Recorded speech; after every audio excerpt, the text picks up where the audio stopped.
Edvin, welcome in. Welcome in. How you doing? What's going on, Edvin? Welcome in. Thanks for being here. Calvin, welcome in, Calvin. How are you? Sean, welcome in. Welcome in. I'm going to get started with sharing the live out. So if you guys can just give me a second here, we're going to share the heck out of this live. It's going to be a good one. We are talking about the team meeting taking place tomorrow.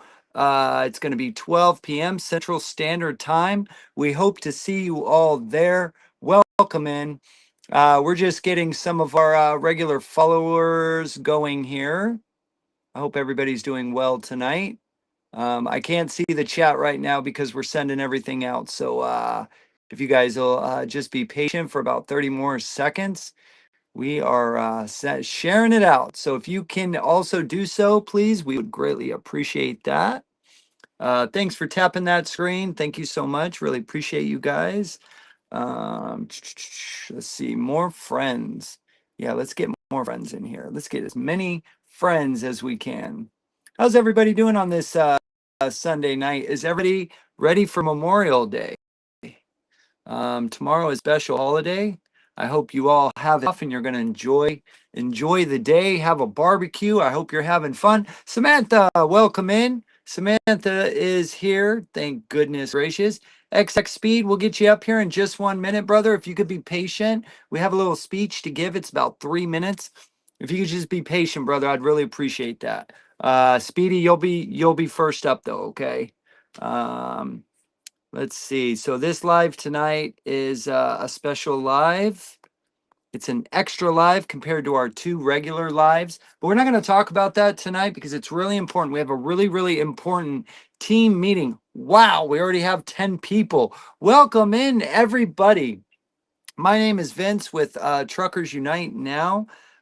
We have a special co-host, Sean with Trucking the USA Today over on Facebook. We have Samantha in with Heritage Hall. Let me bring up these fine folks real quick. Bam and bam.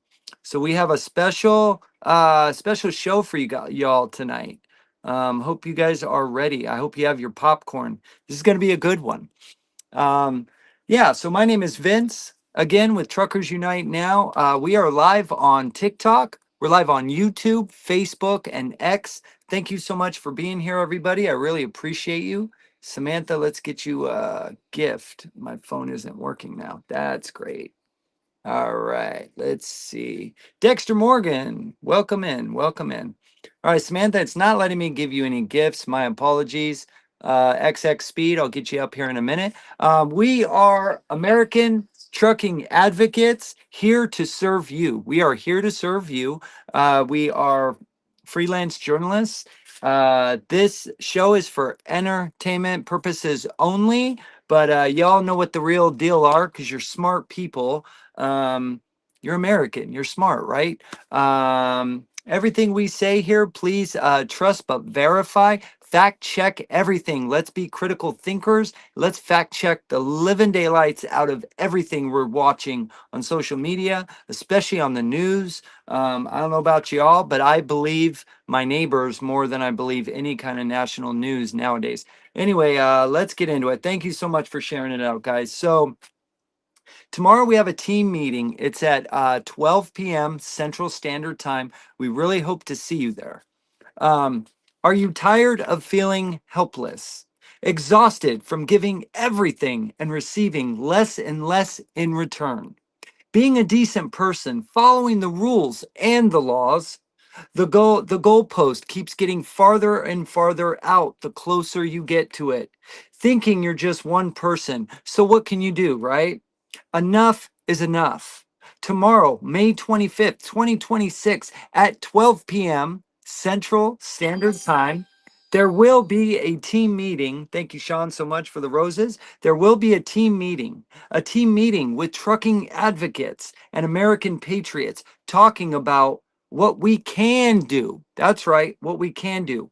Talking is what we're good at, but it's time we implement action behind the best of the best. That's you, and that's you guys, all right?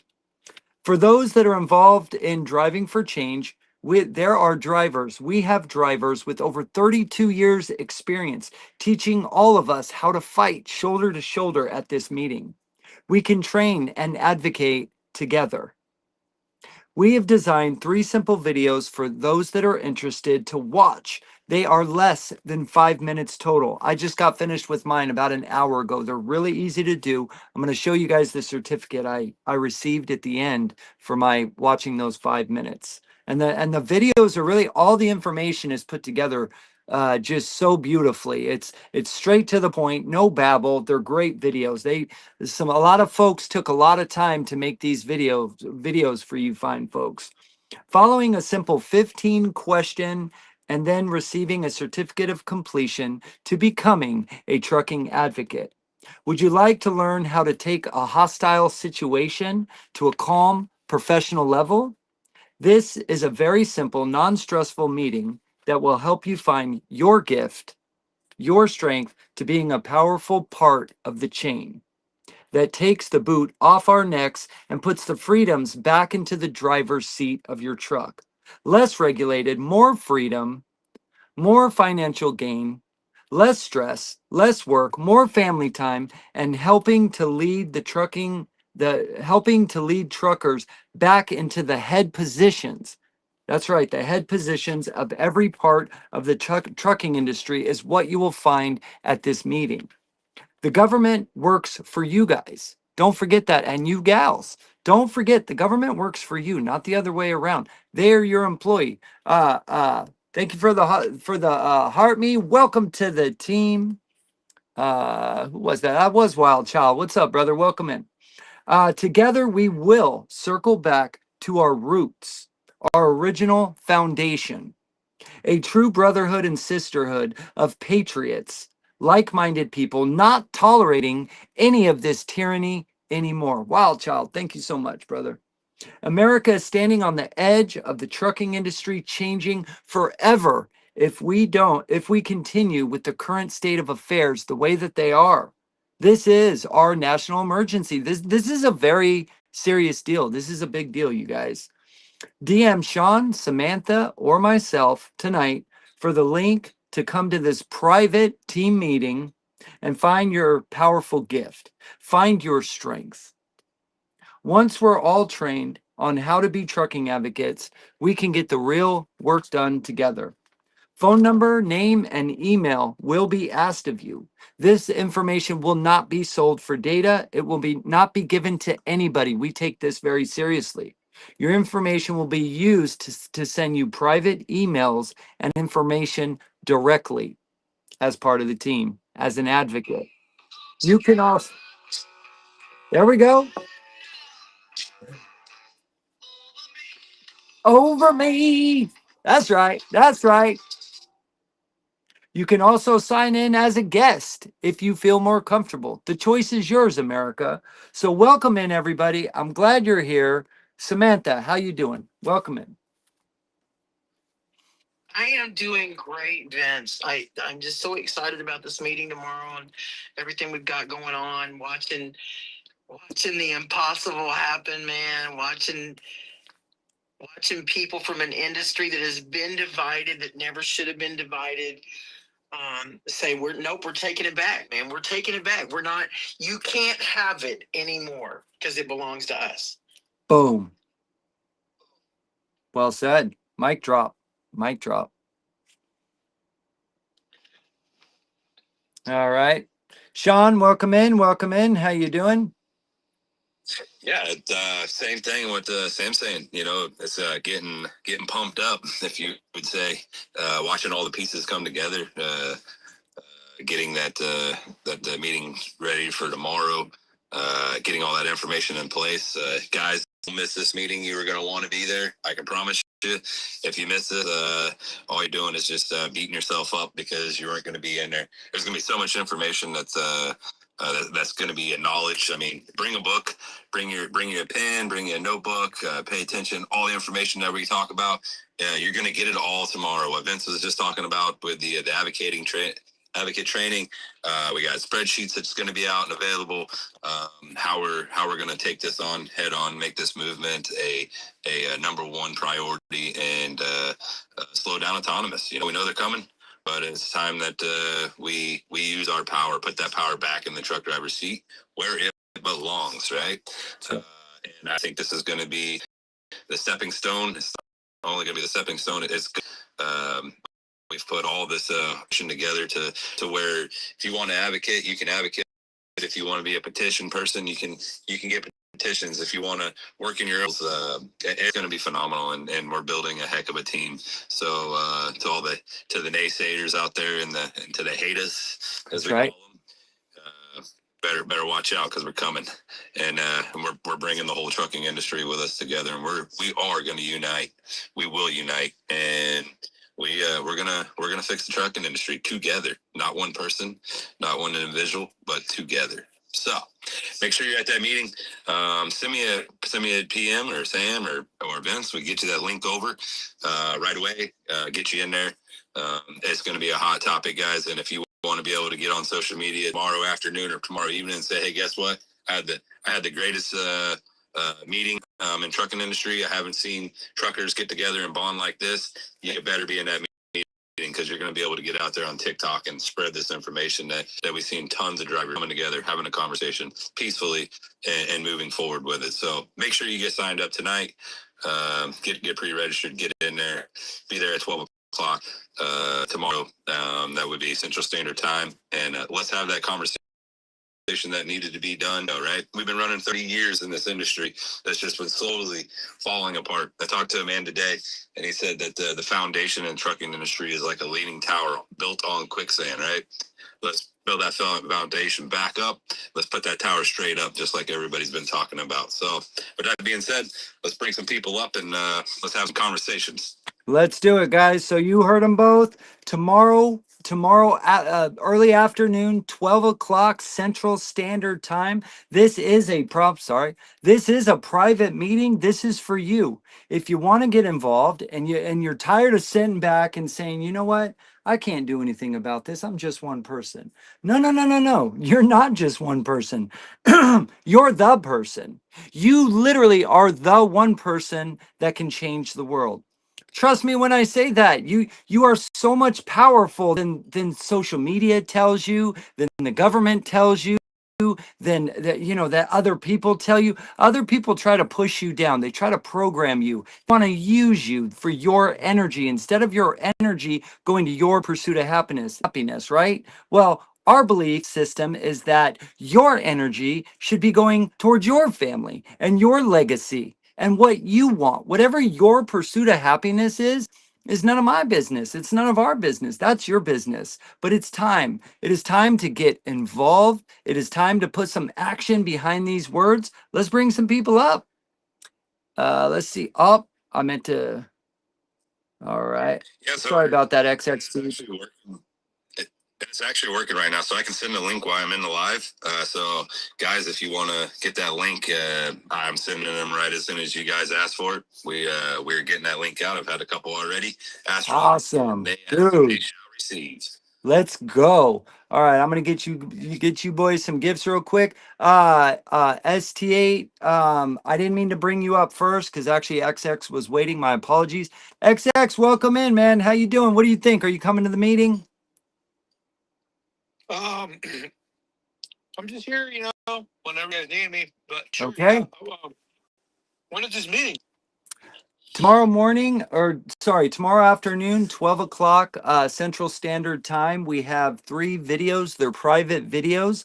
They're for truck drivers, small carriers, or people that are extremely passionate about the trucking industry that want change. They want to drive for change. Sick and tired of the tyranny, the BS, the just sick and tired of everything that's going on. People that want to be patriots, that think, oh, I can't make change. I can't do anything. I'm just one person. No, no, no, no, no. That's all designed by global elites and corporate giants to make you think that. But it's bullshit. You are so powerful. powerful. The government is your employee. We tell them what to do. They don't tell us what to do, right?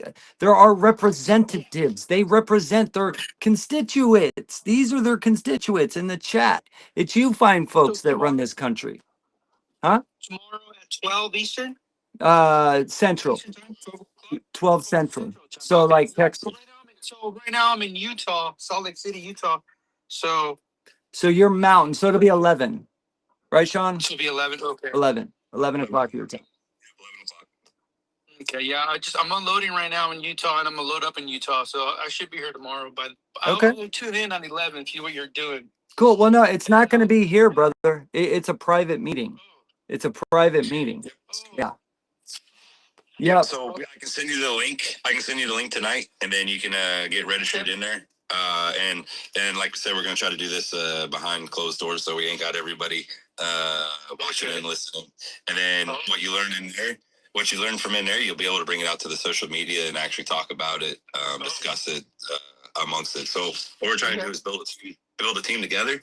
As we build that team, then you guys can actually take that information and run with it, and it's going to be phenomenal. I mean, there's going to be some good stuff that the trucking industry has been lacking for many years. 30 years that it's lacking the pieces of the puzzle, and we got that puzzle, and we're putting it together. So it's going to be phenomenal.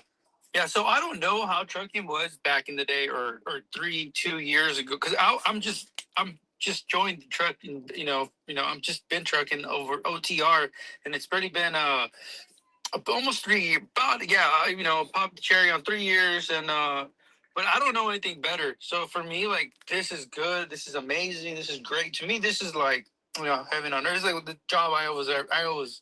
This is like a dream job to me. But I mean, you guys speak of this like how it used to be, and well, I mean, right? I'm single. I have no kids, of course, and don't have any bills, so life's good, right? But if I had like a car bill and like a house bill, I don't think I would be able to. You won't be able to make it. So, um, maybe I don't know, guys. The autonomous is coming, like you guys are saying. I don't see autonomous working though. I don't see that ever happening. Maybe like in 2050, 2075, maybe in like 50 years from now or something. You know what I mean? I don't think autonomous should be the problem. I think well, if you're an owner operator or if you're a driver, you're gonna have to pick. I think because I was thinking like, okay, you can't like hit all the topics. You can't help everybody, but so you can help. Maybe if you target just one thing at a time. For example, like let's say you guys want to help the truckers first. Okay, let's go after just the truckers. Let's just, hey, 80 miles or 75 cents is the minimum, and have a bill or have some name for it, and then push it instead of just because I think we're tackling everything. We're tackling so the cents per mile. Uh, we're trying to tackle the. Well, I know there's a lot of problems. You know what I mean? Like for example, Oh, yeah. What took me out of business, my local business, was the deaf. Of course, the air board, with the deaf system. If you don't put deaf on your truck system, it's you can't drive it, and the emissions, all that part. And then there's the diesel, there's the gas prices. So like, there's so many things that are going wrong. I don't think we can fix them all. I don't think you're gonna fix not even half of them. But I think if you focus on one thing, you guys might be able to fix one thing. I think, what I think, XX, I think if a lot of different people, a lot of different truckers and small carriers get involved in whatever they're passionate about, I believe we can fix everything. And you know what? It doesn't take that much. Everyone thinks it's so complicated. It's really not. It's just a matter of showing up. It's like everything in life. 90% of success is showing up, literally just showing up, Yeah. putting in a little bit of energy. I know it sucks, If you, I but don't know if you live in California, but California, I don't think there's no returning back for California. I think California is done. It's not like it's a communist. It's going to be socialist. Maybe it's a socialist state. I mean, yeah, it's not. yeah. Yeah, there's no. It's been circling the drain. Where it's going and where Yeah. it's at right now. It's Yeah, been circling the drain for a while. Yeah. Yeah, that's for sure. I don't think California's coming back. always like to say challenge accepted. So if we get enough people in that state, those drivers saying, hey, you know what? You guys keep that stuff to yourself, but trucking, we're going to make it perfect over here. We're going to change it to make us best fit our interests. I think we can make it happen.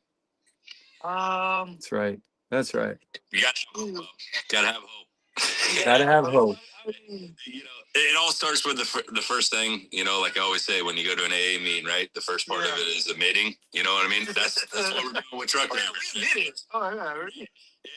Now we gotta give them steps, right? We gotta say, hey, this is how you fix it. This is how we go. Even if you're making $100 an hour as a trucker locally, you're not gonna make it. This is California is. Why would you fix something that is not broken? Yes. Well, because it benefits someone else. Those people that fixed this, that were fixing it when it wasn't broken, I want them to be on the stage. Oh, we lost XX. All right, XX. Well, thanks so much for coming in, brother. Thanks for all you do. We hope to see you at the meeting tomorrow, the 25th, 12 p.m. Central. All right, Ghost, welcome in, brother. How you doing? Let's get you a gift. How you doing, brother? Hey, how's it going? How's it going, everybody? Good, man. Good. How are you? I'm good. I'm learning that there's going to be a meeting. Yes, sir. Tomorrow morning, or tomorrow afternoon, early afternoon, 12 p.m. It's a private meeting, so if you want to join, send us a DM, myself, Sean, or Samantha. You can send us a DM, and we will send you a link to go to that private meeting to change the trucking industry if you're interested. Definitely Yeah. sign me up. Sign me up for that. All right. Maybe after the live, I'll send you the link because I was trying to do it while we're on the live and it won't let me. But if you send me a DM, I can actually do it right here in the live. I can actually just bounce it right to you right away. Yeah, definitely. You know, we are in this together. It doesn't matter about what's going on right now. We're trying to do it for the future, our generation, and it is broken. And a lot of people are saying it's not broken. The system is broken, and we gotta get to the roots. We gotta get to the bottom of it and fix it. It's not perfect. We have to fix it. Ghost, We have to start it. he just said it. The man just said it. That's how America was built. Americans built it. Americans didn't ask permission to build America. Our forefathers didn't ask permission to create the Constitution with God Almighty's help. They did it. And Americans over the last 250 years, just until recently, did not ask for permission from people. They made things happen. Us truckers, small carriers, we need to get the boot off our throat and stop asking permission and start telling people what we are and aren't going to do. Enough is enough. It's too much, man. It's too much. You know what I mean? To be asking permission. This is a lawful right to do our duty as Americans, as professional drivers, as civilians in this country, to make these legislators work for us. Yes. Enough is enough, and we need to see changes that actually benefit everyone, not just the people. part of the administration, not just the left or the right or the rich. We need to see it work for everyone. That's right. The people, man. We the people. That's right. Can I clarify something real quick? Because there's can. confusion going on in the comments. The reason why Sean has been clear that this is a private meeting is not because we're excluding anybody. It's so that you know you can't just hop on a live. You're going to need a link, and that's why he's trying to be very clear that you need to ask for the link. You can't just hop on a live. It's not going to be an open channel. You have to have the link. We're not excluding anybody. This is not an exclusionary. That's not what this is about. It's not to keep people from. We don't gatekeep here. We don't do any of that nonsense. This is just so that people understand that you have to have the link in order to be able to join the call. That's the only reason why we're saying it's a private meeting, is so that you understand you have to have the link. That's it. We're not gatekeeping, okay? We're not excluding anybody.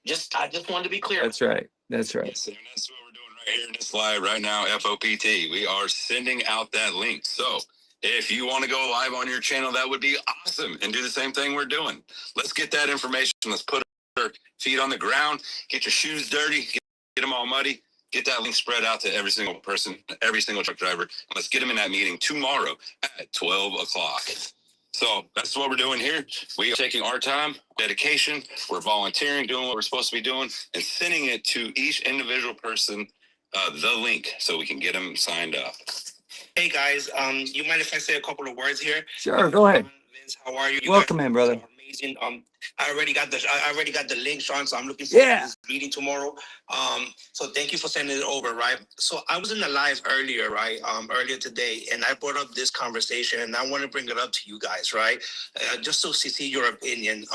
So I know how we all want to change the industry. I know how we all are for the American drivers. You know, I know that we love this industry, right? And I know we all are trying to make changes, right?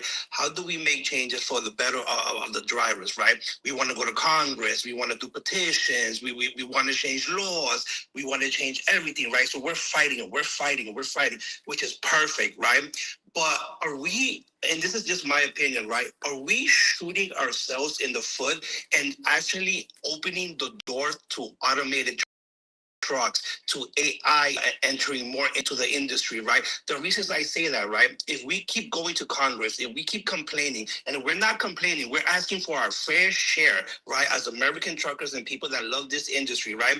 It is easier, right, for a Elon Musk, for a Jay Bezos, right? For them to get to the president's ear, right, or Congress ear, because they have the money, they control the money, than a pop and mom store, right? So are we shooting ourselves in the floor? Because as a congressman, right, I'm gonna be like, oh, look at all these small mom and pop shops, right? They're complaining. I would just give them the contracts to Elon Musk, get more automated trucks. I will stop hearing complaining. I'll save money for everybody. I mean, are we shooting? My question is are we shooting us in the foot, or how do we prevent from big corporations to take over? You know, while we try to change things. Well, I can. You sure can. Go ahead. We all wanted to jump on that one. The floor is yours. You're not. You're cool, bro. You're cool. It's an amazing question because it's an important question. And here's why it's an important question. You are viewing the world through the lens of an industry that abused you for 46 years, through a society that said money's the only thing that matters, through a constituency that said, hey, well, there's nothing we can do. And I want to clear that up right now. When people tell me there's nothing we can do, here's the truth. The truth is, doing something's hard and most people don't feel like it. This is the group of people that feels like it, okay? That's what you're in tonight, is the group that feels like it. So are they going to see a bunch of mom and pop shops? No, they're going to see 4 million men and women who, by the way, 65% of them vote. And when they vote, 70% of them vote via absentee ballot. These are purposeful people who vote and mean it when they vote. So that's what they're going to see. And that's what they've never seen before, because this industry has never been able to come together like this before. We're creating a movement that has never existed with the largest group of independent small business owners that exist in any industry. Ladies and gentlemen, this right here, this is the last stand. And when we get this done, it's proof of concept. We package that shit up, we give it to every industry out there, and we change the whole damn world. Well said. Mic drop. Amen to that. Wow. Okay, and I'll add to that, piggybacking off what Samantha said. Absolutely great question, MCR. Like we always say, nobody will ever be put down or insulted. Welcome to the team, Dan. Thank you for the heart me.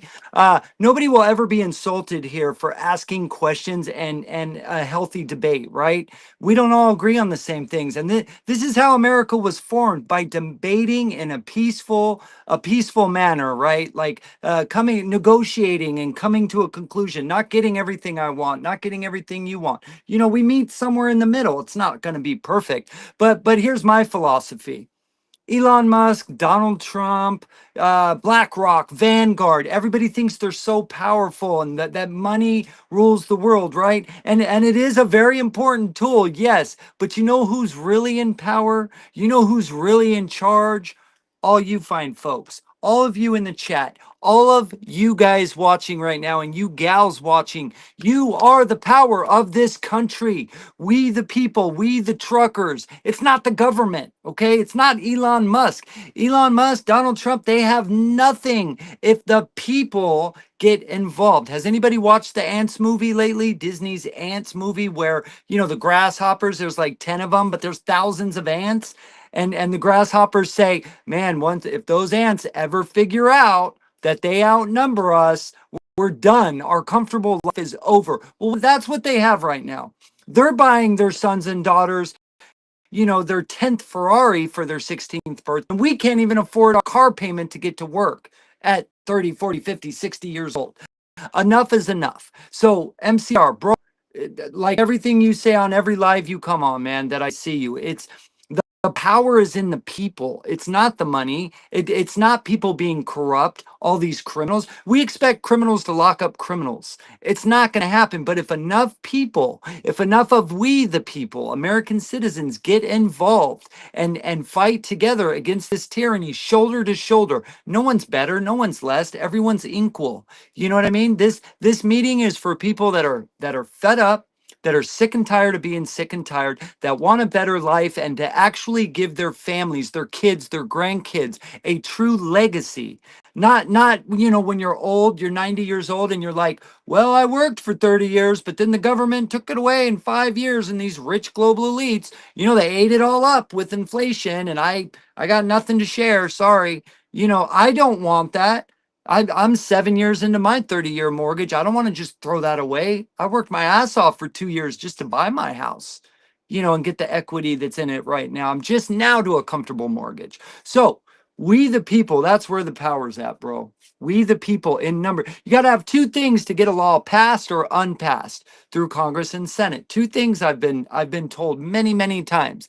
That's money or people, the numbers, right? You got to have money or you got to have the numbers. So that's what we're doing. We are building a team of like-minded individuals that love America, that love trucking, that want better for their families. They're tired of being depressed. They're tired of not talking to each other. They're tired of, you know, now it's truck parking, right? There goes $4,000 out of my paycheck this year. How about you all you fine people? It's just it's never going to end until we stand up and we say, you know what? I'm going to put down the keys a little bit during the week, like tomorrow morning at noon. I'm going to go watch less than 5 minutes of videos, learn how to gain some traction and find my gift, find my passion, something that I'm good at, because every single person watching is extremely gifted in something. You might not know what that is yet, right? But you are extremely powerful. God made all of us powerful in our own way. Ghost, you got any last words, brother? We're gonna bring up some more drivers. What do you say, man? Are you coming to the meeting? I hope. Yeah. I'm gonna be there. And Cool. to recap on what you said there's two things that will change things: money and people. Autonomous trucks have money. Okay. But what will take over is the people. We are the change of this industry, the people. So let's get this going. That's right. Yes, sir. Yes, sir. Well said. Well said. For that. That is For that. excellent. It's going to take a team. It's going to take everybody working together, doing their part, putting their voice into it. But it can be done, and it has to be done, right? Like Vince is saying, we got to build that platform for the next people that are coming into the trucking industry. We got to protect the middle class right now, right? If you take out truck drivers, there goes middle class. We need to get that foundation built back, that the middle class is actually what helps steers this country in the direction it's going. Right now, it's not there. It's well, you guys got to do what I say. So not only are we just taking and slowing down autonomous and making them come in a culture that we want them and how we want them to do it, how drivers decide how we want them to come in. We're going to resculpture the middle class and bring that back to where it's supposed to be at, and keep that level where it needs to be at to keep everything in check. So it's going to be great. It's going to be amazing. Coach Trucker, I can't wait to be with you one-on-one, getting what we got to do to get done and get the work, get it set out there, because it's going to be a fun time. It's going to be amazing. Just a little bit of volunteering our time to save our industry. That is phenomenal. It's never been done before. We're bringing groups together. FOPT. I see a lot of people commenting on the about the meeting and stuff. We're using FOPT's page for the hosting the event. They're doing their part. We're going to do our part with talking on the strategies of how to do it. There's a lot of people that are coming together that there was let's say mud in the water, right? We're going to build all the advocates together, and we're going to change this industry. And it's going to be autonomous that's going to set and lead the way, because the rest of the stuff right now, it's where it's at. We got to fix autonomous first and slow that down and get that culture to come in the way we want it to come in. And that's by keeping a driver in it. However we have to do it. That's what our meeting's about tomorrow, is having those conversations and making change. And we're going to do it. Coach Trucker. Oh. Good night, everyone. I'll see you tomorrow. Count me in, and this is going to be great. Yeah. Awesome, brother. Thanks for coming in, man. Thank you. I gotta go too as well, gentlemen. Thank you for always allowing me to jump in your lives. And like I tell my wife, 3 things that I will never change: my God, the love I have for my God, the love I have for my country, and the love I have for the transportation and the truckers of America. Other than that, we're good to go. My company, MCR Dispatch, and myself, count on us. And I look forward to being in that meeting with you guys yesterday. Yes. Keep on trucking, gentlemen, and keep on fighting. Right on, brother. Thanks for coming in, man. Thanks for coming in. MCR is also always a pleasure, guys. Always a pleasure with that fine patriot right there. That's how you get change in America. You become the change. I become the change. Everybody else become the change. I'm going to show you all my certificate. Pastime, welcome in, brother. How are you?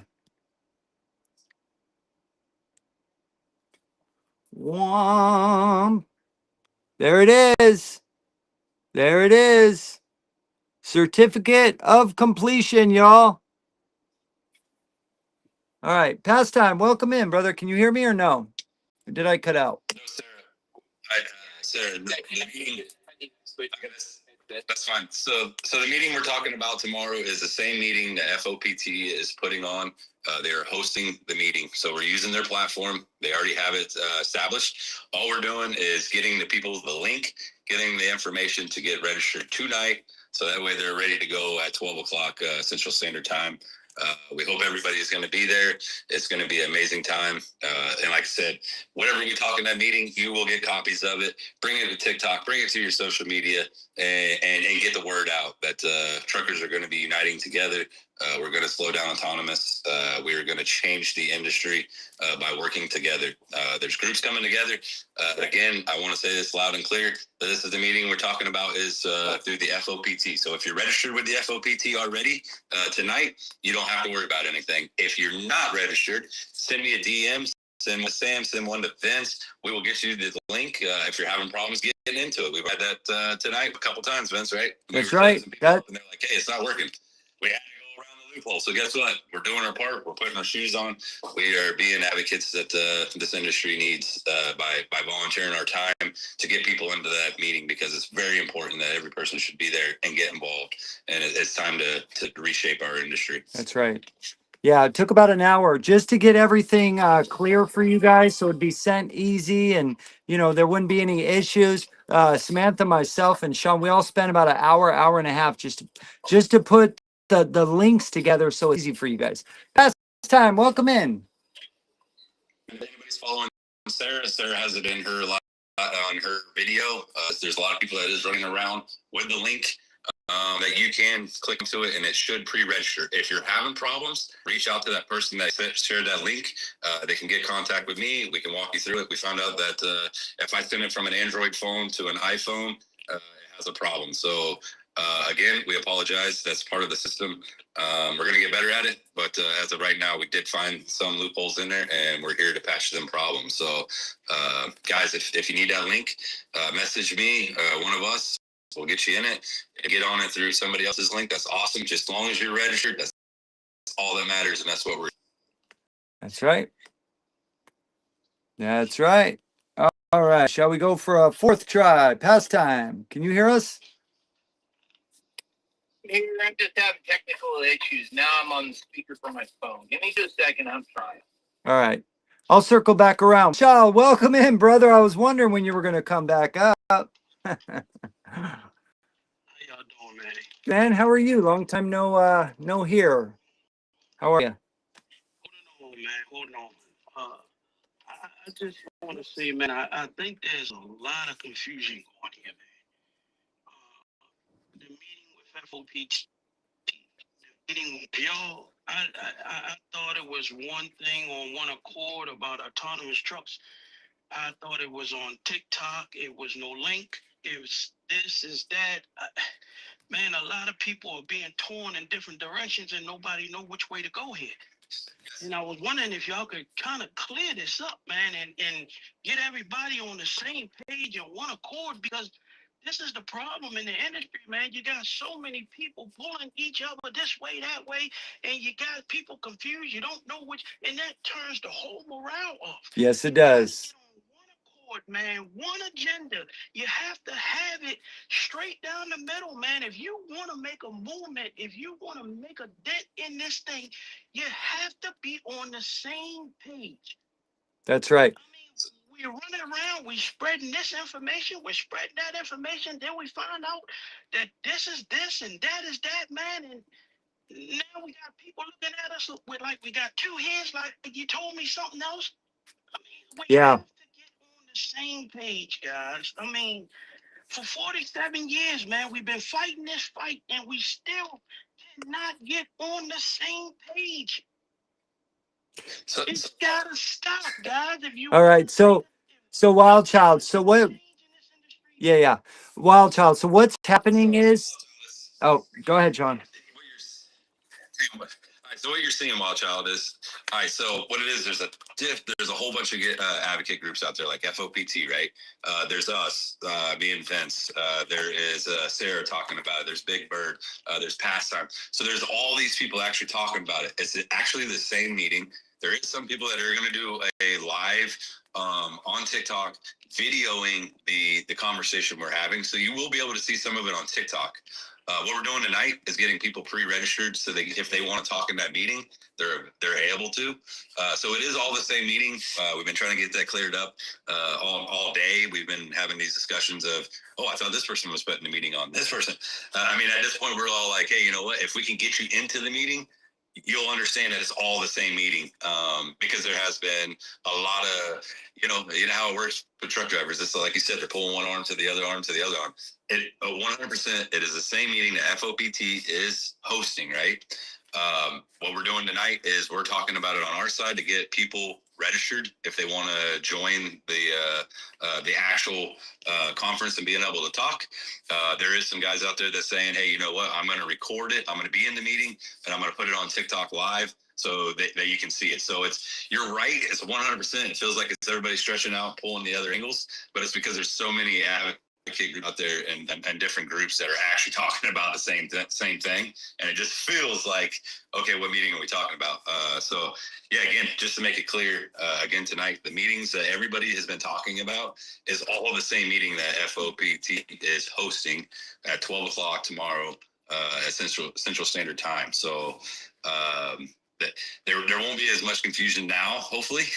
We got 26 people in here and 26 people talking, that will actually be able to spread that information out, that it's going to be tomorrow. FOPT is hosting it at 12 Central Standard Time. And basically what we're going to do is put all the information out there that we have came up with. We made spreadsheets talking about autonomous, how the law works in their state, and how to actually approach it. We're planning on putting people together and in those states to build teams together. It's going to be phenomenal. You don't want to miss it. That's all. If you want to watch it on there is a few people. I'm not for sure who exactly. Well, Sean, they were going to actually video it on live. Sean, so if you read in the chat, yeah, OG is saying that I see what Wild Child's saying, because he's saying this is only about autonomous, and it's not. So clarify this, man. okay, yeah, sounds good. We spreading so much stuff around, man, and we're not on the same page, and people ain't gonna be there. People ain't gonna know what to do. I think that Cupcake needs to come up, and you guys can talk this out, man, and figure out what's going on, because I don't know what else to say, brother. I really don't. Yeah, yeah. So another problem, Wild Child, another problem is not OG Cupcake. He's great, but there are a lot of snakes in this industry too that try to confuse, gaslight, and destroy everything because they're benefiting off our backs. They're benefiting off confusing us, brainwashing us. So that's another problem too. This is a $1 trillion business. So of course we're going to have people that are trying to confuse and disrupt everything.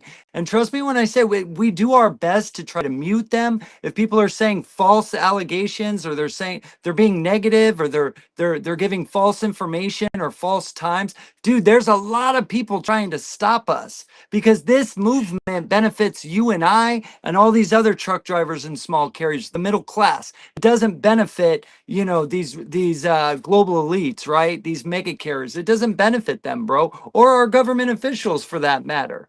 All the gifts with lobbyists, you think they want that to go away? Come on, man. It's a lot of gifts. So but you're absolutely right. To- yeah, yeah. A lot of people trying to disrupt what we're trying to do here. I get it, man. Yeah, I don't let them, bro. You can always count on us. You can always count on us to say what we're going to do and do what we're going to say. We're never going to mislead anyone. Not on purpose. I mean, we're human, we make mistakes, but we're going to mislead anybody, bro.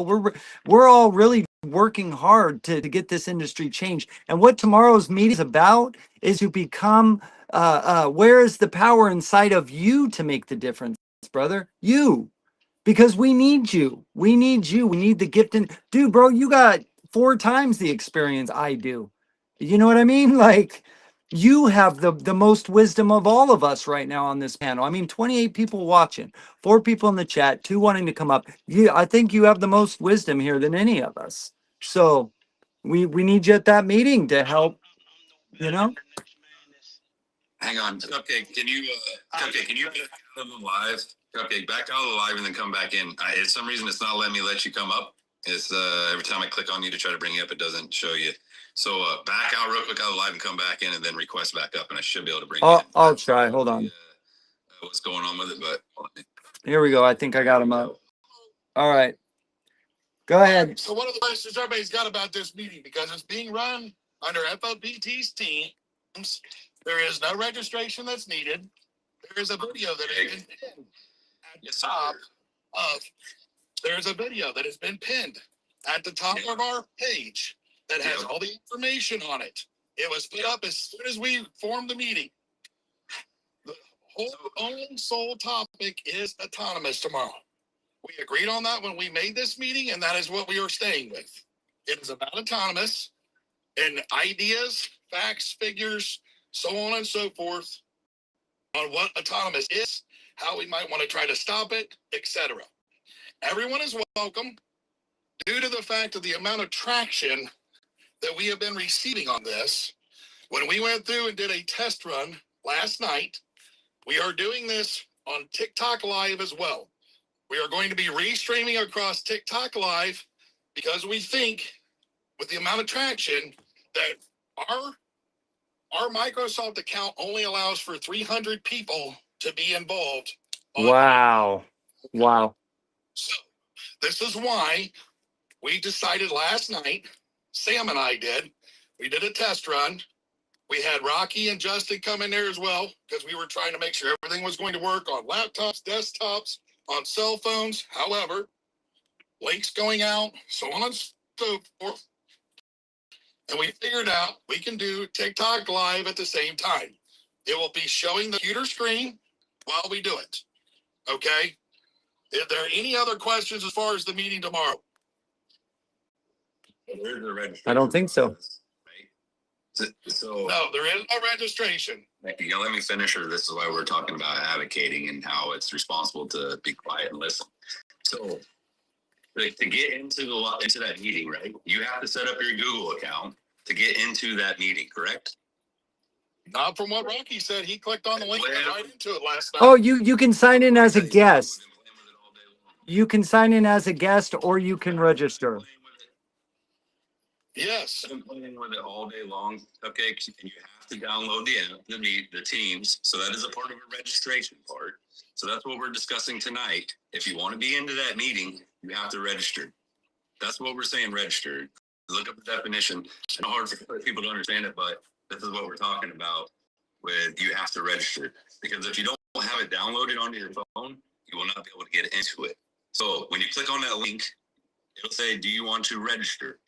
If you go click on your link on your Facebook or on your TikTok page, it says that. Well, so all I know is that we ran through it last night, and neither Justin nor Rocky had to worry about that situation. So Justin and Rocky actually has that downloaded on their phone, so they're not going to have that problem. But a person that doesn't have it downloaded on their phone, they're not going to be able to get into it. Rocky, PSG, welcome in. Was considered a guest. Rocky was considered a guest and unverified because he didn't have an account, and still didn't have an account. Yeah, but he still had to download the app on his phone for meetings, for Teams. He didn't get into it. All right, guys, let's use his email address and phone number to get into it. That's what we're talking about. Well, it's not much. Registration, that ain't much of a registration. That's still signing up, correct? That's what we're trying to get at. Is like you have to register, so you have to use your email and your phone number to get into it to even let you on it.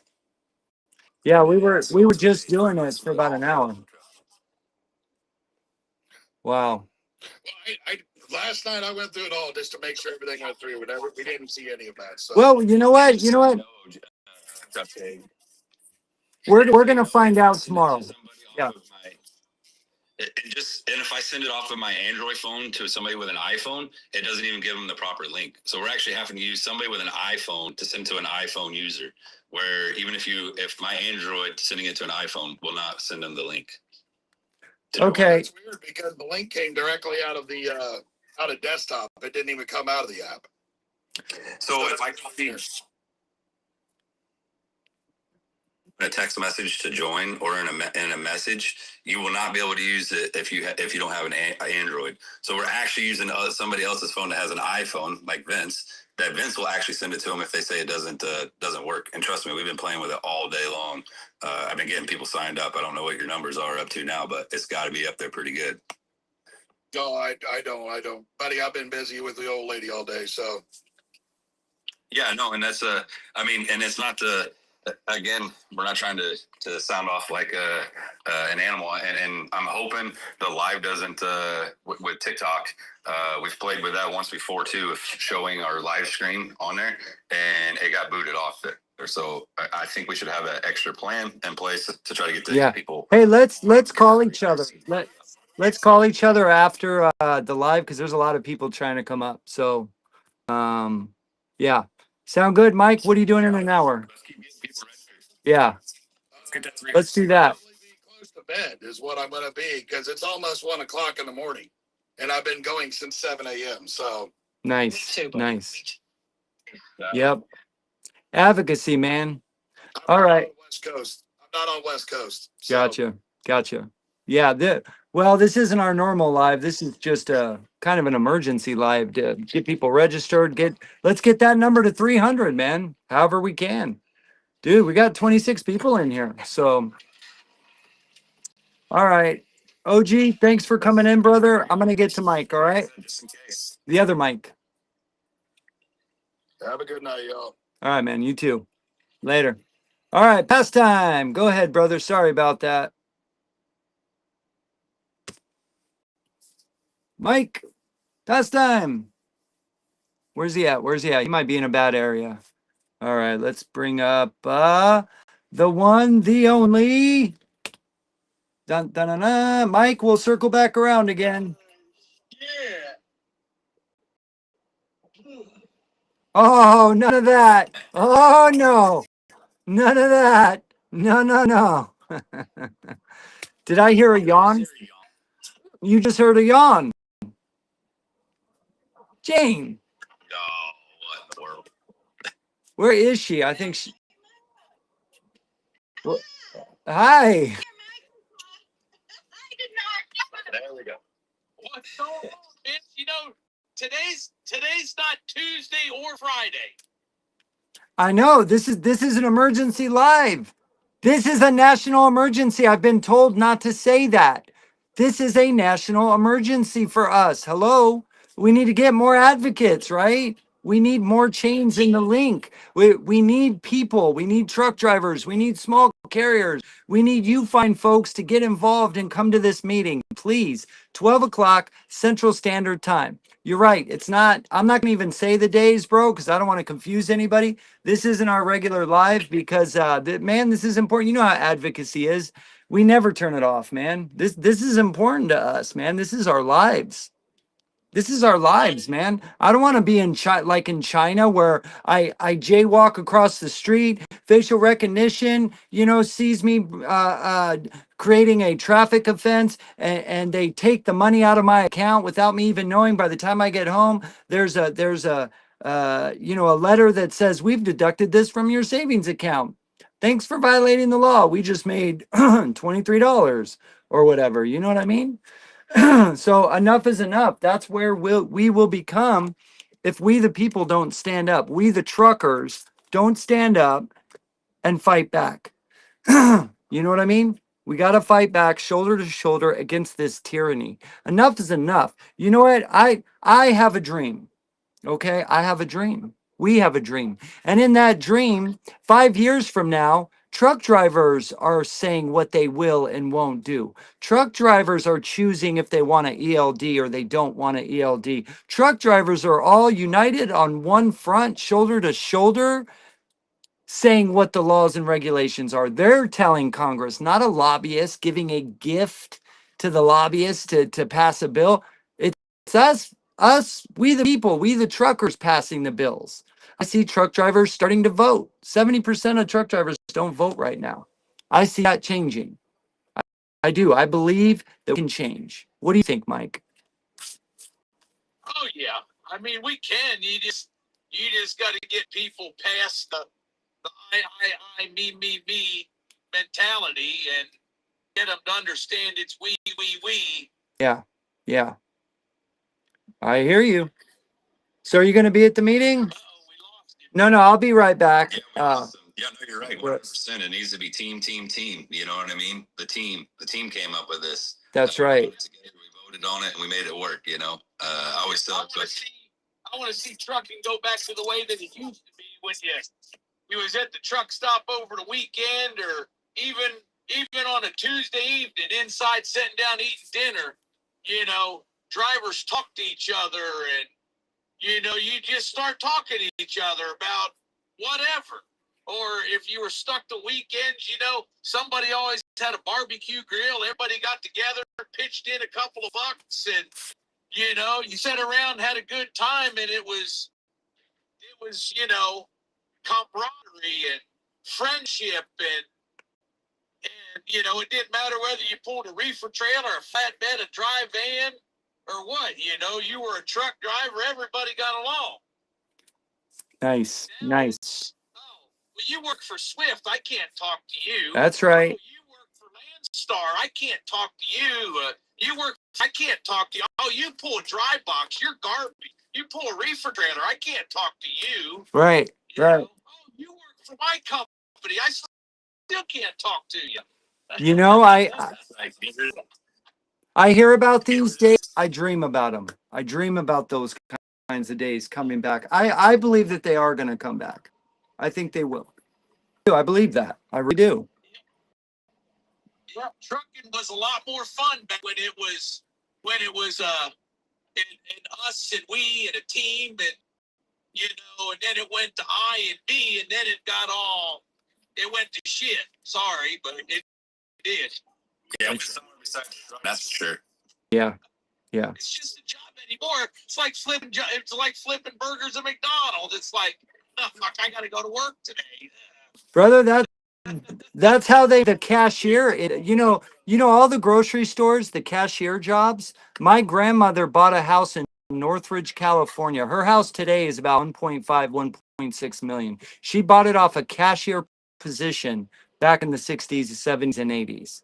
Not today. Today, you're lucky if you can rent a two-bedroom apartment. That needs to stop, and we can stop it. Come to the meeting, 12 p.m. Central Standard Time. We're going to change the world together. We're going to do it. YouTube, X, and Facebook, we're going to do it. Bring back too. They need to bring back. Everybody needs to put CB radios in their truck and start conversating. That's right. That's right. All right, guys. Mike, do you want to hang out for a second?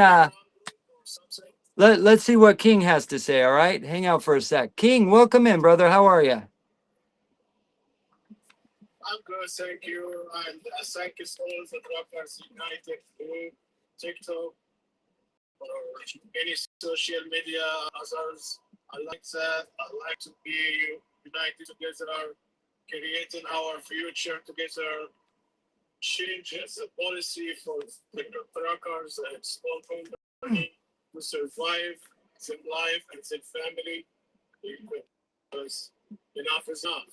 Yes, enough is enough. I can follow every tracker and follow me back so we can keep in touch.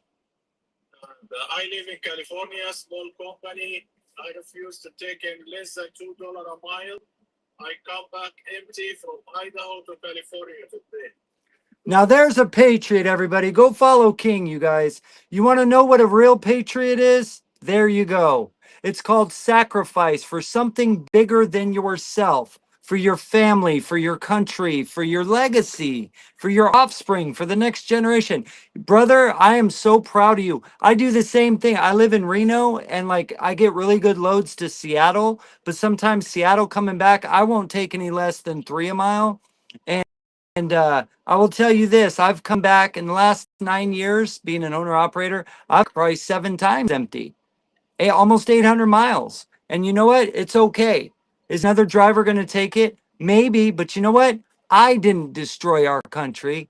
I didn't destroy our economy. Someone else did. They have to sleep with themselves at night. Yeah, they're scumbags, man.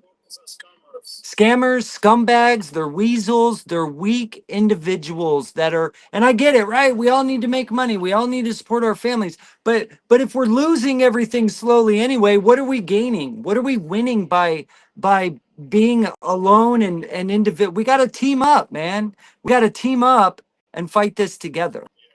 It's tyranny 101. Thank you. So much. I wish you were doing that for a long time ago, but Biden, it wasn't office. I believe it was a Trump. Even I'm not Republican, but I believe it was a Trump. He's a good guy for truckers. Awesome. Do something for us. Well, we'll be going to Washington D.C. soon to try to talk to Trump. So I'll tell him you said hi if I get to meet him and talk to him. Okay, we're trying. We're trying. He's very nice guy. Maybe he's busy these days with other stuff, but he Well, knows about everything. hey, our president can give us 20 minutes. We're worth it. We are running the American economy. We are the bloodline of this country. We're the blood that supports the body. You know what I mean? Without us, there's literally nothing, right? So he can give us 20 minutes, man. He can put aside everything else and give us 20 minutes. That's the way I look at it. You know, us blue collar workers. Yeah. Yeah. That's right. That's right. All right, King, are you going to come to the meeting tomorrow? I hope to see you there. You want us to DM you the link? Yeah. Are you able to come to the meeting? Follow me back. I appreciate it. I'll follow you back right now, brother. But if you, thank you. All right. But I also I mentioned Mercury or Mercury. I have his video in I have his video in my TikTok page. Okay. Interesting to make it for truckers too. So we need to be together. We need to be united as well. We can do something to survive this infection. That's right. That's destroying this city for a long time. Yeah. King, we're all we have, right? Out on the road. All we have is each other, man. No one else is looking out for us. We have to do the work. We have to get involved and support our country.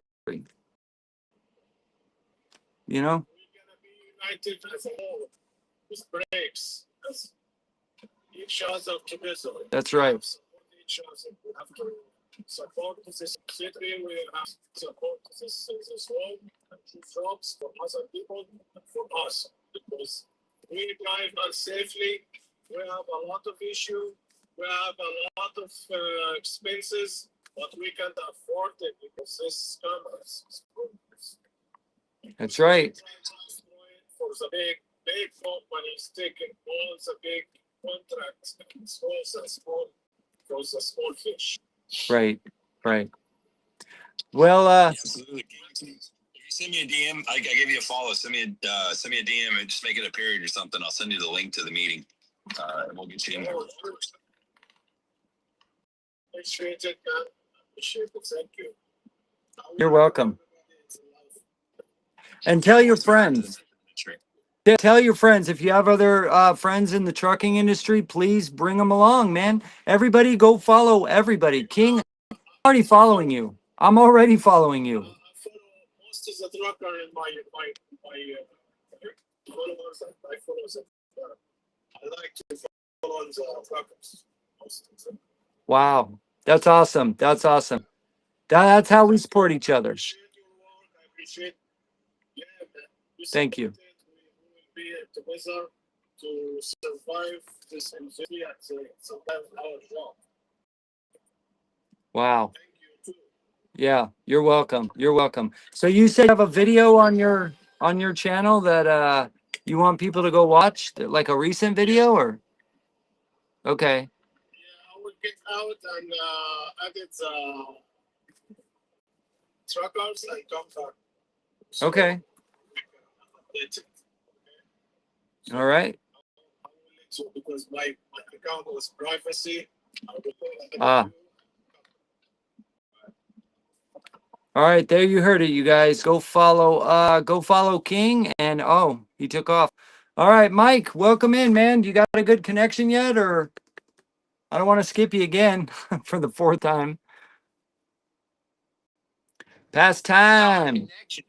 It's all my hardware.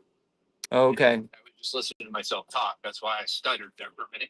But it's all good. no, I mean, I'm here to support. So I mean, we need to start having our discussions, with our, our little brawls behind closed doors, and just working with each other to get this done, because we're out of time. We're that's all there is to it. It doesn't matter who you talk to; they're saying the same thing. We're out of time. Like, we can either do it now, or we can just say, you know what, it was a good run. Yeah, now I gotta go sell my house and live in a gutter. No thanks. Yeah, and that's the thing. And we need to pave the path for the future, and give them the same power we had. Like they should have to be middle class. Give them same opportunities. So, if you look back at history, what the industry left us. I mean, they left us certain things. We just we've been working. We've all been trying to get that money in our pocket. We're trying to feed our family. So we're not looking at what's happening behind our backs. Of, hey, we're going to put this down their throat and they're not even going to see it. We're actually literally paying for our own replacement when it comes to autonomous. Like, who's work? I've never seen this in any other industry that they say, hey, you know what?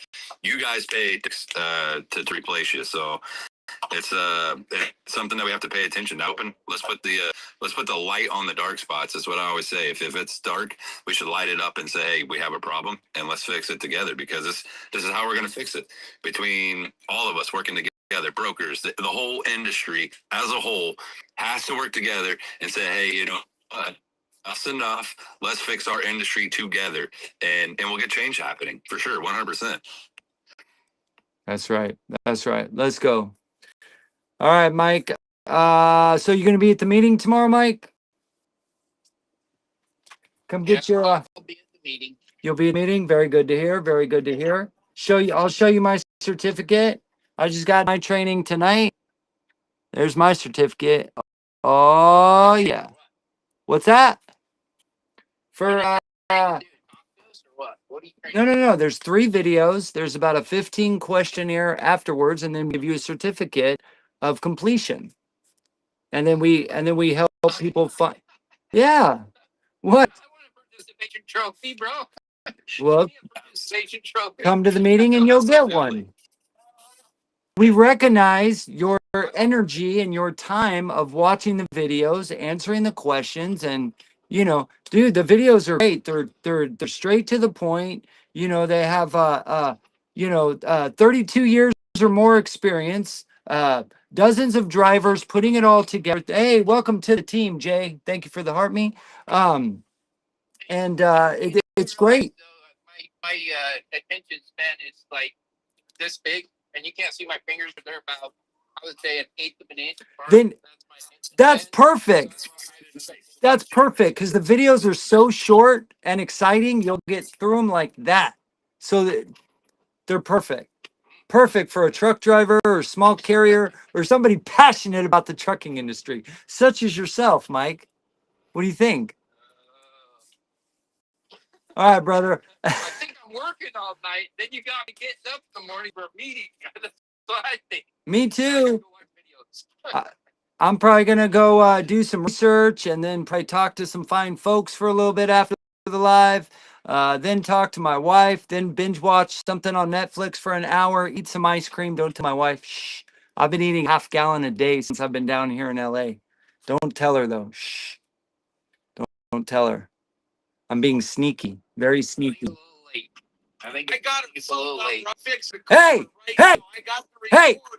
Don't you dare! Don't you dare! I know where you live, big boy. I know where you live. Yeah. I know your routes. I know your rest areas. I don't run up on Interstate 80 anymore. Well, Sean runs over that way. Sean's all over the place all the time. I'll have him on the lookout. Oh, Sean forgets it. Sean forgets it. Oh man, that's horrible. He's gonna bring it up. We're gonna find a broker that's got you tapped in on one of those systems and see where that truck's sitting at. Ah! XX Speed, look at trying to get me in trouble. XX, what's up with that, man?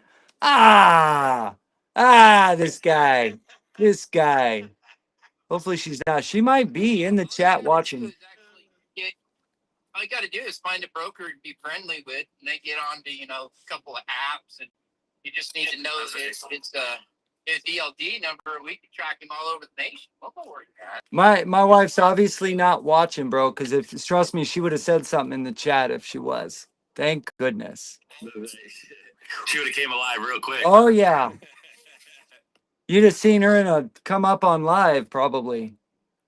Yeah. So, guys, tracking leads me to a question. What do you guys think of gen logs? What are gen logs, Bradley? And welcome in, by the way, brother. How are you? Yeah. Gen logs is a tool that uses cameras on the sides of the highways, basically, to get pictures of tags, the sides of the truck. Flock cameras. Right? Flock cameras? Actually, what? I can't remember. Dan, I think is his name. I can't remember. He was doing a YouTube deal, and he actually had him on and showed us how all that works. And that's what I was explaining the other day. It's literally they're taking pictures of your license plate, your truck, and they're tracking you all over the nation, and they've got a year's worth of tracking. They know everywhere you've been. Yeah, so there's a lot of advocates that's actually fighting that right now as we speak. They're saying that it's actually violating more privacy than there is than having a camera facing in towards you. So I think we're going to see a lot of reform on that for sure.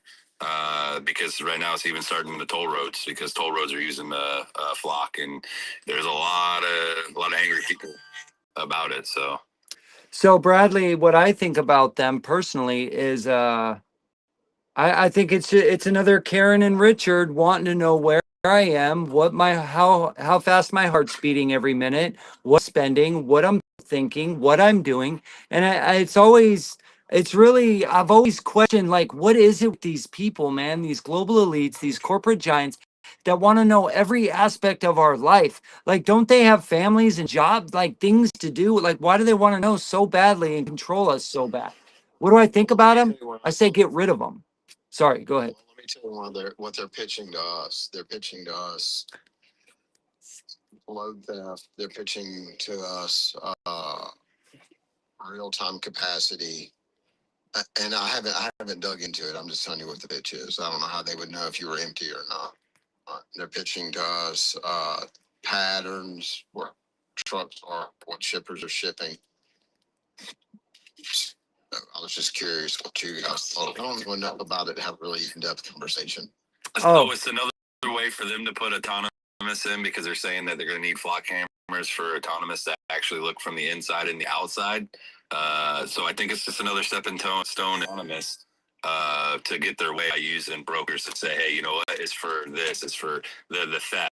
I mean, really, honestly, like the numbers that they're showing for theft, they are pumping that way up higher than what it really is. I mean, it's way beyond what they're saying it is. So I think the flock is definitely if you look in autonomous and study it real hard, they have to rebuild that infrastructure that they're talking about, and I think it's going to be piggybacked off the brokers and the truckers that are going to pay for their infrastructure. So it's something that we really need to pay attention close to and say, hey, you know what, we're not going to stand for it because if we build it for them, all we're doing is paving the way for autonomous. So right here, Jaw J. Cruz says the big corporations are going against our personal rights. You are absolutely right, and it's just another day in Abbey, right? Because that's what they're doing. They're not going to be happy until they can literally tell you when you can blink, how you can move, what you can eat, what you can watch. They're sickos, bro. They're sickos. I don't know why these people want so much control, but all the amendments to the Constitution and our beautiful Declaration of Independence in this country gives us this thing called a constitutional republic. And if the people enforce their rights, their God-given rights, guess what? Those global elites, they're nothing. Those corporate giants, they're nothing compared to the people, that little ants, right? I'm just a little ant, right? They want us to think that we're nobodies, but we're not nobodies. We are huge. You, the person watching right now, all you up here in the boxes and in the chat, y'all are more powerful than Donald Trump. He is our president. We tell him what to do. He doesn't tell us what to do. And I don't mean that in a disrespectful or a violent way or anything like that.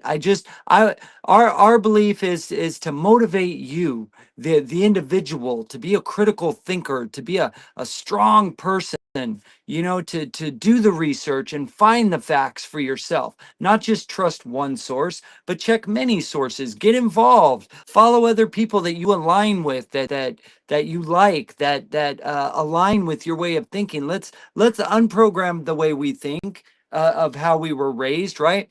I mean, is everybody comfortable with working 90 hours a week until you're 75 and you won't even see your Social Security, have benefits, or pay off your house? Is that an American dream? Not to me.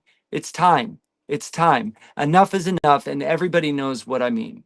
Just go back in history and watch what happens when you live on your knees instead of stand on your feet.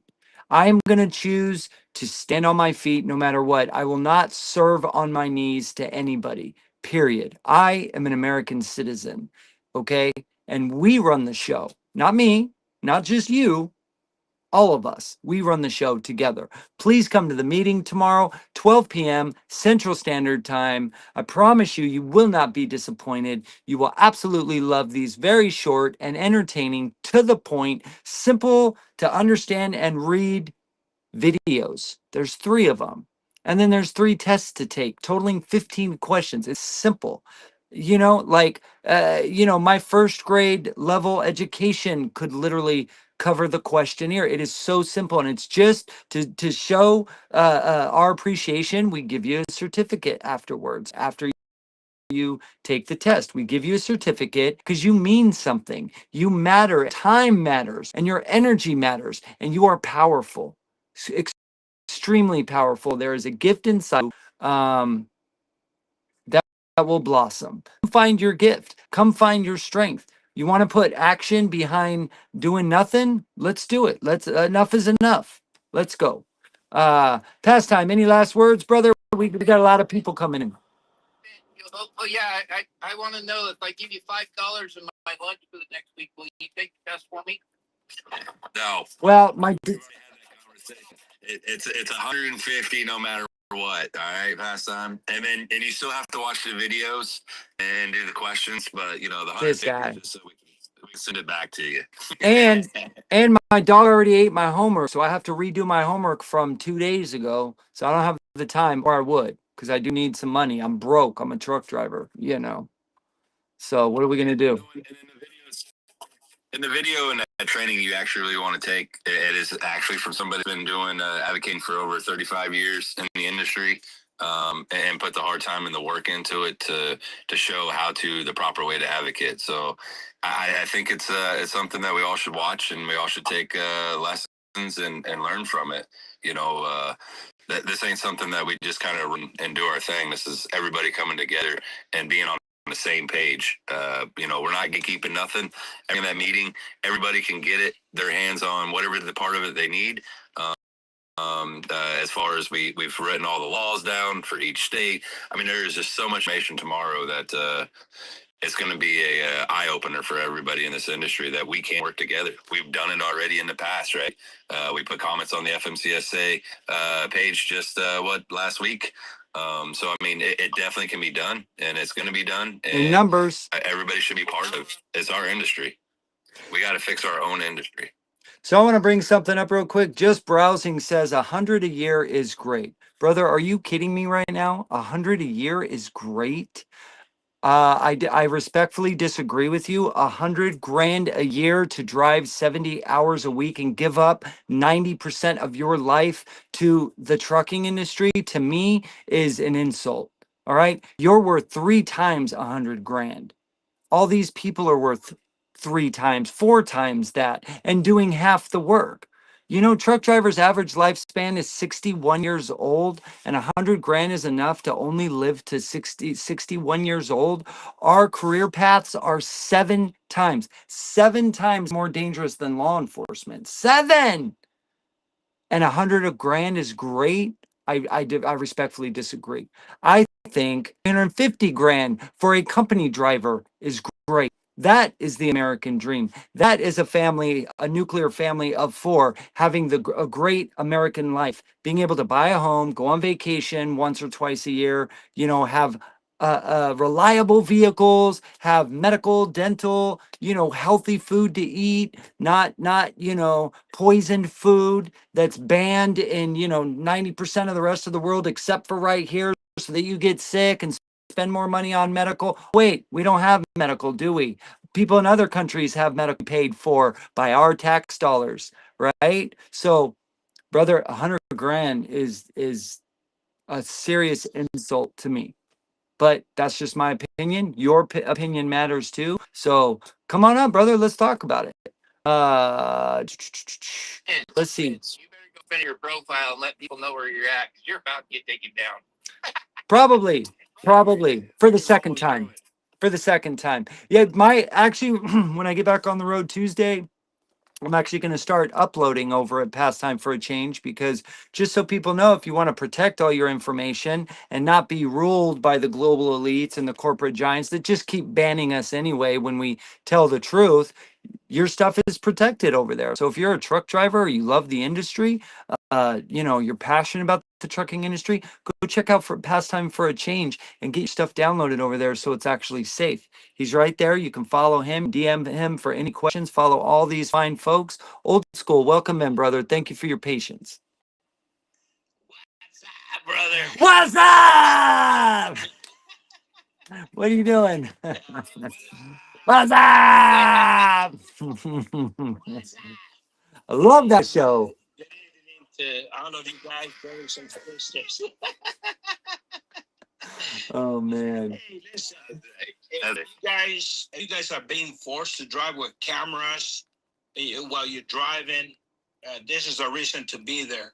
If you're tired of finding no parking lots or no parking spaces and then being ticketed, or even worse, being inspected because you're in an off ramp because they failed to give you a safe spot to park after 14 hours of working, get on here. If you're tired of you being held up 6, 8, 10 hours on the dock and they're telling you there's no bathrooms for you, get on here. If you're tired of dealing with these brokers telling you that they are going to approve your detention because their customers are telling you they only approve 2 hours after you've been sitting there for 6, 8 hours, get on this project here.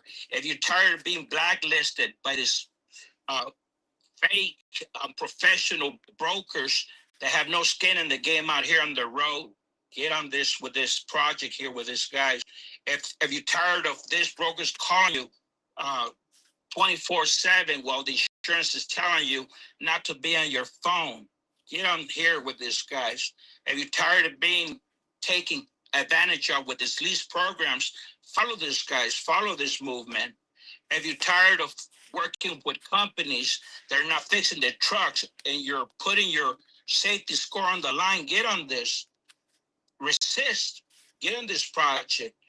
You know, there's a big movement right now, and there's a lot of common good on this.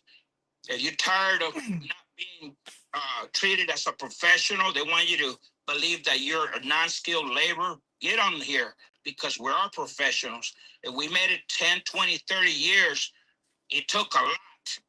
We didn't drink in the parties. We had to work out or watch what we eat to pass these medical examinations. We had to watch our driving record for so many years just to qualify for the next job or to keep our MCs alive. Get on here. This is an important movement for the first time after deregulation. Anyways, don't feel like an outcast. Punjabi, come in here. Spanish speaking community, come in here. The Anglos, they're embracing everybody. We're embracing them. Let's come together. We're all brothers and sisters of the road. This is the time where we have one voice versus millions versus the elites. So this is money versus one voice. Let's get together and make it loud and clear. That's my message to you guys. Man, you're giving me chill bumps over here. You're just giving me chill bumps. I was like, wow, that's I'm out. You said it all. 100% correct. 100%. That was You shouldn't do that with the microphone. that was powerful. I know you guys, mic drop though. I know you guys working overtime. You're trying to prepare for this meeting. I know it's gonna be a great outcome. But you know, regardless of what happens, the unity here now is amazing. Sending you guys love and hugs for your work and sacrifice, even outside the truck. Congratulations to you guys for putting this outcome so well put. Thank you. You're welcome, old school. Man, And we thank you, old school. Like, this is a spot to where you can come in and say whatever you want. And man, that's powerful message that you sent across. And I hope every person on this heard that and spreads that same message to your friends. Because this is what we're gonna do. We're gonna change this industry, and we're gonna do it together. It's time that we all unite together and say, hey, enough is enough, and bring that power back to the driver's seat, because that's where it belongs. It should have never been taken away, and it's time to put that back in the seat. he's already got his own video. I'm already gonna make his own video tonight of what he just said. That was rad. I don't even know what to say. That was cool. That was good, old school. Thank you guys. I mean, you guys pumped me up, man. You guys are doing good. Great things for coming good. I know you guys put in a lot of work after you've been working on the truck. Man, appreciate you guys. God bless you guys. You do, brother. We were on Sean and I 2 weeks ago. We were on Road Dog Trucking. Just, dude, we're just excited. Like we want to tell the world. You know what I mean? We want to explain what we're all going through. A lot of people don't. Everybody has a role to play, right? Everybody has a gift. Not everybody wants to get up on a microphone and talk. Not everybody wants to show their face on. Not everybody wants to do research. Not everybody wants to build platforms. Not everybody wants to build rights for advocates or, speak the way you're speaking. So we all have our, Elizabeth working on getting a truckers' wives or spouses group going to support spouses of truck drivers that are, depressed. How depressed are our wives and or husbands, right? That are at home with kids. They're like single parents. Like, let's just start being honest. Can we please? Don't we have any bullshit in the world? Like, let's just be honest. I mean, my wife, I'm home, what, 3 days a month, 4 days a month? Are there two parents or is she a single mom with a guy that visits every now and again? Let's be honest, right? It's like a soldier that, that's the truth, man. And it sucks, man. And it breaks my heart. I've had so many people call me selfish. Oh, you're selfish because you leave your wife and kids. Yeah, well, sorry, I didn't go to school to be an engineer or a doctor or a dentist. Sorry that I'm really good at truck driving and getting 80,000 pounds of or 44,000 pounds of freight all over the United States safely. Sorry that's what I just happen to be good at and make decent money. But the where it's at now, man, the boot's coming off. We're done. Enough is enough, man. You can't today. You can't get in this industry and have the American dream. I mean, prove me wrong. Somebody prove me wrong. Absolutely. Just because we got some gifts and talents and the Lord places behind the steering wheel does not mean that we need to be punished. There's Right. also great qualified individuals that are doctors, lawyers, engineers behind the steering wheel just because they have love for the industry. Just because they love to drive does not mean that it comes or supposed to come with a punishment. If we are really we're really what the word they call it during that disease. If we're Replaceable? No. no, the word would they call us when we were allowed to drive 24 hours during that Like exempt. Oh yeah, bro. I had that too. I had that too. Exempt. Yeah. no, they call it essentials. They call us essentials. Oh. They do need us, and they call us crap whenever they don't need us. That is not okay. Let's remind the government that we don't work for them. They work for us. Let's turn it around. Let's remind these brokers that they have no trucks. And without no trucks, they cannot make a penny. Let's remind them. Let's scream it. Let's get loud and remind them who we really are when we get together. So let's bring it back to basics. Without us, without our trucks, the country stops. Let's bring it back to respect, integrity, and true value for the truck driver. Yeah. So today I get a little emotional, get a little bit passionate about it. But you know what? After 37 years, we have to pave the way for the newcomers as well. Let's don't think of ourselves. We're not selfish, just like they called Vince. We're not selfish. We're trying to fight, or we're trying to represent every single driver, whether we're almost out of the industry, whether we're in the middle or the newcomers. We're all here for one another, just the old school way used to be. I think the old school way, the problem with the old school way, we didn't get loud enough. Right now, you guys getting very, very loud, very, very united. It's awesome to see. You guys restored my hope. Thank you for that, Vince. Yeah. You're welcome, brother. We're gonna get you on a news channel somewhere, old school. Yeah. We're gonna get you somewhere out there where you can get that voice. That voice needs to be heard. Yeah, it does. And, that's something we're trying to put together, or we put together, to where we can give you a link to where you can just send out a message and say, hey, you know what? Let's talk about the trucking industry, because we've been too silent. We've been divided like state lines, and it's time to get rid of those lines and say we're all drivers and we're all in this industry to work together. to fix it, and 100%, let's fix it and pave the path for the new generation coming in here. You know, that's the most important part. We were doing the live over in New York, right? And I always say that our industry is like one of them big skyscrapers up in the sky, right? Our forefathers gave us the concrete, and they did the work, and all we had to do is put new furniture in there and put new people in there, and that comes by trucks, right? That they don't just fly it in there with helicopters. It comes in on a truck. We bring it in there. So that's the way our industry needs to start looking. As you know, our forefathers gave us the wheels, right? They paved our path for us. They were running on wooden spokes, and now we got tires, and we got shocks, and we have all this stuff. Now we just got to bring it to the. They gave us that. Now we need to give something to the next generation coming in, a solid platform for them to be able to feed their family, keep that middle class healthy, and let the government know that we're here to stay, and we're not going anywhere. That's right. And big shout out to Pink Sheeta. She was with us this week. Also, you know, there was a newspaper reach out this past week to hear, want to know about us, what we think about the industry. So the newspaper, they're listening as well. They want to know what we think about it, where we at, what we have going. So people are listening. So Good. I had a report all this week to see just what I thought about the industry. We also want to thank Jay. They're fighting for brothers out there that are getting sick in the oil industry. TMJ is a small group, but they're not about talking. They're about moving.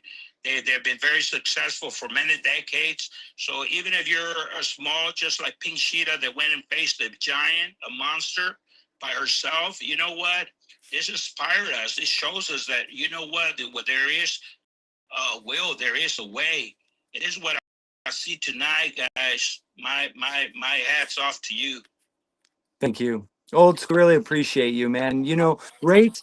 Well, I've noticed that rates are starting to climb a little bit, and so to me, it doesn't matter if rates skyrocket and get to where, you know, what we think we should be, what we need to be making, right? What we've earned, like during COVID, or oh man, sorry about that.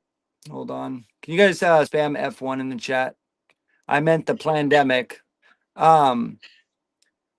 Rates going up, don't let it distract you, okay? They do this anytime in history, anytime we get a little bit of traction or we start collaborating and getting together, forming groups that can become more powerful and actually make change, right? Like pastime for a change. Don't let it distract you. Keep going. That's what we're gonna do. We're gonna keep going. And go ahead. Who was that? No. Oh, I thought someone was talking. School. Oh. Radio kickback. I think it was a CB radio at that. Oh, gotcha. All right. We're gonna be let's see. Yeah, we got a few more people. Yeah, go ahead. You're right, 100%. So we're going to see a big change. I guarantee it. Bet money on it. We know how it works. We watched the system, right?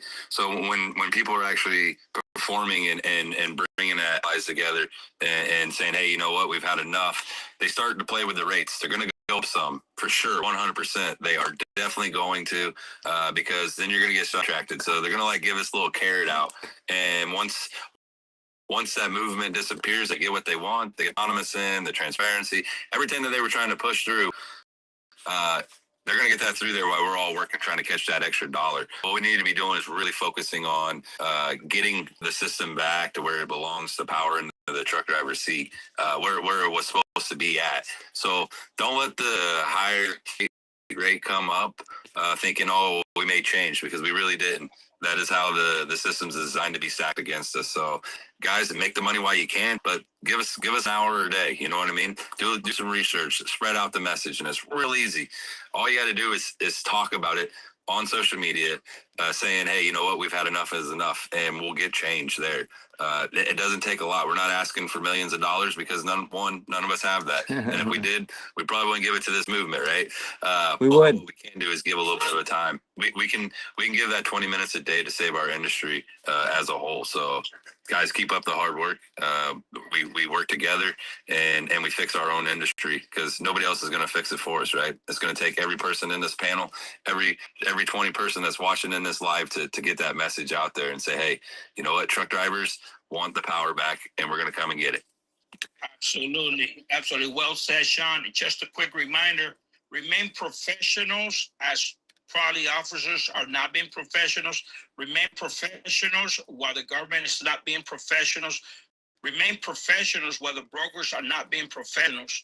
And take care of your driving record because insurance costs are probably going to rise. They're probably going to be a little bit more selective on who they hire. So take care of your license as this is getting a little bit tougher and the industry is getting tighter. But you're right, Sean. You know, 2 lanes that I've been watching for 30 plus years, 2 lanes, one of them was up to like $400, the other one $500. You're right. You know, it might not even compensate for the price of fuel anyway. So, you know, I feel bad for a brother that said he's still taking loads that are close to $2. That's Right. out the window Right. years ago. Yeah. Years ago, brother. I hope you really go back to there's tools out there from Lane Metrics or even Carrier Tools have a free device that will help you input all your numbers. There you go. You can learn about your operating cost. If you don't know your operating cost, you might think by getting $3 a mile, you're still benefiting. Brother, sister, you might be losing. Make sure your operating costs, because just because they're paying $200-300, but this fuel increase, you might still be losing money. Educate yourself, take care of your driving record, take care of your health, take care of your family, brothers and sisters. Yeah, That's and right. old school, I think what we should do is be building a platform that's free for every truck driver and actually show them how to get these numbers and how to run their business efficiently. Because all together we are brothers and sisters of this highway. So if you ever guys have any questions about running numbers or whatever, you know, feel free to reach out to anybody in this panel, because they're going to give you to the right person to say, hey, you know what, let's open up the books. Let's help one another out. Let's not gatekeep this information, because if I make money in this industry, I'm feeding my family, and I want you to do the same thing. I want you to be able to put food on your table. And if I can help you do that, well, then I'm doing my job as a professional driver. I took an oath when I came into this industry and got that CDL. And now it's time for us to uphold that oath, and that was to keep our roads safe and look out for one another. So, guys, it may not be an oath that you think it was, but it was that signature that you did your hard work. You went through the timing to get your CDL, and now it's time for all of us to get together. Absolutely. All right. Educated. It matters. That's right. That's right. All right. Old school, thank you so much. We're going to get some more drivers up here. I really appreciate you coming in, brother. And I hope to see you tomorrow, 12 o'clock sharp, Central Standard Time. All right. Yes, sir. All right. Take care of yourself, man. Yes, sir. God bless you all. You too. Clean up that suit and tie, because you're going to need it. Mike, I'm going to drop you out too, brother. You got any last words? We got a lot of people trying to come up. Mike. Just, we need to. What? You can't hear me? We can hear you. Now we can. Now we can. Okay, good deal. Okay, so now we just need to stay on track, and I mean, we're gonna have our disagreements, and that's fine, but we need to do that behind closed doors. And I mean, maybe we'll put a ring up, at one of the shows or whatever. We'll draw, more attention that way. Some of us just step in the ring and take care of our own problems, but we need to stop doing that on these platforms. Yeah, because Wild Child's right, man. The confusion, you're all over the people are all over the place. It's not. It's unprofessional. It is. He's right. He is right in a lot of ways. So, yeah. The last word is that the people that are listening that aren't coming up, realize you are our most powerful weapon that we have. Your voice, you telling 10 people, and them telling 10 people, and them telling 10 people, that's how we get the word out. And you need to realize that you are the movement, right? We are just setting the groundwork. You're the actual movement. Like, you tell your friends, you tell your family, and they join in and they start doing things, and And when we get enough people that we're, saying, hey, you're not looking after what we're our interests. You're only looking at your interests, and we're going to take that squishy seat away from you. They stop taking those checks from these associations. They say, you know what?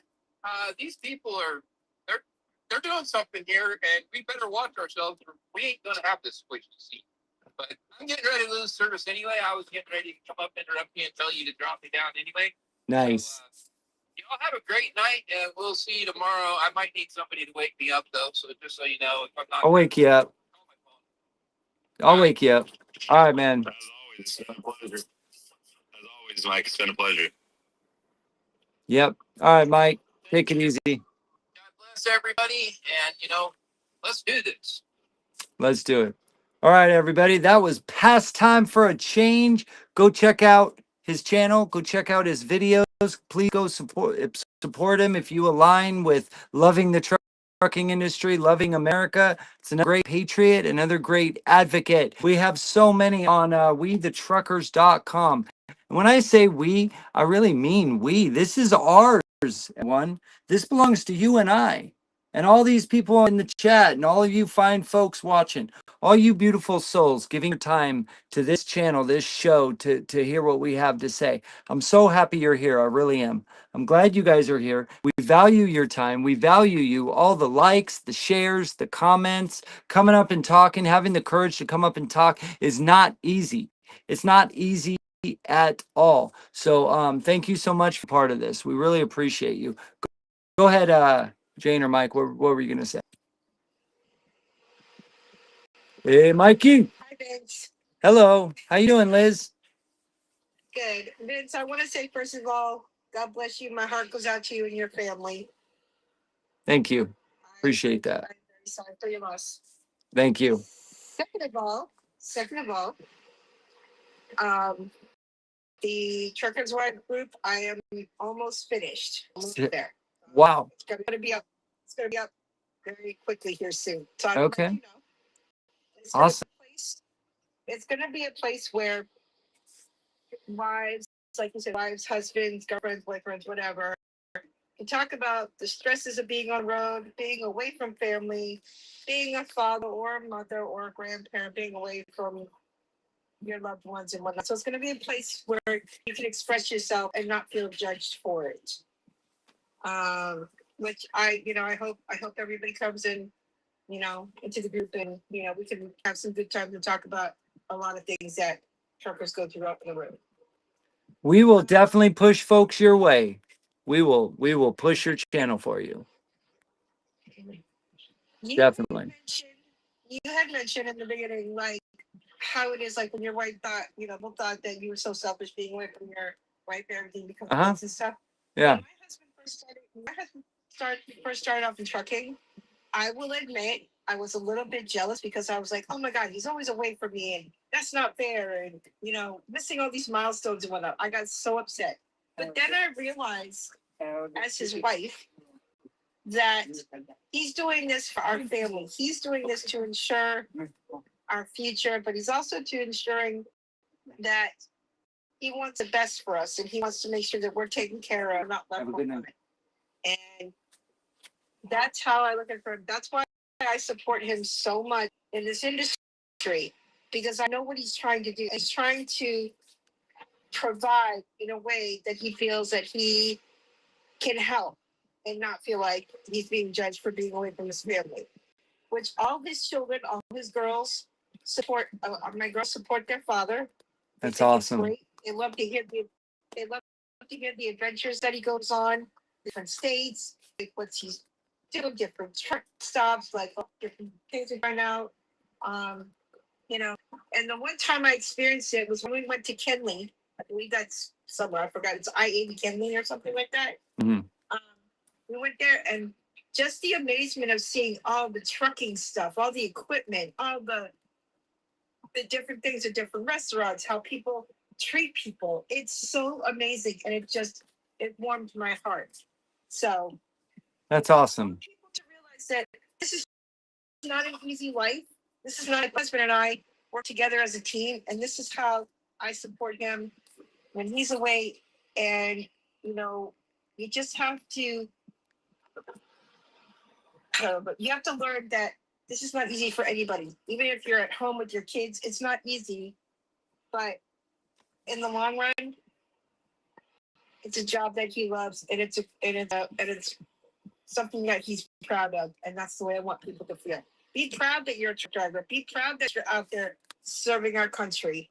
Be out there proud that you are the heartbeat of America. You guys are doing the stuff from point A to point B. You guys have long hours. You guys are awake. You guys are like literally trying to have to make dinner when you're on the road or you stop somewhere and you're just like, you're exhausted. But at the end of the day, you guys are the America, and that's the way people should look at you guys. Thank you, Liz. I don't know what to say. Well said. A lot of people, a lot of Americans, they don't understand the sacrifices that come from the wives at home, the children at home that don't have a parent. Grandma, grandpa is just missing everything, missing weddings, missing funerals, missing every holiday. And this is how America runs, right? It comes at a high cost, a very, very, very high cost. It comes at 7 times more. A lot of drivers don't make it home, and there's no companies that I know of that even send a deceased body home. There's organizations like the Truckers Final Mile, right? That sends the deceased home because a mega carrier won't do it. So it's a lot more recognition need to go to truck drivers and truck drivers' families. If you read my bio on any social media platforms, we always say fighting for truck drivers and their families, because the families feel it too. They're going through the exact same thing.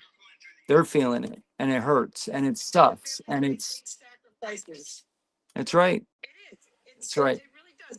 And I hate to say it does suck because when you're waiting, if something happens, that company, like that person drove for you for years, and if that person passes away or whatever, you're just gonna sit there and say, "Oh, to heck with them." No, that's Right. not how you treat Right.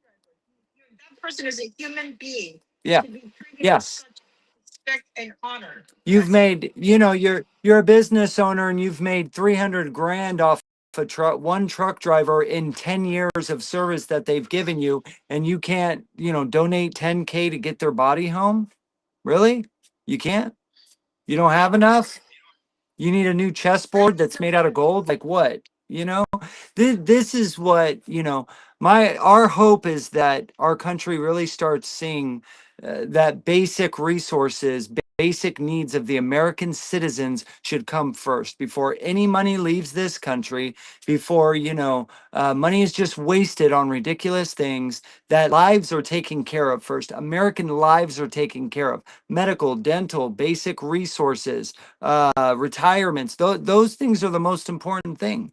Food, shelter, these are the things that we need, not the things that we want. It's out of hand. That's how we became established, and that's how a lot of other trucking shows and advocates became established, Liz. So I commend you for what you're doing. Thank you for what you're doing. I'm excited to tell my wife about it, and maybe this can help y'all, to where when we come home, y'all are a little more satisfied, right? You're a little bit more at peace, and don't have as much anxiety or depression from the missed truck driver being gone. Maybe it'll bring some peace to y'all talking to each other. I hope. That's the hope. That is the hope, and that's what I want. I want the truckers' wives and their families and everything to be able to reach out to us and say, "Hey, I'm feeling this way today," you know, or like, "Today is a bad day for me. I just need somebody to reach out to talk to." That's what I want. I want people to be able to see that that the group that I'm going to be putting up is to support the families and to support even the children, even if they just need to say, "Hey, I really miss my daddy, or I really miss my mommy," and that's Yeah. okay. It's okay to miss them. We need to reassure them that that's okay. It's perfectly normal for you. Wow. Yeah. Yeah. That's the way I want it to be. Right on. Well, thank you so much, Liz, for coming in. Tell your husband we say hello, and thank you for all his service, and thank you for all your service. Wow, Cassidy, thank you, brother. Thank you, Liz. Okay. We really appreciate you. I want to see that channel up and running. Yes, Vince, and you guys take care of yourself, okay? And good luck tomorrow with the meeting. Good luck. Thank you. See ya. Thank you. And after that, you know, like I said, if anybody wants that link to that meeting, you know, feel free to give me a message. I will send it over. It's time that we join together. Let's come together on this and let's fix this industry together. It takes all of us, not just one voice, but all of our voices together. So, with that said, let's talk to Bigfoot there. Hey, hey.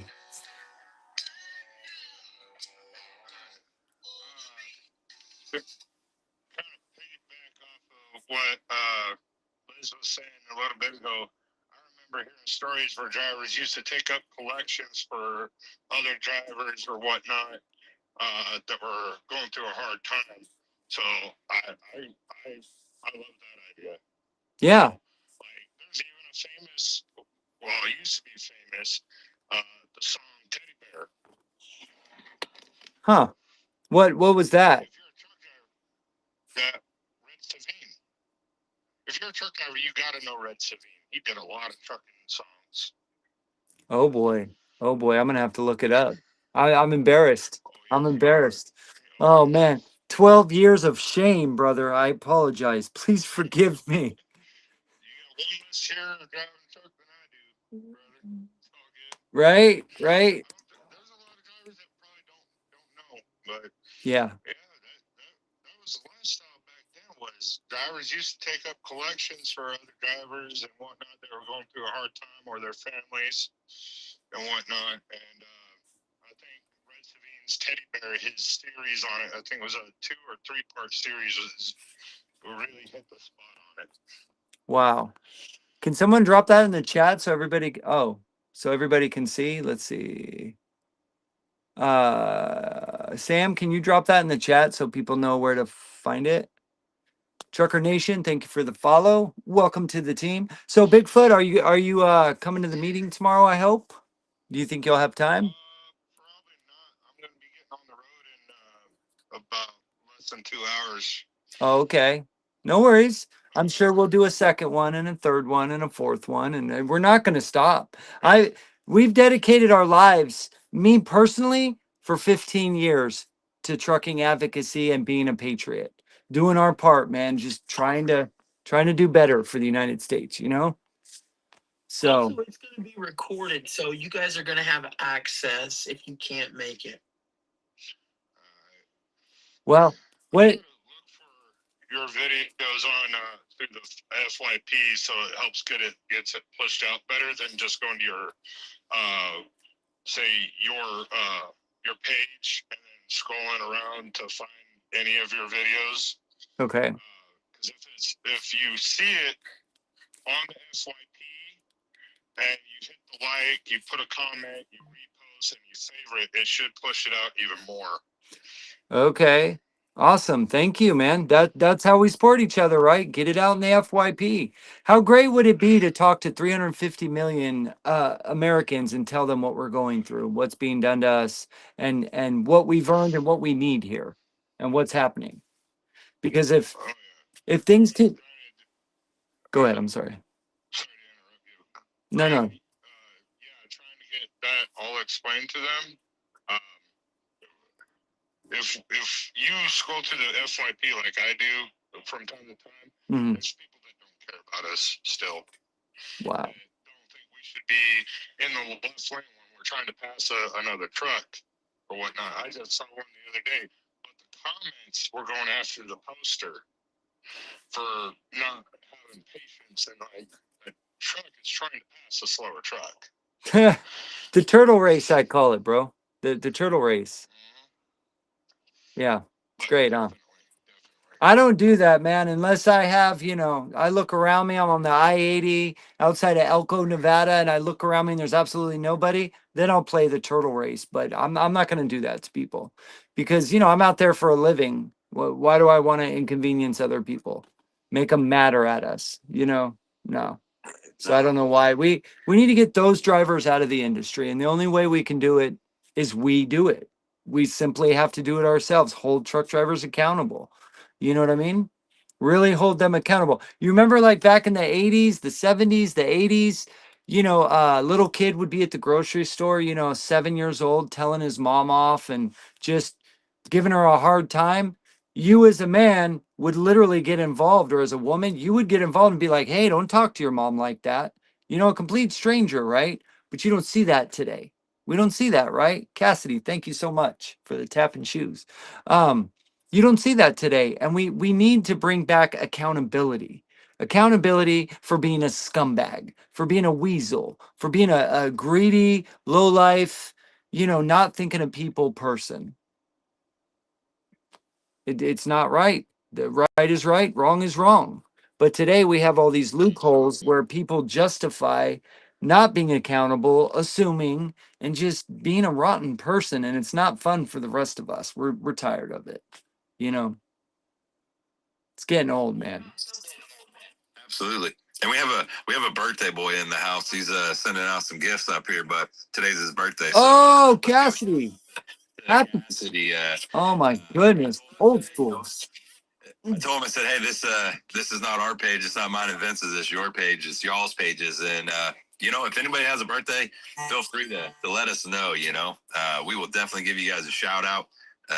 This is what trucking is about, is lifting up one another. And so with that, happy birthday, Cassidy.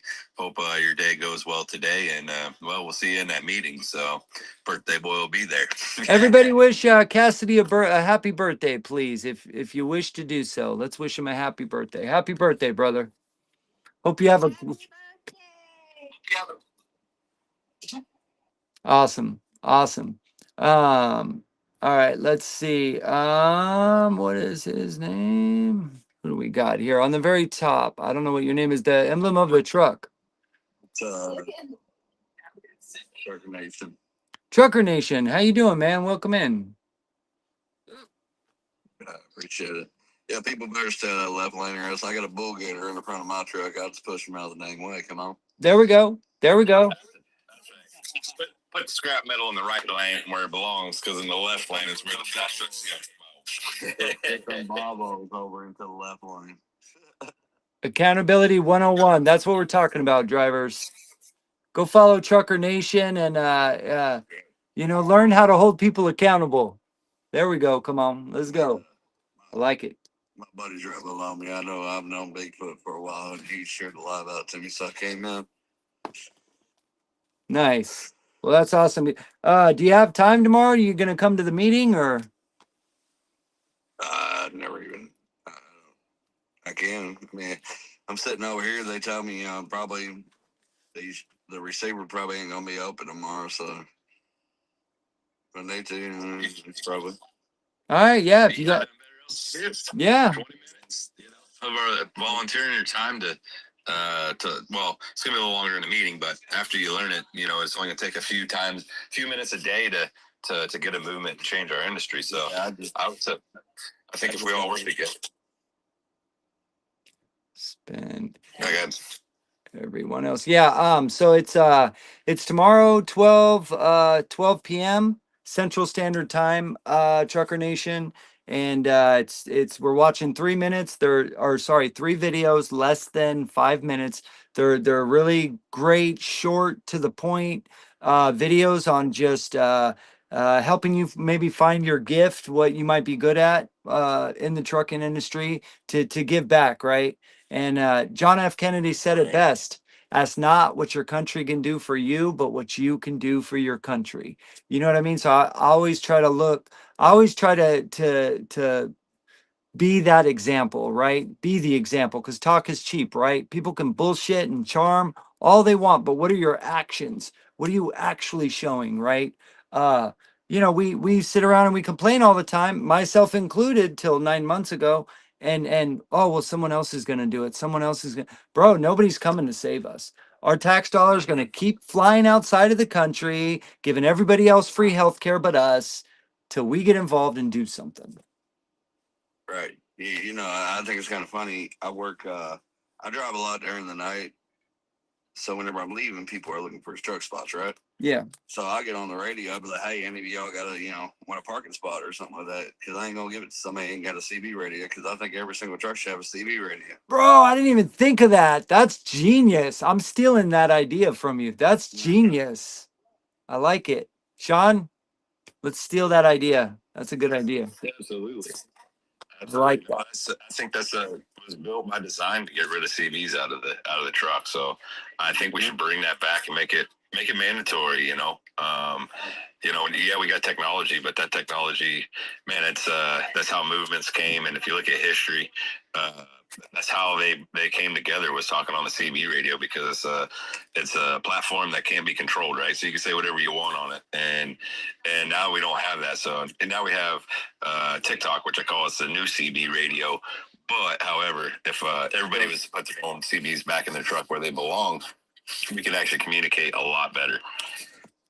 Yeah, I got another story that I like telling. I went around this curve. It was I think the speed limit was right around 60. I was doing 70. That's beside the point. So then, if I wouldn't have known it was a dead of night, it was going around the curve. There was this tractor trailer I heard on the CB radio that flipped over. Well, the axles and everything was facing me. So you wouldn't have seen no lights, hardly anything at all, because the axles were sitting towards me. And if I wouldn't have had that CB radio, I probably would have been face forward into the side of that truck. But I was able to slow down in time to be able to get around it. Saving tools. I have a similar experience. One time in the last 12 years, it's saved my life as well. Around a curve, same situation where came around the curve. It was just a gridlock of stopped vehicles, and you're coming up on the curve, and everybody on the CB's hollering like stop, it's an emergency, traffic jam, whatever. And you're coming up and you're like, well, it doesn't look like anything's going on around that curve. But boy, you slow down to 25 just to be safe. You start coming around, boom, it's just at a gridlock stop, right? Everyone stopped. If you would have been going 65, you would have just went into 20 people, So Yeah. I still jump on the CB radio and tell people how to get around it, so they can save that time instead of sitting.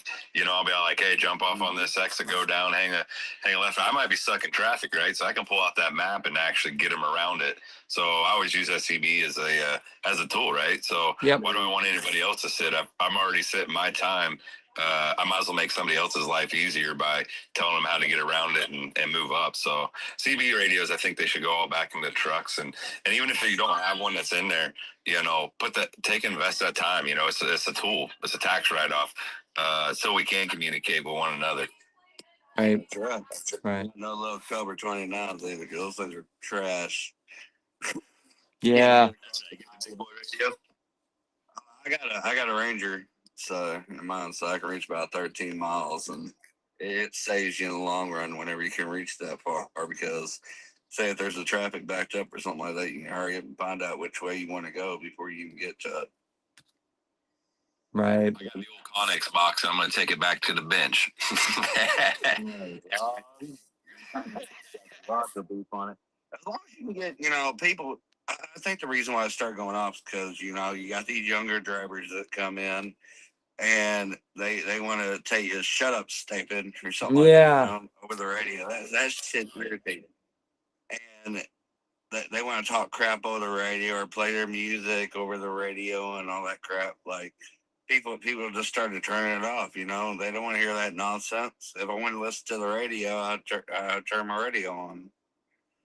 That's when you get that big Oh, big man. radio and you click it 3 times and then the music stops. Hey, y'all, Sophia's in an airport right now, so if you don't mind, we're going to hear what she has to say real quick, all right? If y'all don't mind, real quick. Okay, I'm really happy because we've been waiting out together for this moment, so we can unite it. And I can tell you that I have a vision that if we get together, we get stronger doing things. And I have so many things that I have visualized, and that also we can be our own dispatchers.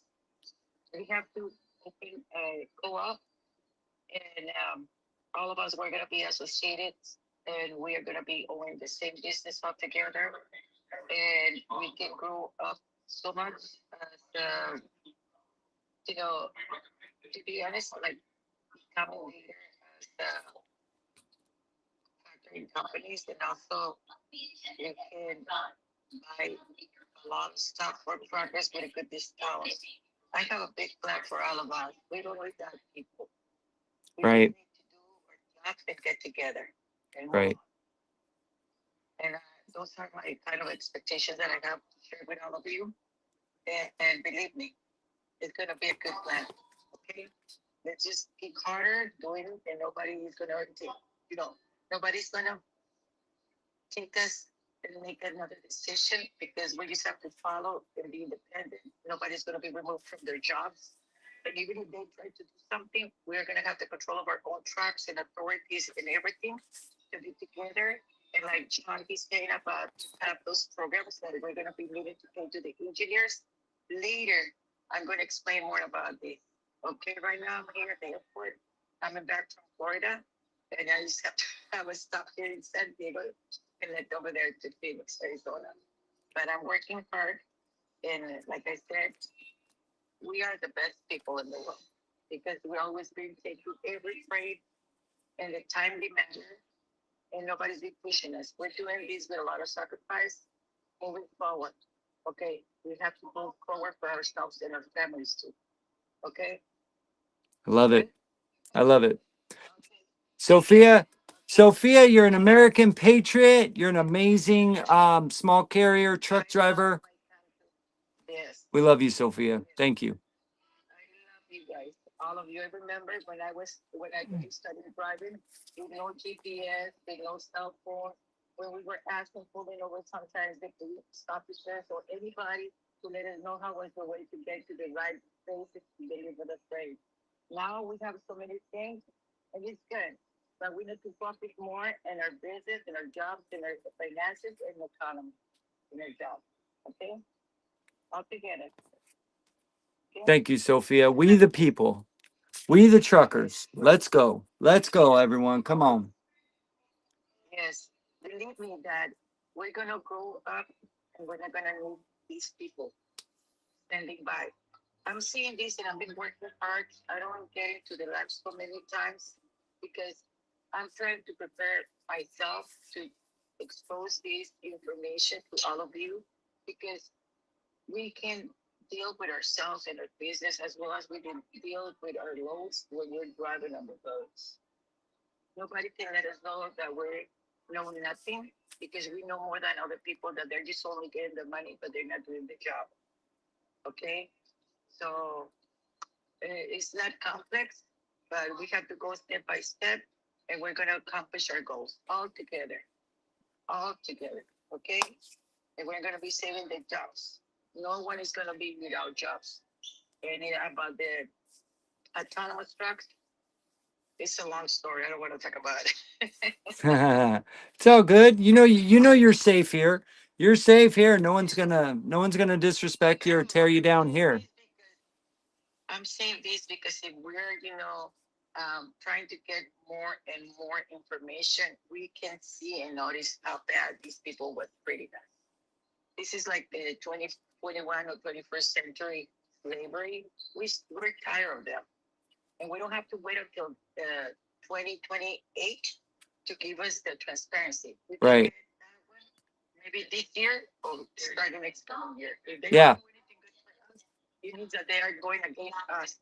The transparency is ours, and I can tell you that we have to let them know that we have and own the trust. We have the CDL, we have everything. It's a matter of decision what we're doing right here. We're not gonna go backwards. We're gonna be moving forward and forward and forward until everything comes to. Okay? That's right. That's right, Sophia. We are going to get it done. We're not going to wait anymore for the government to give us something or the global elites, the corporate giants. Forget about it. Forget about it. We're done. Yes. I know that it's gonna be sacrifice for some people that they're gonna be It helping is. us, Yep. but we have to be together. Okay? Amen. Nobody's gonna give up And we have to push and give the strength to other people to be stronger, getting stronger, and get it done. Okay? That's right. Building every day. Okay, God bless you all. All right. God bless you too, Sophia. God bless you all. Fly safe, okay? Have a safe flight. God bless. Later. All right. Bye bye. All right, Bigfoot. Anything else you want to get off your chest, brother? Yeah, it's going back to the CB radio with what Nate Trucker Nation was talking about. So before I came back to the company I'm with now, I was over at Schneider, and one of their safety things was the CB radio and our Bluetooth headsets were distractions, and I argued that against them. I said, no, absolutely not. I Right. said, it's your job as a training company to train these new drivers on how to use this stuff safely. That is your job. You can't be lazy about it. A CB radio is a safety tool. The Bluetooth headset, we're gone, especially as OTR drivers. We're gone how often from home? Like we're on the road months at a time, right? So I need my headset so that I can communicate with the bank, the mortgage company, maybe doctors, whatever, and even my mom. So we also got to target these training companies for improperly training on devices that us drivers absolutely have to rely on. I agree. I agree 100%. You know, when 12 years ago when I was in trucking school, I think it was like 6 or 8 weeks, I went and got my CDL, and then my first company I went to, I had 3 trainers at that company for another 4 months. It should have been longer, but that's what they did. And even that's really long for today, right? Some get pushed out in 2 weeks. It's insane. It's insane. But I'll tell you this, when I signed on with my first carrier, I did not know. I had my CDL in my hand, a legal CDL. I was at the job, had a certificate of completing the trucking school, and I did not know how to hook up a truck to a trailer. I didn't know how. I mean, anybody could figure it out if they mess with it long enough, but to safely know how to disengage is probably a good thing, having a commercial driver's license. Wouldn't you agree?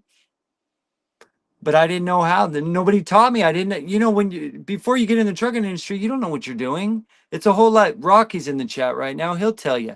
It's a whole lifestyle. It should be way longer than 6 or 8 weeks. So I agree with you, man. Our trucking schools, maybe that's your gift. Maybe that's your passion to get involved and get this craziness stopped. Because I know this for sure. I don't know everything, but we know this, right? One person can make a difference. You can make a difference. I can make a difference.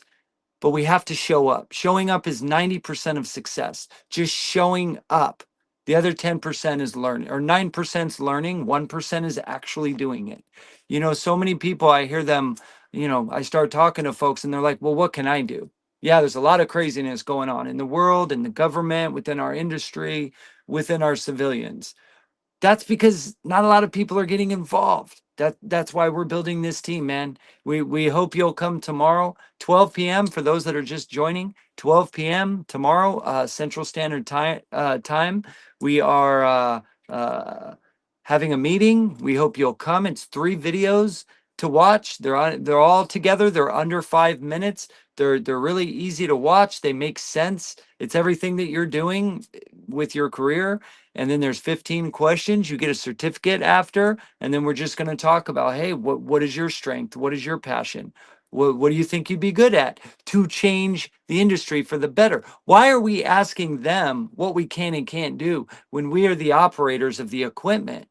Why are we asking them? An ELD, if enough people in numbers get involved, enough truck drivers, enough small carriers, we tell folks what we will and won't do, not the other way around. Like an ELD, for example, our philosophy is, you know what? You like the ELD? It works for some people. Great. Here's an ELD for you. Have at it. You know, clock your time till the sun comes down, right? But if you want to run paper logs, here you go. Here's some paper logs. Write it down until the sun comes down. You are a free individual in America. This is a constitutional republic, right? People argue with me all the time. This is a democracy. Well, I pledge allegiance to the flag of the United States of America and to the republic, not and to the democracy for which it stands. No, no, no, no, no. And to the republic for which it stands, one nation under God, la, la, la, right? So do your research, trust but verify. Let's throw the feelings out the door. Enough with the feelings, enough with the disrespecting each other and tearing each other down. We're uniting. We're brothers and sisters in trucking. We are uniting, and we, the truckers, we're going to bring it back old school. All right? We're going to bring back the 70s. We're going to bring back what all these veteran drivers tell us. Rocky, if you're still in the chat, tell us, what were the 70s like, man? The 80s, where we hear all these stories with truck drivers with 3-4 million miles. They tell us what trucking used to be like. Everybody was talking at the restaurant, complete stranger. But that's your brother or sister, right? They know more about you than your own family probably does, and you're strangers. All we have is each other on the road. No one else is looking out for us. Look at what they've done to us. They have destroyed, literally destroyed our lives over 3-4 decades. They've ruined the trucking industry. People that don't even drive trucks, people that don't live the lifestyle. They don't live it, but they want to make the rules for us and the laws for us. They want to make up regulations for us, policies for us. They want to tell us what we can and can't bring in our truck when it's our Second Amendment. Not anymore. They don't get to tell us what we can and can't do. If it's an amendment to the Constitution, Declaration of Independence, how about let's be free like our forefathers and God Almighty intended us to be. Let's do that because that is much more fun. And the human brain, the creativeness that comes out of a free mind is much better than a slave, much better than someone that's being controlled and manipulated and programmed to do what other people want them to do. Enough is enough. This industry is ours, not theirs. So get involved. Come to the meeting tomorrow, please. We need you. I need you. You need us. We need you. Let's do it together, because this isn't working. This just isn't working. Uh, Bigfoot, thanks for coming in, brother. If you have any last words, we're gonna be shutting down the live soon. So if you have any last words, brother, now's your 10 minutes of fame. I don't make promises. No, dude, I get it. That's cool. Just try. Yeah. It's awesome, brother. Time. Just make sure you're on time, like we do with trucking. See, I served in the Navy. We had to be 15 minutes prior to 15 minutes prior to 15 minutes prior to 15 minutes prior. We sit around for about 8 hours before we actually did anything. Damn. So how many sailors does it take to screw a light bulb? I was a CB. I did construction, vertical Oh, wow. construction, everything from the foundation to the finished product. Any specialty like cabinets, doors, windows. That's awesome, bro. Thank you for your service. Thank you, man. You're awesome. Thank you. Thank you. Y'all have a good night. All right, brother. Take care, man. All right, everybody. That's Bigfoot. Please go follow him. Great patriot, great trucking advocate. He just doesn't know it yet, but he is. I promise you. All right, Nate. What's up, brother? Anything else you want to get off your chest before we shut down the live? No, man, just I agree with 100% with what you said. I think ELDs just need to be taken out of these trucks. Like it's rushing time. It's you should be the one that know whenever you need to go to sleep. You're the one that should know whenever you're gonna go to eat. You know. Now we're shutting down and we're sitting in the bunks for hours at a time because we ain't even tired. Like, Yep, but then when we finally get tired, then hey, it's time to drive. that's right. That's not the way it should be. Just like these governor trucks, you go behind. Listen, my dang, these trucks now. I don't know anything about these trucks. These trucks now. You're driving down the road and all of a sudden they'll press the brake for you. You know how dangerous that is? Super. You're on a snowy road and you go across a bridge or something like that and slam on that brakes because it senses the bridge and it slams on the brake. like that could cause you to mess up. That could cause a wreck. Like that's yeah, I don't like these new trucks. Yeah, yeah. But the ELD is just a race against time. All you're doing is chasing the clocks instead of the miles. If you're going to give me ELD, make me hourly. Right, not right. paid by mile. You know, brother, I just learned. So I've been in Los Angeles for the last 3 weeks. I was here to help and take care of my father in his last days, and then for the funeral. And so I've been off for 3 weeks. And I driving here around LA. I grew up here for the first 18 years. I got the hell out of here at 18 years old. Ran as far as I could to Idaho. But anyways, being back, driving around in this city. I've learned that Tesla's there's a legitimate, the stigma that Tesla drivers are crazy.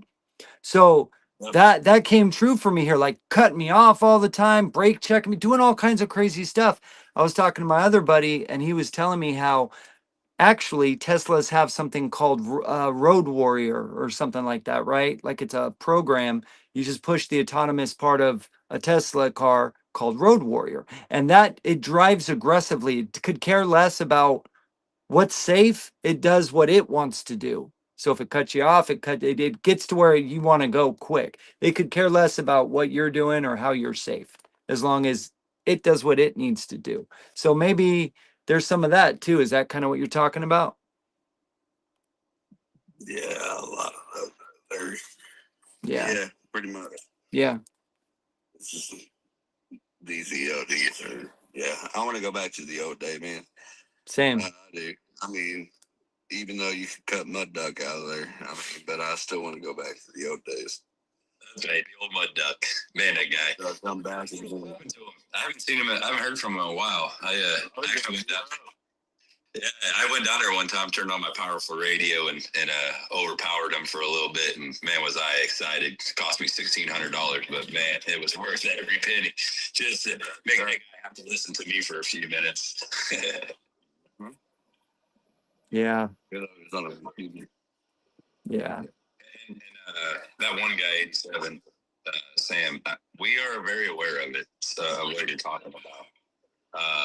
Again, this is why it's important that we have this meeting tomorrow, so we talk about this stuff behind closed doors instead of putting Right, please. all it's doing is just making us look like animals, trying to fight out. We're well aware of what the meeting's about and the discussion in the meeting.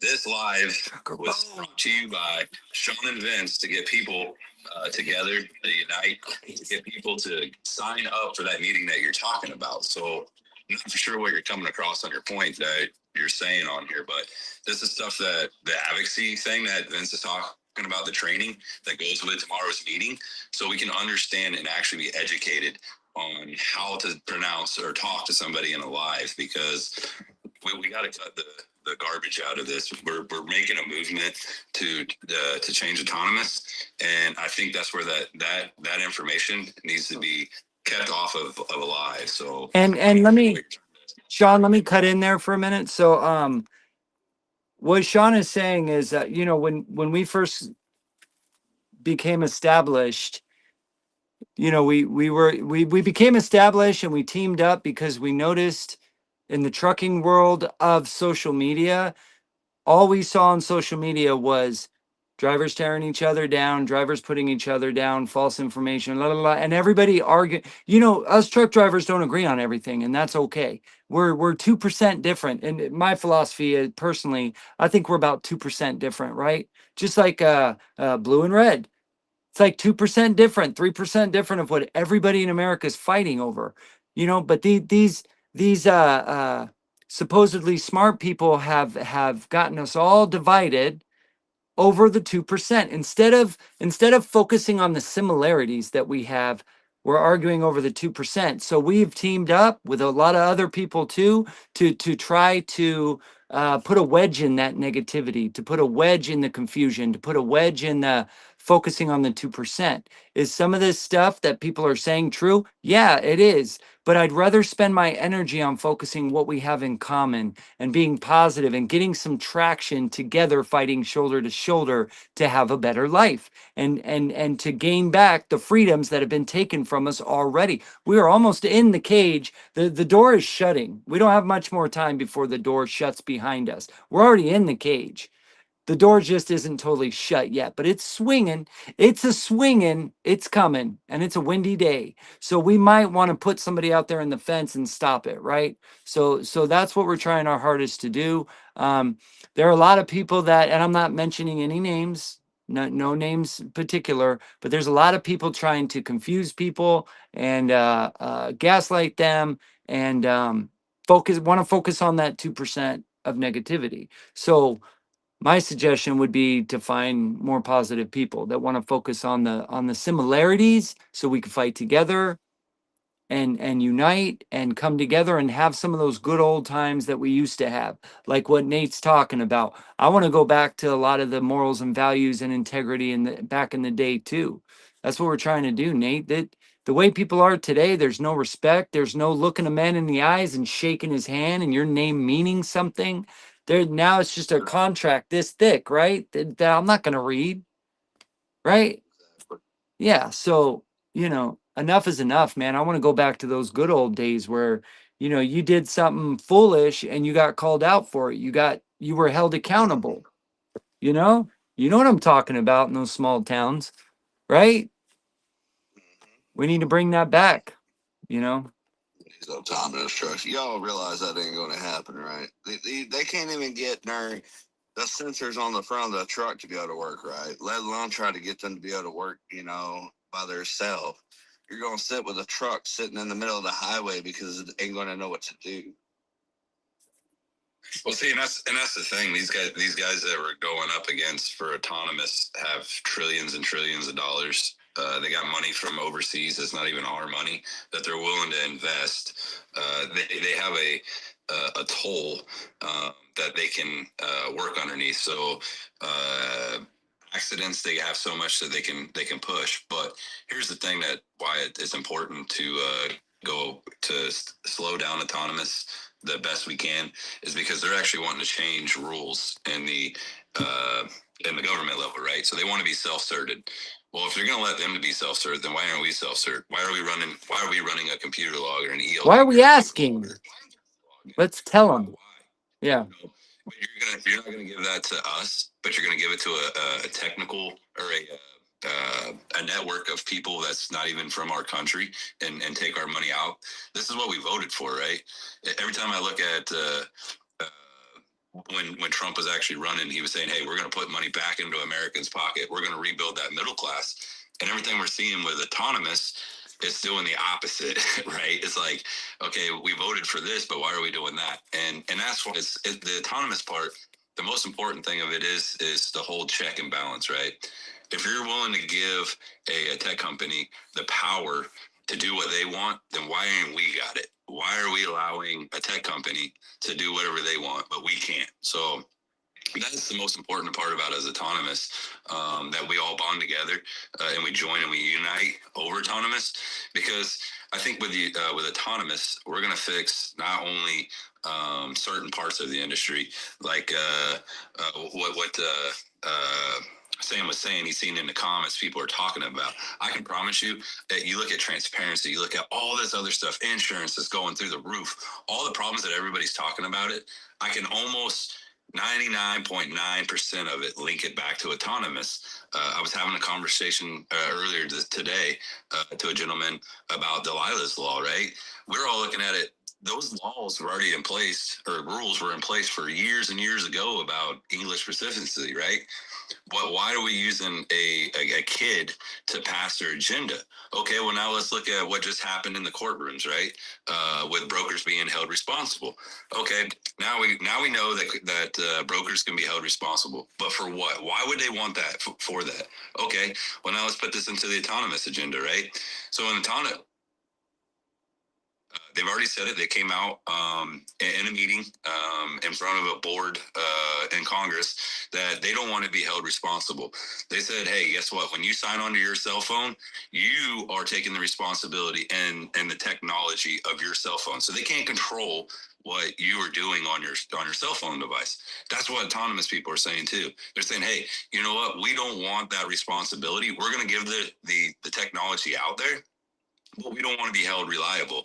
So now we give it to a broker. We give it to the carrier. Now we pass this blame around in a circle. Now in the It's a circle. system, right? The court system, we tangle this all up. So your family loses a part. You lose part of your family. Now, how much is that part of your family worth? Now they got it tied up into a system for 2 years, 3 years down the road, 5 years. Meanwhile, autonomous comes in, they dominate the industry. Now they start giving out, well, they waited 5 years to get this out because we passed blame. Now they're not worth $20 million, not worth $100 million. They're only worth what we're going to say they're worth. And we don't want to pay, right? We don't want to pay that responsibility. So we're going to just give them a little bit. So again, when people come into a live and they want to start pushing stuff, you got to do the research, right? I can give out the research a million times, but if you don't read what I give you or we give you as a team, what are you doing besides spreading false narratives? So I just want to be clear that, guys, we got to really do our research into this and look at it as a whole, at every single angle, and say, hey, you know what? I see this part of it. I see that part of it. And we connect as a team and say, hey, I found this out. You found that out. Let's put it all together and let's get it out to the media, because I think autonomous, it is a long ways to coming, we think, but there's other things that saying it's here tomorrow, and it's been around forever. It's just now, how do we control them coming into our industry and keeping the driver employed? Because it's that middle class part that we're trying to protect here. It's not nothing else other than the middle class needs to be in one of those trucks. Do we make it a pilot? Do we make them a CDL holder now? Do we change the whole foundation because of autonomous? And that's the part that if we all connect together and we bond over this, everything else we can change, right? So if we all say, hey, you know what, it's an easy task to do that. Well, we want this, and we get it. We put that power back into the truck driver's seat, and not the power of being divided, because dividing has been around for 40 years. It has started way back when I've been doing research. I can show you divided from way back. And when you go all the way back to slavery, right? We've been divided all this time. So now, even when deregulations goes in, we even divided more and more. So now in 2026, we are all new generation, right? We need to put our differences aside. They don't matter what color blood we bleed is all red. That's all that matters. We are the truck drivers of this industry. We are the safety. We're the heroes. We put our visible capes on every day to save lives and get freight movement for this country. And once we all believe that we're all truck drivers, professional drivers, we can make change, and we will make change. All it is taking 20 minutes of your day to spread it information that somebody's done research in, and say, hey, you know what? Let's spread it to the right people. Let's get on those news channels. Let's get the message spread across. And you know what? Sean, Nick brings up a very good point that that they're not ready. These trucks are not ready, and that's precisely why they want to self-regulate. That's why they don't want to have to release any information to the public. That's why they want everything behind closed doors, because they don't care whether they're ready. They don't care whether they're safe. They care whether they make money. They care whether or not they recap their investment. That's what they care about. And so while we know that, yeah, they're not going to be ready to do what you do, they don't care if they're ready, guys. That's what you have to understand. That's what this fight is about. This fight is about holding them accountable, about them being liable for the things that they want to take. You can't play the game and not be responsible for the points you're putting up. And that's what this is about. It's not about, is autonomous technology prepared to do what you do? It's about whether or not corporate America will force an agenda that is not what's best for the public. That's okay, Sam. So let's run on that right now. So us as truck drivers, we are the most regulated folks, okay, who are not considered like anything when it comes to the government. Like we're just, fools behind a wheel, we're not considered, anything. We're regulated on how we are. That's rats in a glass cage. We'll sum it up just like that. Is what they think we are. Exactly. So I think, in my opinion, exactly my opinion, when it comes down to these autonomous trucks and everything else, when it, they don't see us as being anything. We're overly regulated, but they don't care because it's a bunch of dummies in a seat, and we're good with it. Rats in a test wheel, and then we're gonna put a bunch of these trucks out here. At the end of the day, until we fight for what we need to have as far as a name for us, these trucks out here, it all we are is a dollar to these people, just like these trucks. We're the dummies behind the wheel for now, and they're trying to figure out the next dummy behind the wheel. So let's show them we're not, Allie. Let's show them who we are. How about that? Yeah, Let's show them that they're not right. Sorry, Sean. And to piggyback that off, right? And my research that I do, right? How is autonomous going to talk somebody off of a bridge that's about to do something stupid right in front of a truck, and you see it and you pull over? Who's going to pick up that kid out of the car seat that's been spread across into a field? Who's the first person that stops at an accident to make sure everyone's safe, right? These are all the things that people do not look at. That technology can't do that. It takes a human factor to be there, to be the safety, the heroes of the highway. Not autonomous, not technology, but real, actual heart-breathing humans that actually care about one another and the public safety. And that's what we have to spread the message. We are people, right? We're right now. That's what they look at us as, a rat in a cage and a glass cage holding the wheel. But we're not. And nobody's ever shined that light in this industry to say, hey, you know what? I said we save people's lives every single day when we put when we crank that truck up and we do our pre-trips and we do everything that needs to be done on the highways. Who's going to pick up the piece of metal that's out of the highway and stop? Who's going to help the cop, the officer, when he's getting beat up by another person? You know what? I've seen truck drivers stop and help police officers because they were getting whooped on the side of the road. Those are the humans. Those are the truck drivers. These are the professional drivers of this highway, of this industry. Can I put 2 cents into what you're saying? Okay, so you have what you're saying is these are the truck drivers. But the issue is when with what you're saying, a lot of that is old school values.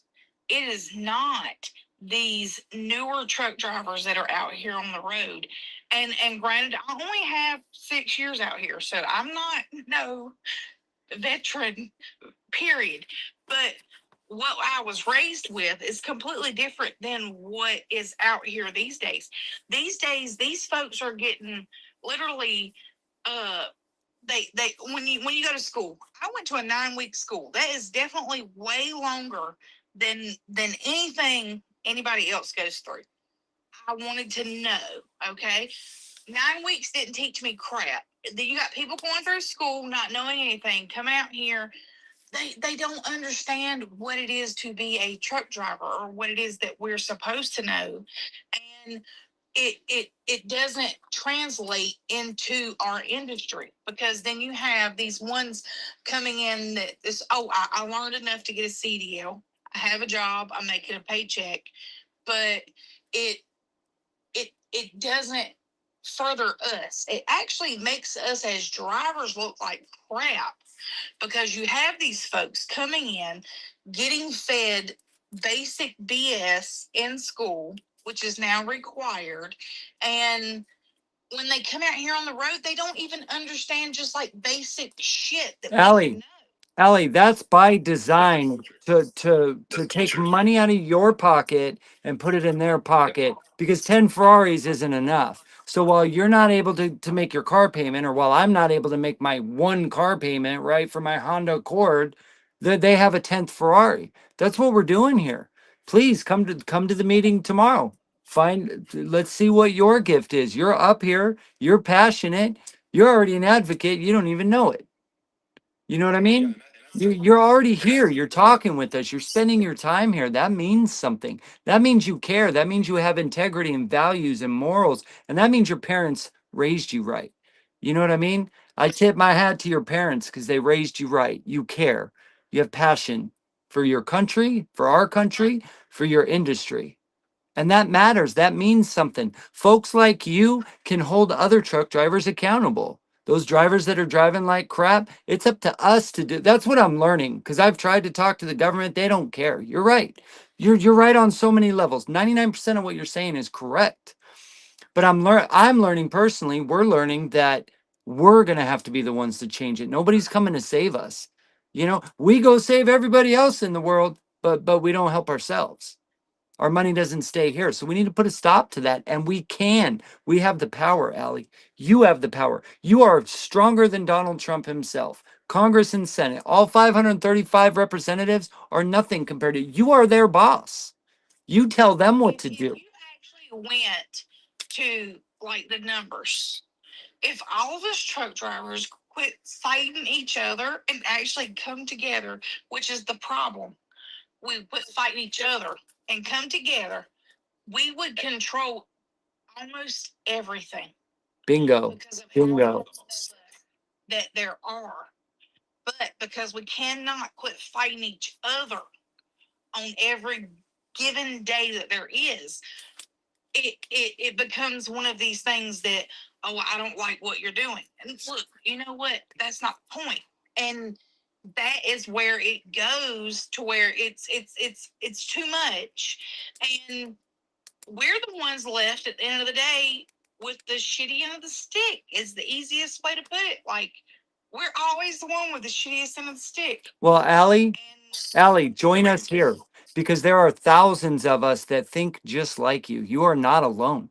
There are thousands of patriots right here on Trucking the USA Today, on We the Truckers. I'm finding thousands of us. I thought I was alone. We're not alone. There are many. I believe 8 out of 10 Americans are just like you and me. The thinking that you have, the heart that you have. It's the same, actually. The news just lies to us. Social media lies to us and tells us, that we're nothing and we don't have any power and we're falling apart. We are falling apart, that's true. But I believe 8 out of 10 of us in America are powerful and think like you and I. So join us because you won't find any of that crap here. Here you are safe. You can ask Sean and Sam and X. You can ask XX. You're safe here. Nobody's gonna talk down to you. Nobody's gonna disrespect you. Nobody's gonna tear you down or make fun of you or none of that crap here. Or we'll just mute them or block them. We don't put up with it here. We're doing our best. You can ask Samantha. Can tell you a little bit about culture. She's really good at explaining culture and what we're developing. Samantha, will you explain that a little bit about the culture for us? Let's see if Samantha's. Um, one of the keys is not, we don't need a leader, guys. We need to fight this standing shoulder by shoulder and walking together straight to the goal. And the culture is about raising this standard and intolerance of intolerance. And it's not about we're going to exclude anybody. We're not excluding anybody. What we're going to create is alignment. And when you get here, the culture is going to be so strong. The standard is going to be so high that if you don't align, it will be so very uncomfortable that you will learn quickly how to align or you will go away. But we'll never have to exclude anybody because we're not about exclusion. We're about bringing people together to accomplish the goal of giving power back where it belonged to begin with. The government we see today is the one we allowed to exist. Now, we can look at that and say, okay, we made a mistake. We kind of screwed it up. Okay, that's okay. We don't have to keep screwing it up. We get to fix it today. Today, we get to say, this is enough. We're not doing it anymore. Today, we take back our power. See, power not used is power lost. But anything lost can be found if the appropriate search is conducted.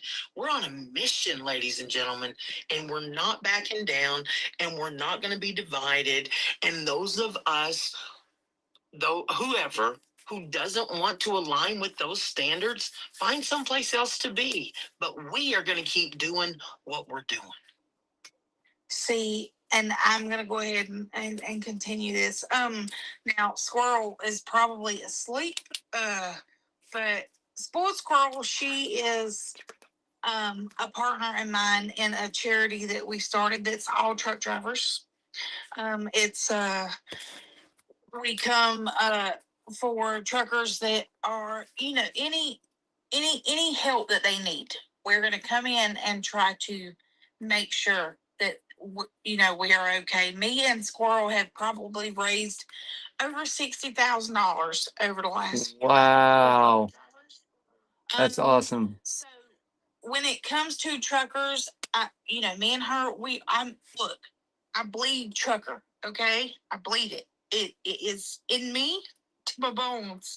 But when it comes to us and how we are regulated and everything else, that part tends to get pushed to the side. But it's just, oh, we have to deal with it. But at the end of the day, we don't. The problem is that there is a lot of us who are just like, put your head down, keep moving. You know, eventually it will get better. But the problem is that's not what's happening. We it's not getting better. It's not. And because we have just put our head down for so long, now we are at a point that if we don't start speaking up as a unit, as everyone, we are going to get outrun by a computer. And me and my husband, who are both truck drivers, have literally sat in our seat for hours a day and had the conversation of, so when they take us over, what the fuck are we doing? Yeah. Yeah. Yeah. What do we do now? Right. Like, what are we doing? Right. Right. And that's the problem. That's a problem because this is what we have dedicated our life. And he's been out here over 25 years. I've only been out here 6. And I'm like, well, I mean, I got a couple ideas. I don't know. Hey, that's all you need. Bam, you just said it.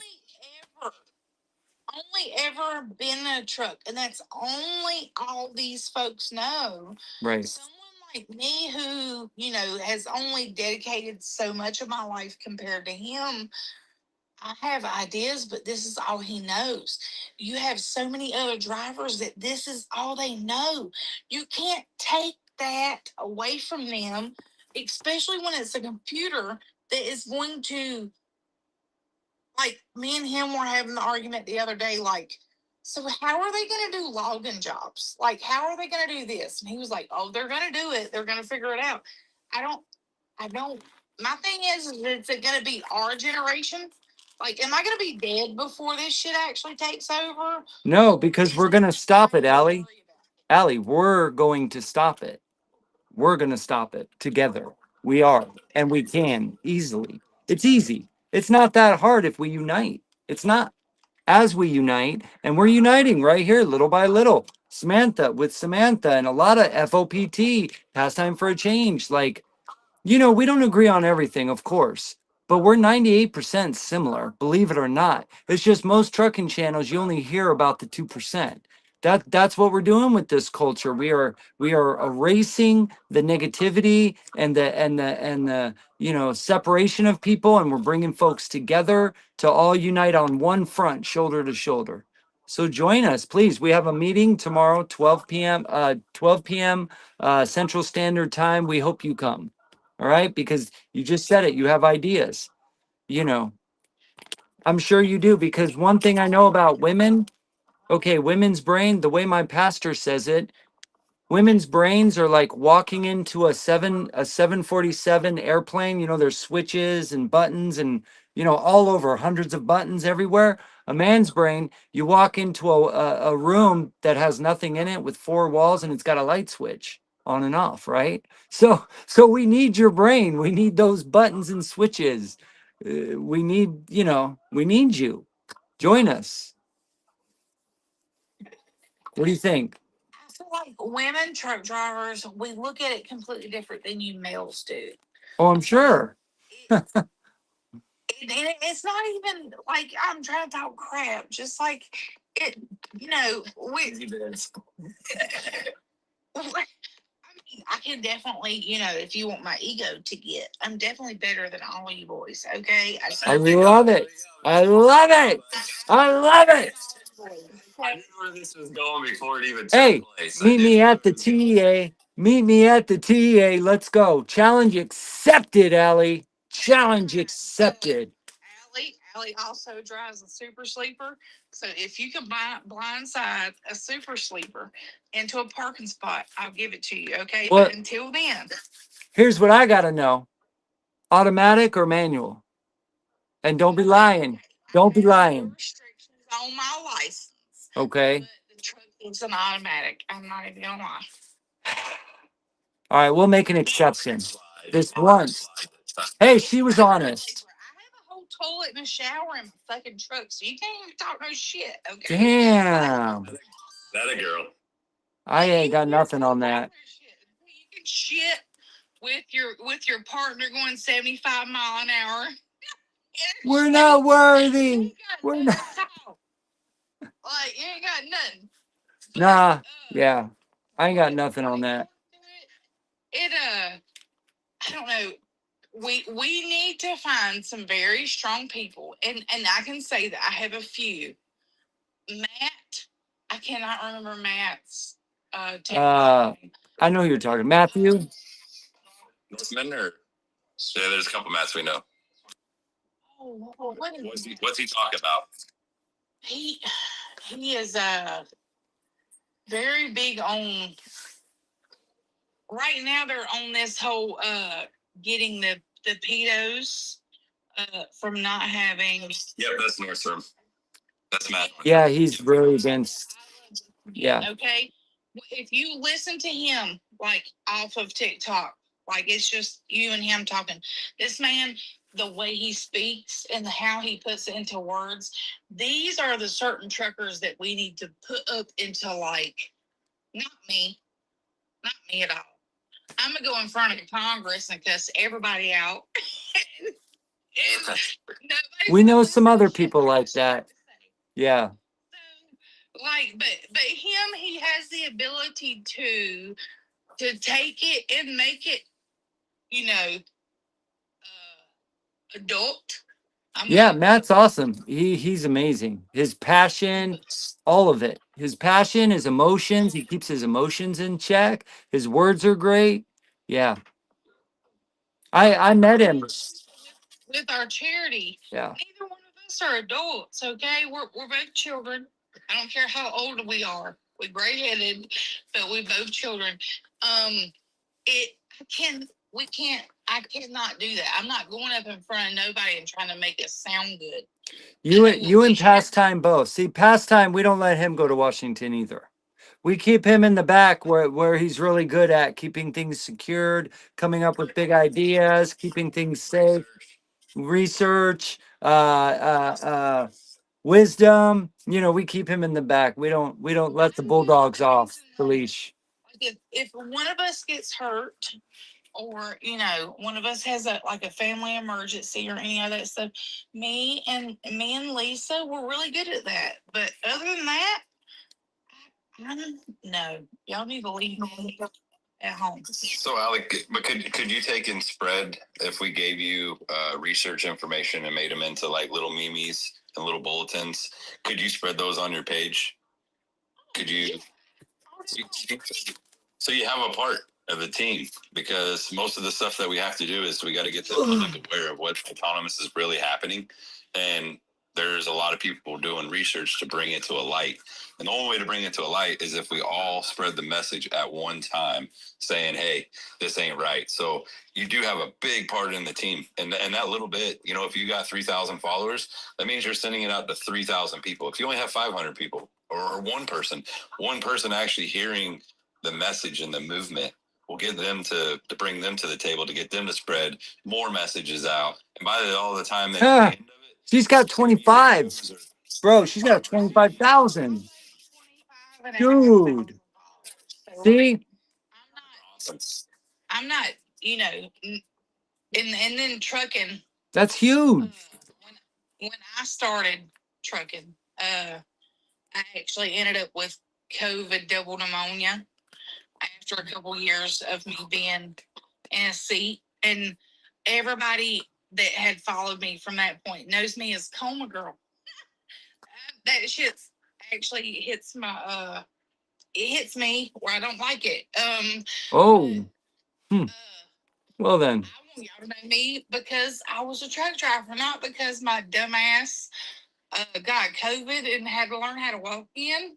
But yeah, Oh. but everybody got to see me come back to a truck. So a lot of people followed me because they seen the struggle, you know, learning how to walk and all that good shit, and then come back and get in a truck again, which is, you know, I'm nobody special. Okay. Yes, you are. Yes, you are. At the end of the day, what option did you get given? It was either you were going to try again or you were going to accept failure. And I wasn't going to accept failure. I am a truck driver. We don't accept failure. We get up, we figure it the fuck out, and we try again. That's There what we go. do. There we go. That's what we do as people. We do not accept basic BS. Okay. So to me, I don't see me as being anything other than anybody else that is a truck driver would have done. But some people see me as some inspiration. I actually find that shit a little nauseous because, like, You know that makes people like it even more, right? When you feel like that and say that, because that's humble. That's good. You know what I mean? That means you're a decent person or above. That's a good thing. I respect that. You know what I mean? Because pride is ugly. Pride and ego is disgusting. You know what I mean? I'm not prideful at all. I know. I can see that. To make sure that my children still had food in their mouth. That was the only option I had. Yeah, Was to get up, keep moving, or sit here and take defeat. that's right. That's just not what we do. The American way. My mother is a truck driver. My stepfather's a bull hauler, y'all. Okay, y'all know how the bull haulers are. All of them, all they do is talk shit. That's all they do.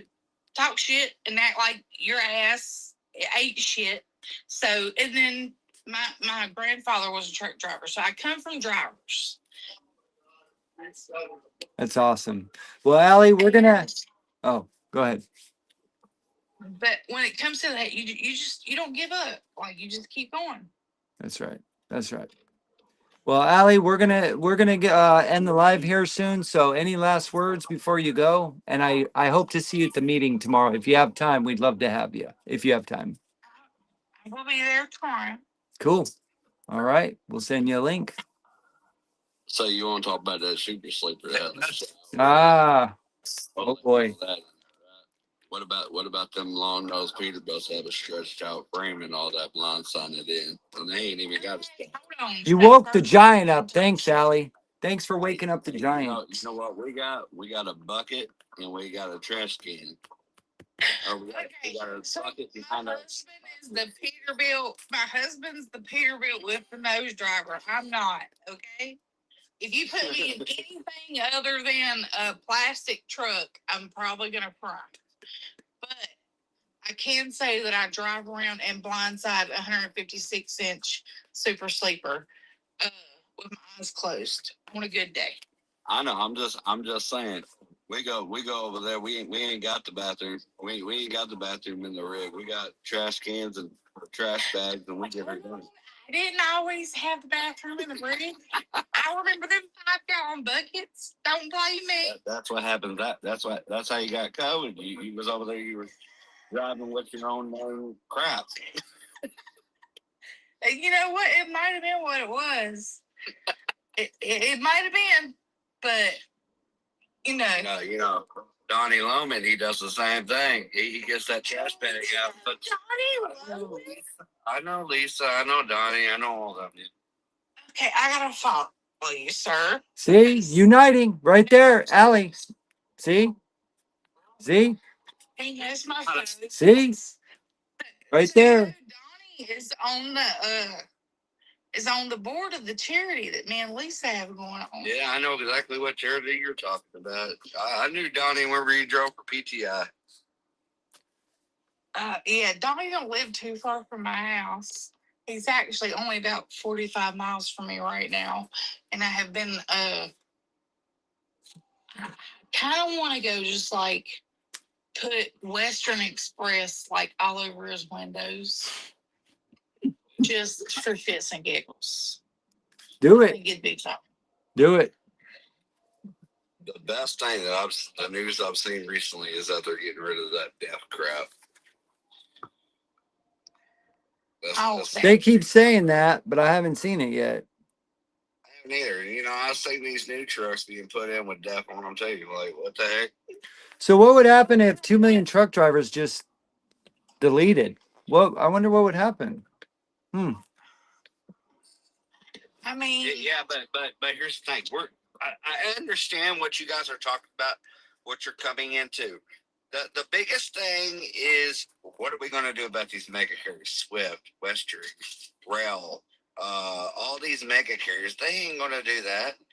They ain't going to do that. They're going to sit there and they're just going to push out drivers. Well, push out people, because I wouldn't even call them drivers, because 2 weeks inside of a freaking class ain't going to teach you nothing. Did you know mega carriers, Brett, Nate, mega carriers are only 14% of the industry. 14%. 86% are owner operators. Small business, middle class folks like you and I is what actually runs this country. Not mega carriers, but you are right as far as they have a lot of power because of their deep pockets with their lobbyists giving gifts, right? And this is all for entertainment purposes, of course, but giving lobbyists deep pockets to give gifts to Congress and Senate to get laws passed with the ATA's help, right? The American Trucking Association, such as what is it? We're not professional drivers, we're skilled laborers. Those are the kind of scams that are being implemented, right? Yeah, me also. Let's go back pre-COVID days, okay? All right, I'm going to Let's go back pre-COVID days. y'all have How long has the whole facade of we don't have enough drivers on the road? Everybody needs to be Yeah. truck drivers. We are Another great we example. are so short on drivers, but then think about it. We ain't short on shit. We ain't short on shit. You know why we're short? Because you can't pay us 82 cents a mile. Yeah. Yes. Yes. That's what it is. At the end of the day, we're not actually short on anything. The problem is we're short on dummies behind the seat. That's what we're short on. Yeah. We're not short on actual truck drivers. We're short on dummies Right. behind the seat. Right. Well, that's the thing. I think, Ali, that's part of our thing of the culture. We got to bring back the culture of the old trucking ways and put it back into the new system, right? We got divided so far. Everybody was about themselves, right? They're like, oh, I got to feed my family. I got to do this for myself. I. Instead of being, hey, you know what? We are the heroes of this industry, right? We are the truck drivers that stops and does all the stuff that we were just talking about a little bit ago. And it's our duty, our responsibility. Like I was telling everybody else earlier, when we took and got that CDL, we took an oath to keep our highway safe, right? That's what we really did. That we signed on the line saying that, hey, I am a CDL holder, and those responsibilities we take. And it's our responsibility now to spread that information out there and bring back that culture into this industry and say, hey, you know what? Enough's enough. We're no longer dummies behind the steering wheel. We're no longer rats in a cage. We're human beings of this highway. We're the heroes of it. And every single person is a brother and a sister of the highway, right? That was the old way system, correct? The brothers and sisters of the highway. That's the culture we need to bring back. And if your mom and dad had that in you, it's your responsibility now to say, hey, how do we change this culture? How do we get it back? Because it starts with you, it starts with me, it starts with everybody in this live by spreading that message of saying, hey, you know what? we can unite together. And I remember when you messed with a truck driver, you got a bunch of truck drivers in that town. Like, it was like a biker gang. And that's the way trucking was. And we need to bring that culture back. You know, the people that were stabbing tires in certain areas and stuff. Why didn't we all just like bond together and say, hey, enough's enough with that? Let's go find the person, because that's what the old system would have done. They would have set up a truck and 1,500 people would be watching that truck to see what somebody's going to do to it. Those are the cultures we got to bring back to this industry and get that bonding together. And it's no longer dummies. We're brothers and sisters from here on out. And that's the culture we're going to build. See, you know, the issue with that is when you go back to old school versus the new school ways, it doesn't translate to some of these new schoolers that are actually out here on the road. So when I was growing up, I was taught from my grandfather, who was obviously a truck driver. If you broke down and you're on the side of the road, any truck driver that pulls up behind you, as long as it's a truck driver, you are fucking safe. Whatever happens, you are fucking safe. But as a woman, I can definitely tell you now, if I'm broke down on the side of the road and a man pulls up behind me in a truck, I'm not safe. It doesn't translate like it used to. And that's the problem. The problem is I can't trust my brothers anymore. Whether you have a CDO or not, as a woman, I can't trust you because I don't know what's about to happen. I don't know what it is. And that's not you. It's because they have completely took their hands off of every regulation it was to let us into this industry. It's just like, oh, it don't matter who the fuck's in here. Whoever it is, just you got a CDO and you can fucking turn a corner, go ahead. That's the problem. And at the end of the day, as a woman, I don't like that. And then when we're trying to fight for us as a people, like just us as drivers, how can a woman fight for that? And then we got all these dumbasses out here. We got whole people who are on a national registry for doing things toward children and women, and they are still allowed to be on this road with us.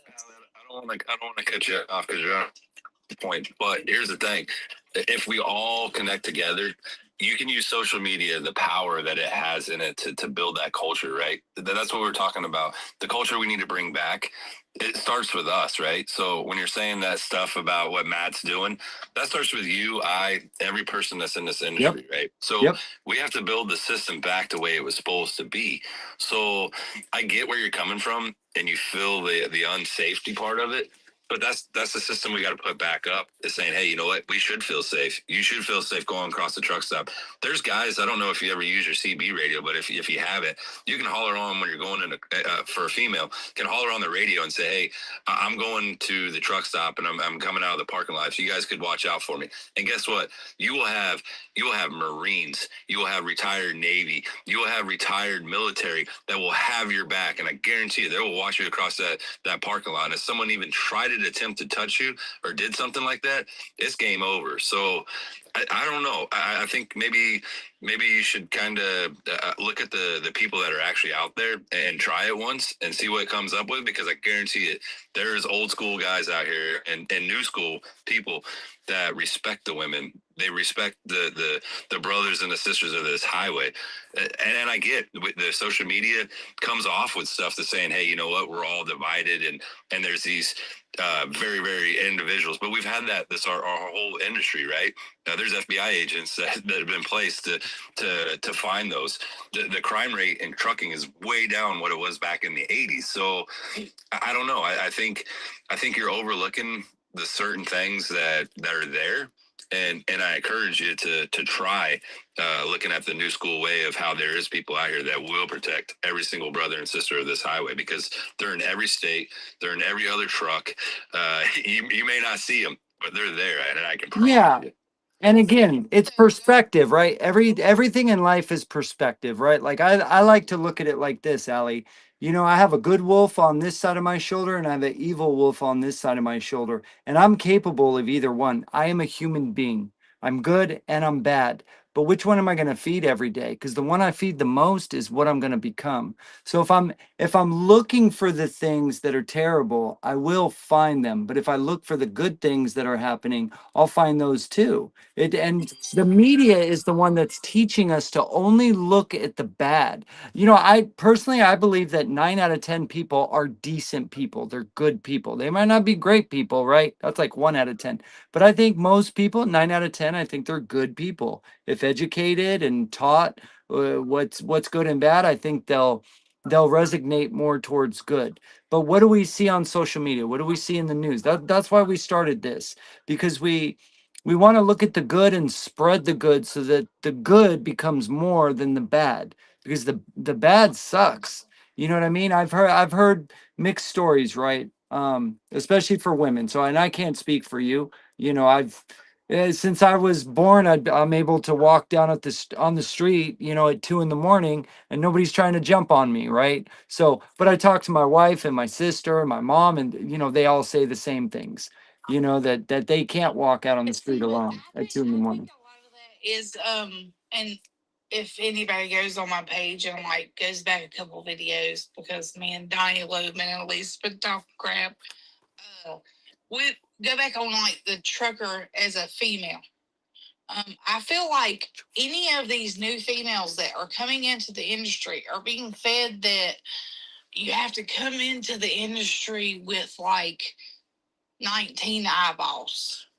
Like, you gotta look everywhere because Right, every right. man is out to get you and every man is out to do you wrong. And Okay. that's not true. Not a trucker Yeah. issue. That look, that's not a trucker issue. That is a human ass issue. Bam. You should be looking in your everywhere because Right. whether you're at Walmart, the gas station, Food Lion, wherever you are, it's not a trucker issue. It is just a human issue. But I feel like a lot of these females coming in, and it literally, to me, and maybe it's because I'm an old lady. I'm damn near pushing 40 over here. Okay. My gray hair shows it, but That means you're a good mom.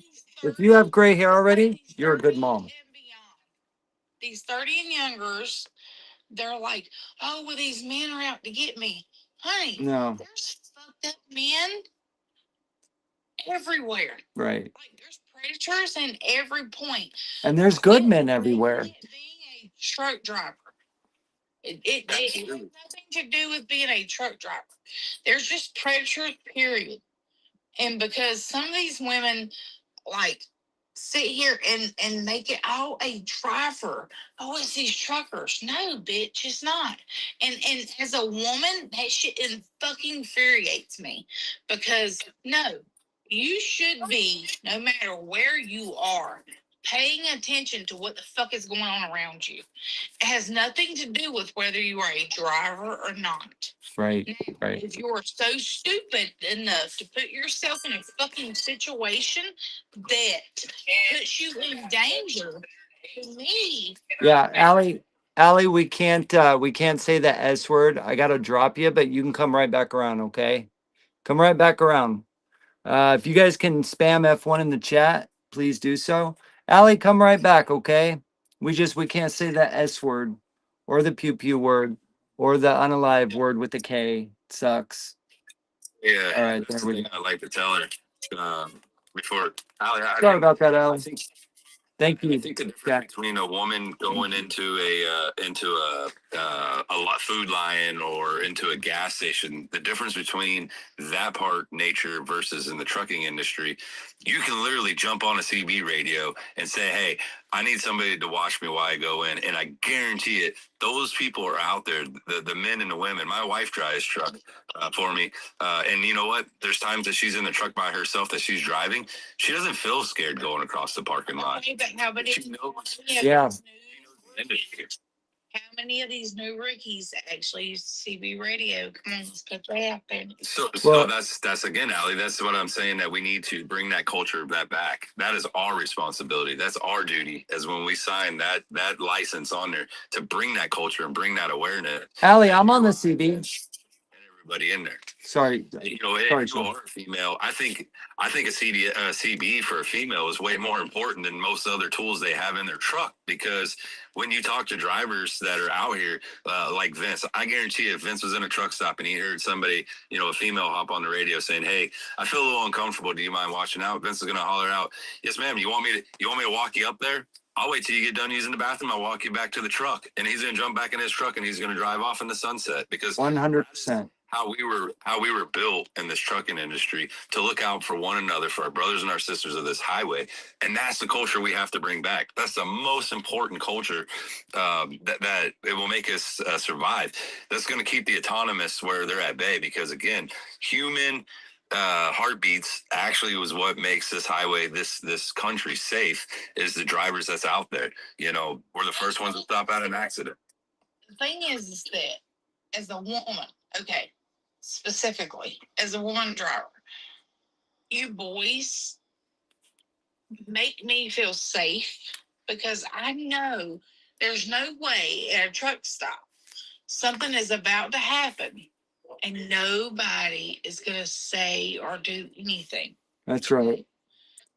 But the way that it is put out there to some of these women, that, oh, you're about to be, essayed out here in public in front of God and everybody, and that actually infuriates me, because there's a lot of these you boys. Okay, you got you country boys, you got you city boys, all of your boys out here that drive the road right beside of me. My husband is from San Bernardino, California. Okay, this is a city boy all day long. I'm from the country. If anything, if he was just to be parked next to me and see some crazy stuff going on, his handling it compared to my handling it is two different things. Y'all, you boys don't handle it like it's his is guns, mine's beating people up. Allie, I gotta drop you again. I'm sorry. Stuff like that. Come on back, Allie. Can y'all spam that? Thank you. Sam's already on top. We got that copy and paste already by now. F1, yeah. F1. Allie, you can come back. All right, we're gonna take one more guest and then we're gonna get going. Mike, if you just want to wait for a sec. Oh, here we go. Allie, we're gonna be ending the live. So do you have any last words? We can't say pew pew either. Sorry about that. Sorry. Usually go live. So See, you know what? If we all get involved and change that, we can change that. Yes, it's a private platform, but if we all stopped using it, I guarantee you they'd stop with the speech restriction. It's just it's a control method. They enjoy that control to tell us what we can and can't say. Isn't it ridiculous? It's like a child. Don't say that. Don't say that. Well, what's our First Amendment to the Constitution? But anyways, Allie, yeah, any final words before we shut her down? Women should not sit here and think just because we're girls we get treated any different than the boys. Nice. And the boys will take up for us. Come on now, all you male truck drivers, if you've seen some actual crazy stuff going on, would you or would you not take up for us? Of course. Of course.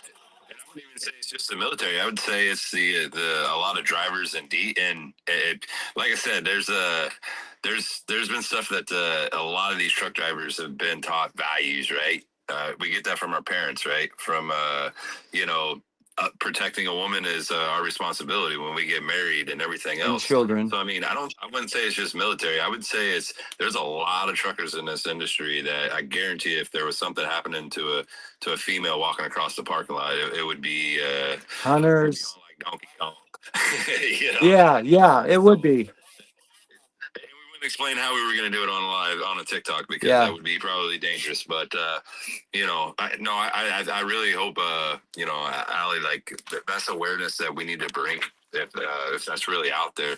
I know in our live events we've probably had 100 people that came up that says, hey, you know what, we respect women in this industry and they look out for them more than anything, just to watch them. So I think that culture is there. It's just getting, you using these platforms to say, hey, you know what, let's get that information out there for them.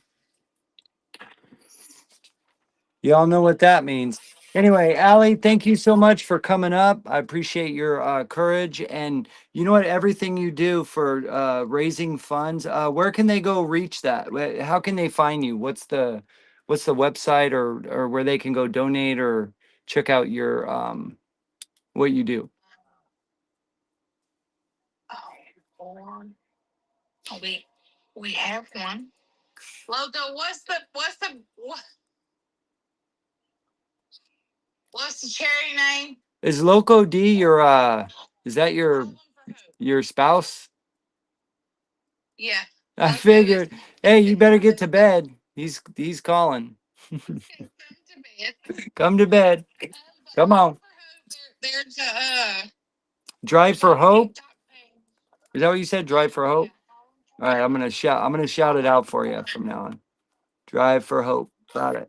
Oh, Drive for Hope. Hasn't somebody else we've had a couple people come in, Drive for Hope, haven't we?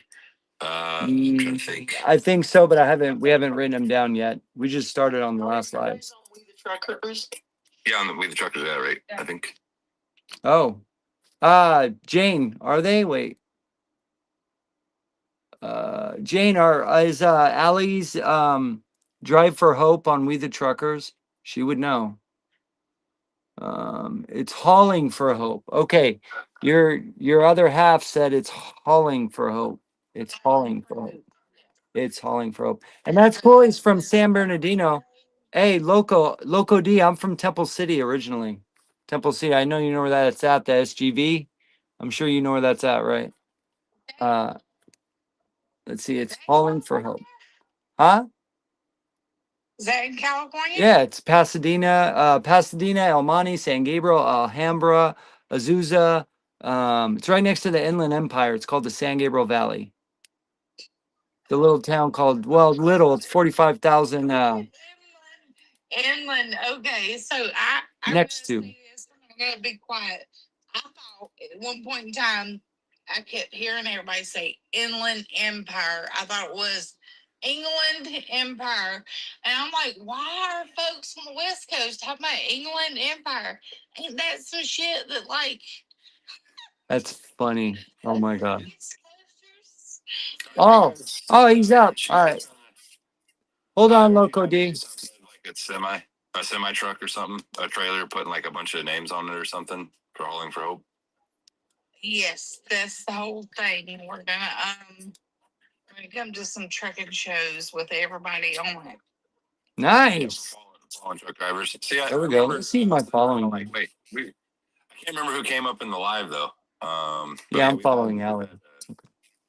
I think we've had somebody come in for sure. All right, everybody go follow everybody here that you see, that you like, that you resonate towards. We're going to shut her down. Allie, thank you so much for what you're doing. We really appreciate you. We're going to get to some more drivers here. You have a fabulous night. Please come to the meeting tomorrow, 12 o'clock p.m. Central Standard Time. All right, Allie, we salute you. Thank you for everything you do. All right, y'all. Next up, George. Oh, it's Jorge. Bro, what's up? What's up? What's up? You're a Bro? patient man, dude. I literally took a power nap and woke up. I know. Bro, good. Okay, I guess. Yeah. I mean, I want to tell you guys a little yeah. story. And just to show you guys a little story that's as some of you guys, or maybe you guys won't know, but you know how my license is set to expire in November, and you know, like I'm fighting what I can, but in the meantime, I'm doing a backup plan. So I started my own brokerage, right? Right. There's a story that I want to tell you guys, and then you tell me what you think. Right? There's a lot of talk about brokers, this, brokers, that, and broker transparency, and how they're stealing And I want to tell you guys this scenario, and then tell me what you think. Right? Just an honest conversation. I'm Okay. learning a lot on both sides. As a carrier, as an owner operator, for 12 years. Now as a broker, I see the other end of the table. Like, damn, dude, like people are complaining, but in reality, it's just the way things are. For example, I have a customer. He wants to move a load from Utah to Michigan. And I tell him, hey, dude, he wants a step deck trailer, right? I tell him, hey, dude, the thing's gonna be expensive because it's a bad market. That area is a bad market. How much you trying to spend? He's like, my budget is, as long as you get it under 10,000, I'm good. 10,000 Utah is to the where? budget. Utah to where? Michigan. Michigan. Okay. Michigan. So then I do the research. I analyze the lane, and I post the load, but I don't put a rate. I put in the comments, give me your MC and give me your best rate. That's what I put. I got 3 carriers that reach out, multiple carriers. Some of them is Landstar trying to double broker the load, like always. And the other is just other carriers. One of them gave me an offer for $6,000. The other one gave me an offer for $7,000, and the other one for $8,000. Now the one for 8 got covered. He got covered. The one for 5 just dropped, and the one for 6 is the one that I chose. And I was like, Okay. hey man, what's up? What can we get going? He's like, hey, any way you guys could do 7,000? I was like, dude, I could do 6,500, right? So $6,500. That's what I didn't put a rate. Carrier chose the rate. $6,500 is what we agreed. I go back to the customer and I tell him, hey dude, this lane's gonna run you $8,500. And he's like, yeah, dude, that's what's up. He was so happy, dude. Customer is so happy. In his eyes, he's under budget. $8,500. Okay. Carrier is happy. Now, the minute that broker transparency and the minute the carrier finds out that I charged the customer $8,500 and he only got 65, He's gonna charge 7. $2,000. Right. He's not gonna be happy. He's gonna be like, dude, the broker's $2,000 for me. Like, no, dude, like you gain your price, dude. Like, you know what I mean? So at the same time, dude, I feel like a lot of this issue is not. Yes, there's a little bit of problems with everything, but at the end of the day, dude, carriers just don't. Some carriers don't know how to quote, dude. Some carriers don't know Bro, I agree 100% with you there. Some I agree. don't know how to set their price. If the carrier would have told me 8,000, I would have told the customer, "Hey, dude, I got it for 9,000, or I got it for 10,000." I still would have made my $2,000. Now, some people would say, "Hey, dude, $2,000 is a lot for the broker. $2,000 you're stealing from the carrier." But at the end of the day, dude, how am I stealing from the carrier when he set his price? I have a question. It's like at the end of the day, dude. A lot of people complain about the broker, but at the end of the day, people don't know their value, dude. They don't know their value, and it is what it is. That's what's going on. Go I ahead, wanted to Sam. share that with you guys. Yeah, thank you, George. Thank you. Sam, what's your question? So the carrier said, "Can you do 7?" And you said 6,500. If you knew the budget was 10,000, why did you push back on 7? That's just business. If you would have pushed up harder, I could have done 7. I guess my version of business is different. It's just business. I mean, Okay. and he could have pushed up harder and said, "Hey, dude, can you do?" Why he didn't tell me, "Can you do 8?" And I said 7. So here's my thought, George. Right. So when you do stuff like that, in that area, all right. So that load should have done. If you look at your area, right. So from Utah, I'm pretty sure that's where you're brokering out of. The minute we start making that number draw lower, that's the less you're going to get trucks going to Utah. So when people that are educated in this business, we look at what the loads paid a week ago. I actually copy them down and say, okay, this load's about here. So not only are you hurting that driver, but you're hurting yourself, because next week you're not going to have any trucks if several brokers did that. Because now that area is paying too cheap for me to run my trucks to Utah, because there's no way I'm gonna run a truck from anywhere into Utah, because I'm like, hey, that's not a hot spot for me.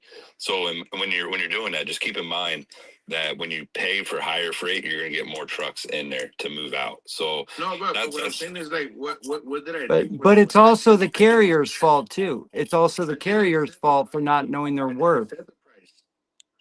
Right, and that's an uneducated guy, right? So I mean, literally, that's an uneducated. But you know what I'm saying? Had the guy told me, hey, 8,000. You know, 8,000. At the end of the day, the people set their price. Let's be real. Like people, some people have. It depends on your situation, right? Hey, it's Memorial Weekend. Hey, I'm trying to get home. People are trying to get a backhaul just to get home. People are. It depends on your urgency. It depends on what you're trying to do. It depends if you're willing to wait another day for a better load, and it depends on your circumstances. Like me, dude. There's so many times I've driven empty home just my ego, dude. There's been so many times because my ego. Like, hell, no, dude, I'm not gonna give you no cheap freight. I'd rather drive empty home just because of my ego. At the end of the day, what I'm trying to get at, the whole point of me bringing up this story is everybody was happy with this with the price. Carrier was happy. He got what he got. Customer was happy. But the minute, let's just say, hey, broker transparency, and then I told him I got 85, dude, all hell breaks loose. Oh, dude, you're stealing from the carrier. Like, how am I stealing from the carrier if you set your price? George, do you think the carrier is do you think the carrier's only happy though because he got the load and doesn't have to sit all weekend? He was just lucky enough. He knew there were three other people trying to get it. You know what I mean? Like I'm actually going to be able to feed my family top ramen now instead of nothing. So at least that's something. When my family's worth, you know. The reason I'm bringing this up, dude, is because people are quick to blame the broker, but people are so lack of knowledge and You're right. and their worth and their value. And you say at the end of the day, these people that complain about brokers, if you're sitting around looking at the low board, it's because you need a broker. Otherwise, you wouldn't be in the low board. You'd be with the direct shipper. I Right. understand the whole talk, dude, and you guys know me, dude. Like I've never been a person, and I think you guys got to know me. I always say things how it is. Dude. Yeah. And I've been in this situation because I was put in the situation because of politics, right? And at the end of the day, dude, today they blame the immigrant, people like me.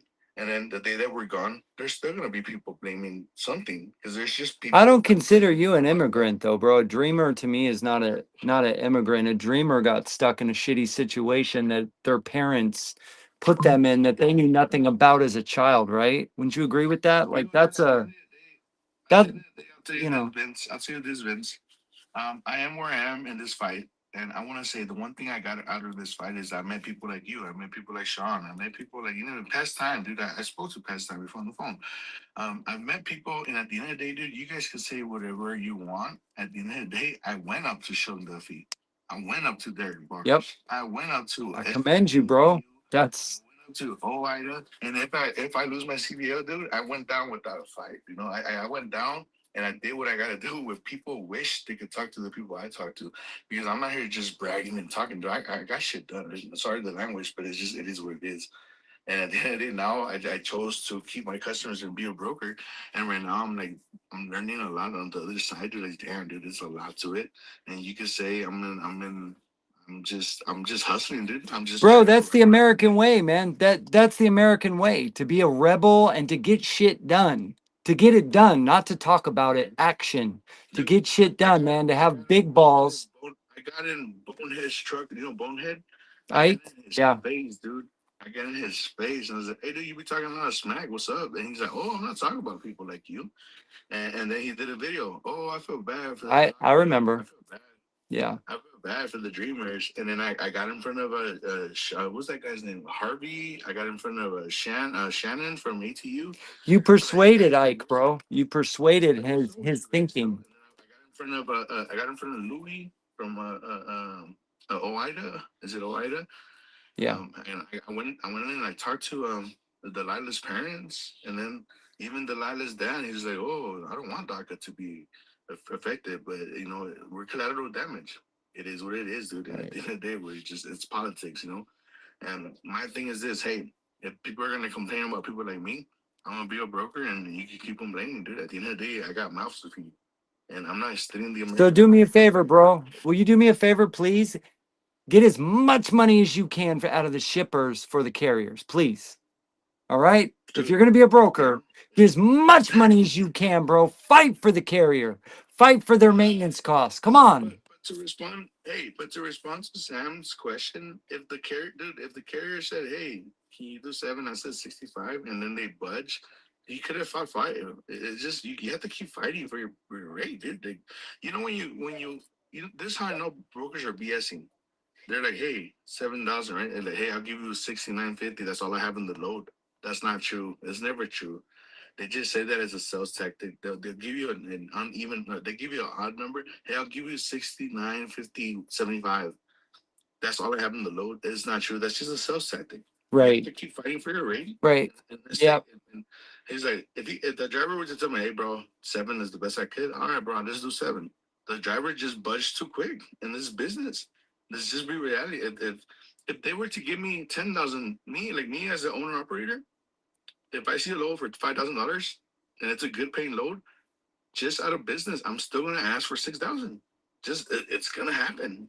It's your automatic muscle memory as a business. So as a broker, have you ever thought, I mean, I know it's the carrier's responsibility, but have you ever thought to yourself before, like, okay, and you're an owner operator, so you know, okay, I know the carrier is going to have, you know, so much maintenance per mile, insurance, you know, tags, blah, blah, blah, taxes, all that. So it's got to be at least this number, like $3 a mile. It's got to be at least that to the shipper. Like if you're talking to a new shipper, have you ever thought that way as a broker? Do brokers think like that, or no, they just don't? That's not reality, right? They don't care because they don't have to eat those costs. What I've experienced is that you give your bid with a certain amount of margin. Like for example, let's just say a owner operator is gonna take it over for 5,000. I'm gonna bid it for 6,000 because that $1,000 is gonna be my wiggle room. Like I'm gonna either get it for that $1,000 profit, or either I'm gonna break even. But my obviously nobody does this for free. Nobody's doing this to break even, right? Right. I'm doing it. I have that $1,000 profit margin. If at the end of the day somebody takes the $1,000, like if I make $1,000, then good. If somebody like goes back and forward negotiates, and if I make $500, it is what it is. It depends on the discipline of the owner operator, dude. And then that's what I get at. That's what the whole purpose of bringing this example is. Owner operators need to stick to their value and say, hey, dude, this is my rate, and it is what it is. And I guarantee you, right now in this market, brokers will call you back and like, hey man, I got it approved. But it's not that he got it approved. He just budged. People budge, dude. It's just a battle. In today's world, it's a battle. Right. That is what it is. And as an owner operator, if you ask for your price, like call them. It's a poker game, dude. Call them on their bluff, and that's what it comes down to. Yep. Yep. I've been 3 months with my brokerage, and dude, I've made money. I have my customers, and I've done this. And at the end of the day, it depends on who you talk to, and depends on who you work with. Like I've been working with carriers that I've met for a long time. That's the difference with the other people that I'm not cold calling. I'm going into shippers and hey, dude, I picked up this load for you under Rivera Bros, and I now have my brokerage. Now people will say, hey, that's back to the city. At the end of the day, there's everybody breaks the rules, dude. And I'm doing what I gotta do. You know what I mean? Yeah. Yeah. But yeah, dude, that's it. I hear you. No, that was a great story, man. Thanks for sharing. Appreciate it, bro. Man. All right. Keep up the good fight, bro. I'm proud of you. Seriously. Yeah, I appreciate it, bro. Yeah. George, the one thing I would say to you, you know, while you're doing this, broker, just remember where you came from, right? So you know how truck drivers are, and there is some weak ones out there, right? The system's not built to. There's this. It's like a dog eat dog world, right? So just remember where you came from as being a truck driver, right? So if you start taking and giving somebody cheap freight, but just know that you got to sleep at night. You know what I mean? Because at the end of the day, say that guy took that load for $6,000. What's his life story like? You know, does he have a kid at home having cancer that he has to provide for, and he's only taking that so he can get back home to get his kid to the doctors? Because there's a lot of stuff that people don't understand about trucking and the human being factors, right? A lot of brokers, they don't care if your kid's going to be alive tomorrow or the next day because of all the medicines. So when I deal with people in this industry, I want to get to know them, right? And as a broker, you should get to know the driver. You know who's taking that load, and feel them out and feel their story, right? I mean, at the end of the day, you're the one that's got to sleep at night and say, hey, you know what? I made this kind of money. I could have made this guy more money. You know, so it's not personal, but when I deal with drivers on the road, I always or saying, hey, you know, I got these haul loads that you can haul, and they're $14 a mile. I look for the guys that saying, hey, you know what?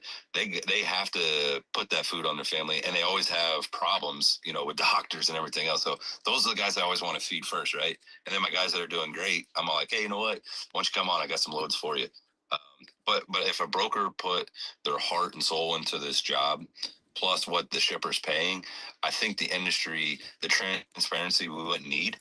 But right now, the way the system is built of taking the weak and taking from the weak and giving it to the rich, right? Not saying you're rich, but there's other big broker firms out here that, you know, you're looking at billions of dollars a year industry that they're making.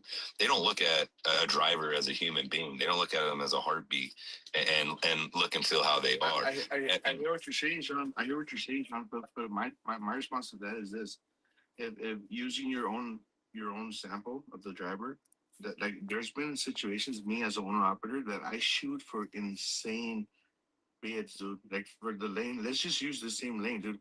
I could have said a 10. I could, hey, I'll do it for $10,000, and even me, while doing the offer, I'm like, dang, there's no way the broker's gonna take that. But you have to shoot for, your goal as an owner operator is to get as much as you can. It's just, it comes down to the business, dude.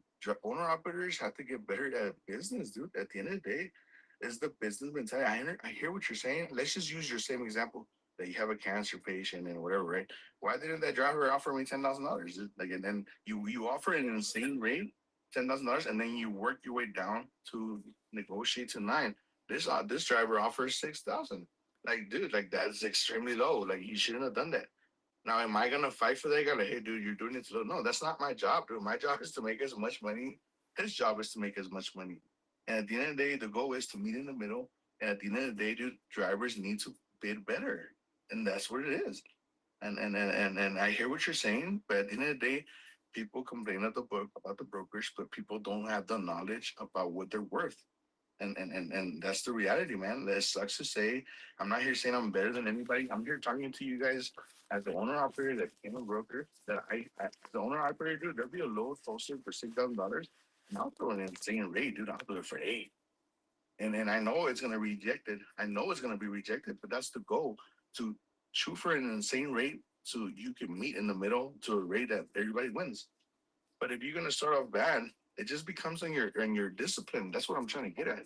It comes to discipline. Like, hey, if you know what you're worth, you know what you spend on your truck, you know what you spend on fuel, you know what you spend on maintenance. Shoot for a high rate and negotiate down.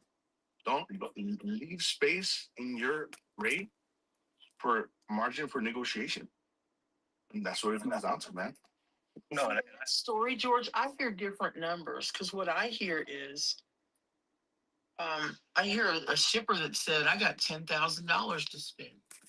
And then a driver said, here's a $6,000. We go back and forth. Hey, can you do 7? No, I can do 6,500. And then you get paid 8,500. You gave the shipper a bigger break than you gave the driver. And you didn't come from shipper to broker. You came from driver to broker. But then I could have been. I think that's the piece that kind of troubles me. It's the culture. I could have told the shipper 10,000 and kept a bigger margin. Right, but you cared more about the shipper than you did that driver. But what is it? How is it my responsibility to care for the driver if he's happy with the rate?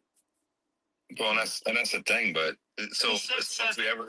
No, but how am I hurting the driver though? He's happy. He said 7 happy with the rate.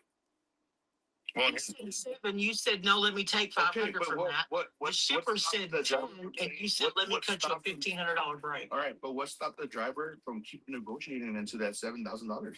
It is my business. It's my business to negotiate. It's his business to negotiate. Why did he budge so quick?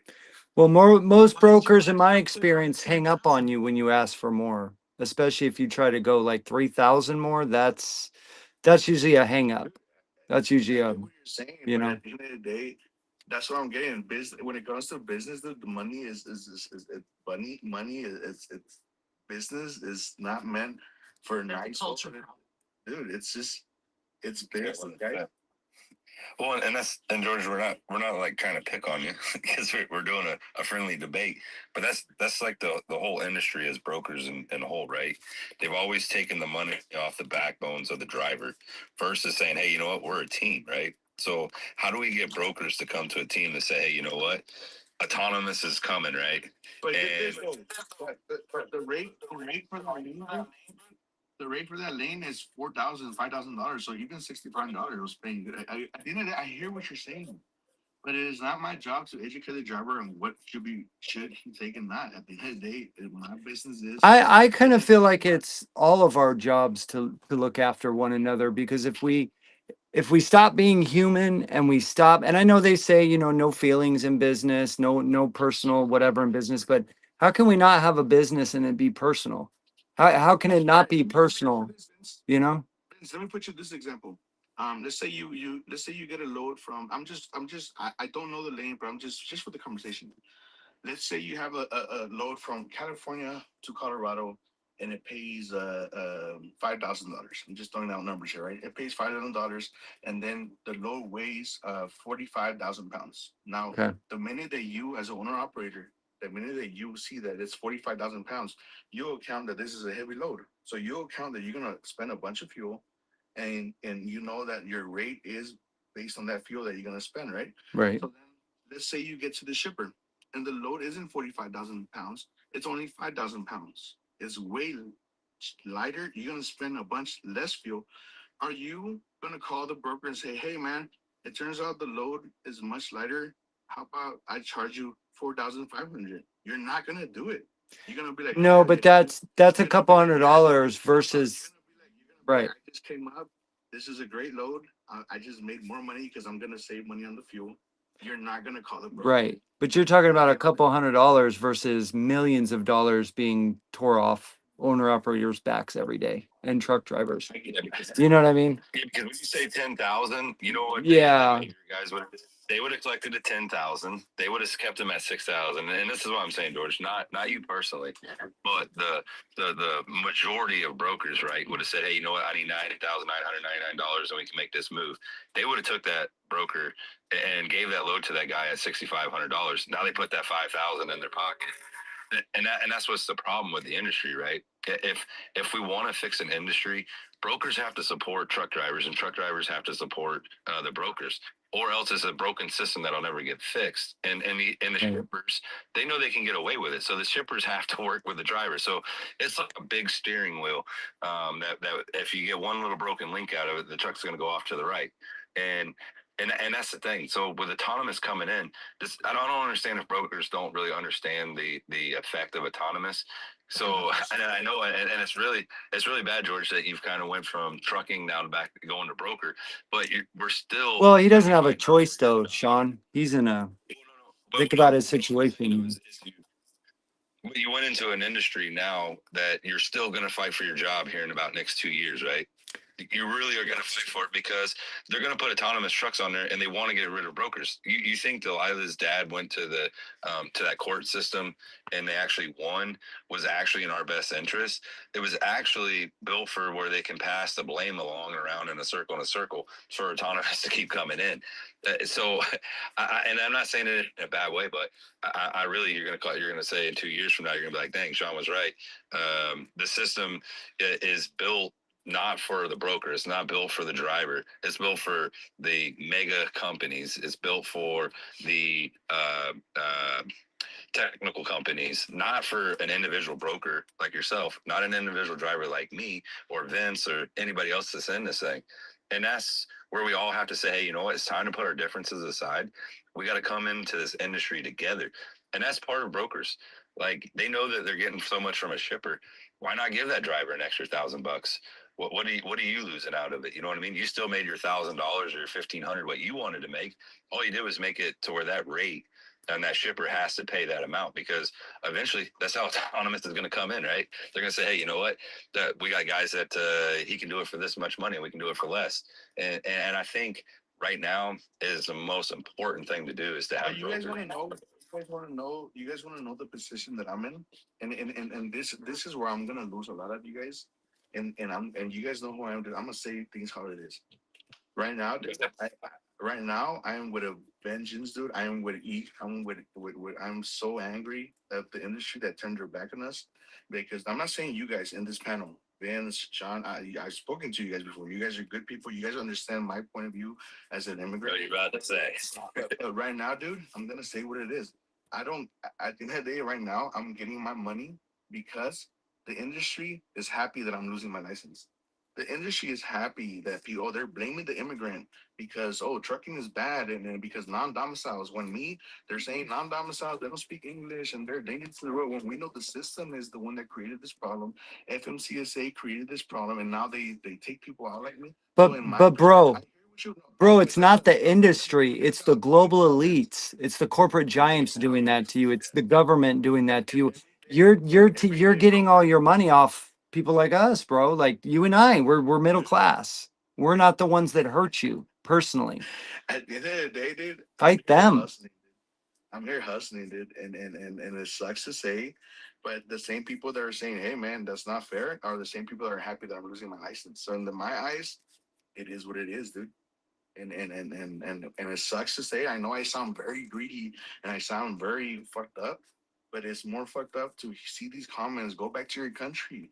Go back to your country. You're not American. Oh, and then the amount of hate that I've gotten on messages and threats, people sending my address around. The amount of hate I have no. Damn. I'm here getting I'm getting what's mine. Don't you think that's the few though? Don't you think that's the few, that hate speech you're talking about, the prejudice, and that's few and far, bro. I think most of us are. I understand, dude. And at the end of the day, I offered you a place to actually make it so that you can get the people that you were, because we talked, right? And you said the biggest problem was you couldn't get your own people to even fight for themselves until it was already too late, right? So I said, well, why don't you start a profile on my page, and all you got to do is literally get these people to push a button, and they send off an email, and you flood Congress's email, and they find out these people that you guys are going to vote, right? It doesn't matter. There is a way for you guys to start becoming citizens, and once you do, you're going to be voting. Now, if you would have shown them that, hey, we're here to stand, and you would have actually stopped and educated the people and had people like me and Vince and everybody else go in and say, hey, these people do not have a pathway to citizenship. They don't even have paperwork to show who they actually are. They literally don't belong anywhere. Nobody wants them. And I understand your situation, but I offered you something, and I mean, I didn't see you sign up. Like, we can't say that we tried everything if we didn't try everything. Because I fought for you. I mean, you offered. I wasn't. Hey, you want me to be real with you? I wasn't feeling it. I mean, I'm not gonna be fake. I wasn't feeling your page, and that's it. That's the bottom line. I mean, we the truckers. We got what's we the truckers? What's that guy's name? Moonshine. And they also reached out. They also reached out, and I told them straight up, "Hey guys, I appreciate your offering means a lot to me that you consider me, but there's a lot of people on your page that just don't want me. That we bump heads. Well, who cares what they want, bro? Stick with the people that respect you and like you. Trying to change the world, dude. I'm done trying to change the world. I'm just hustling this, and I might sound like an asshole, but it is what it is. So that's that. I'm sorry to say that. Want to say you don't sound like an asshole, and you don't sound like somebody greedy. You sound like somebody Yeah. who's been hurt by Yep. the same industry that's hurt Yep. 4 million other drivers. And man, I can't say I get that hurt because I've never been in your situation. But what I do feel like I understand is that when you're hurt, you shelter in and you take care of you and yours, and I get that. And I hope that runs its course soon because I think you're an amazing advocate who has the ability to help change an industry. And I hope beyond everything that you find that piece of you that wants to change the world. Because right now you're mad at a world that hurt you. And I get it, man. I get it. I just spent the week with my 7-year-old niece, and when she gets her feelings hurt, she has a tantrum and she sits in the corner and she wants to be mad at everybody. And you're not a child, George, but I feel like that's where you're at right now. Is you're Sounds like you're making your truck angry. driver, Sam. Do what? Sounds like you make a pretty good truck driver. She would. She would. George, I can't wait until your hurt heals enough that you can come join us. Because man, you're one of the strongest Yeah. voices I've ever heard, and I cannot wait until your voice is ready to join with ours. I appreciate it. No, and you guys like at this point, like, and I think you guys, not you sound right, like you just said, but I think people got into to know, like I've done the most that I can to spread the word, right? And at the end of the day, yeah, you're right. I'm pissed off. I have a grudge, and I have a point to make. My point is like I'm gonna make it with license and without license, and to prove people I'm not here illegally.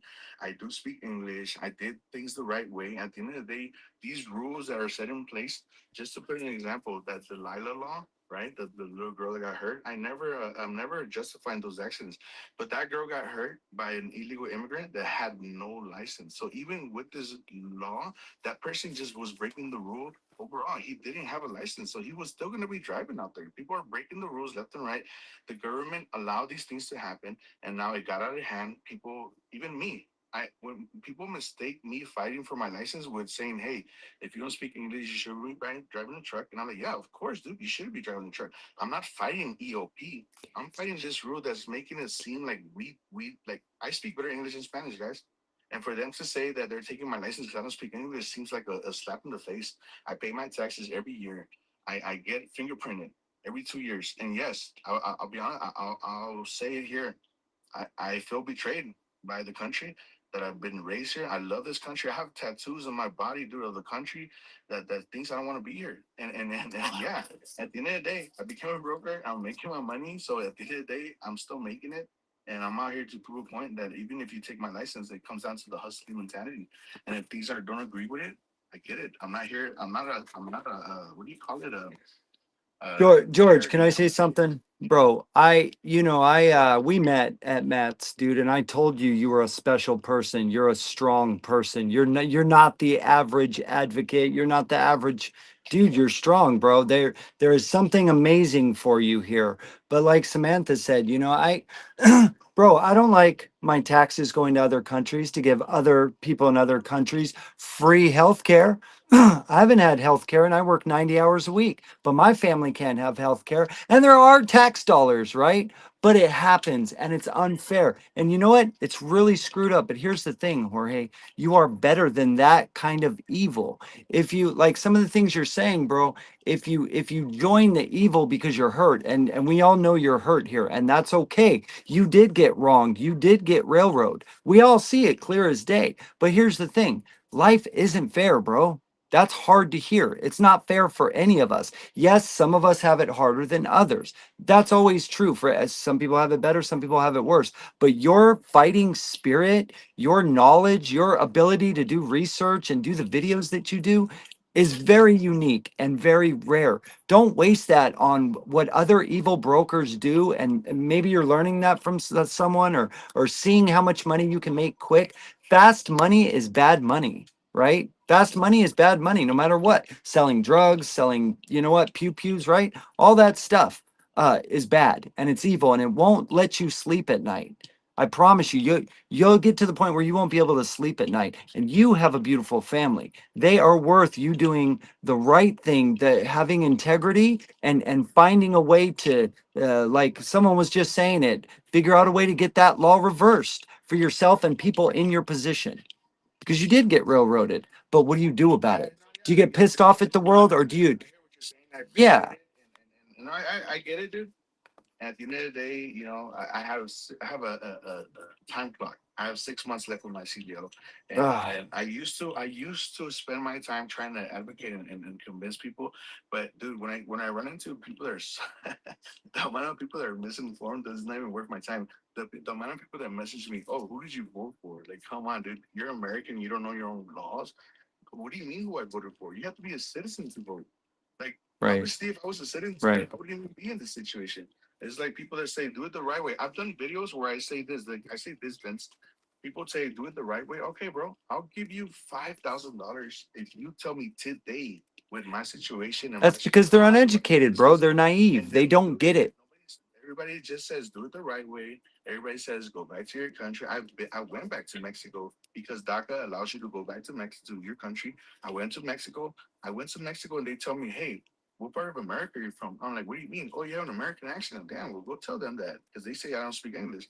And then when I come back in, they stamp my passport. They say, welcome home.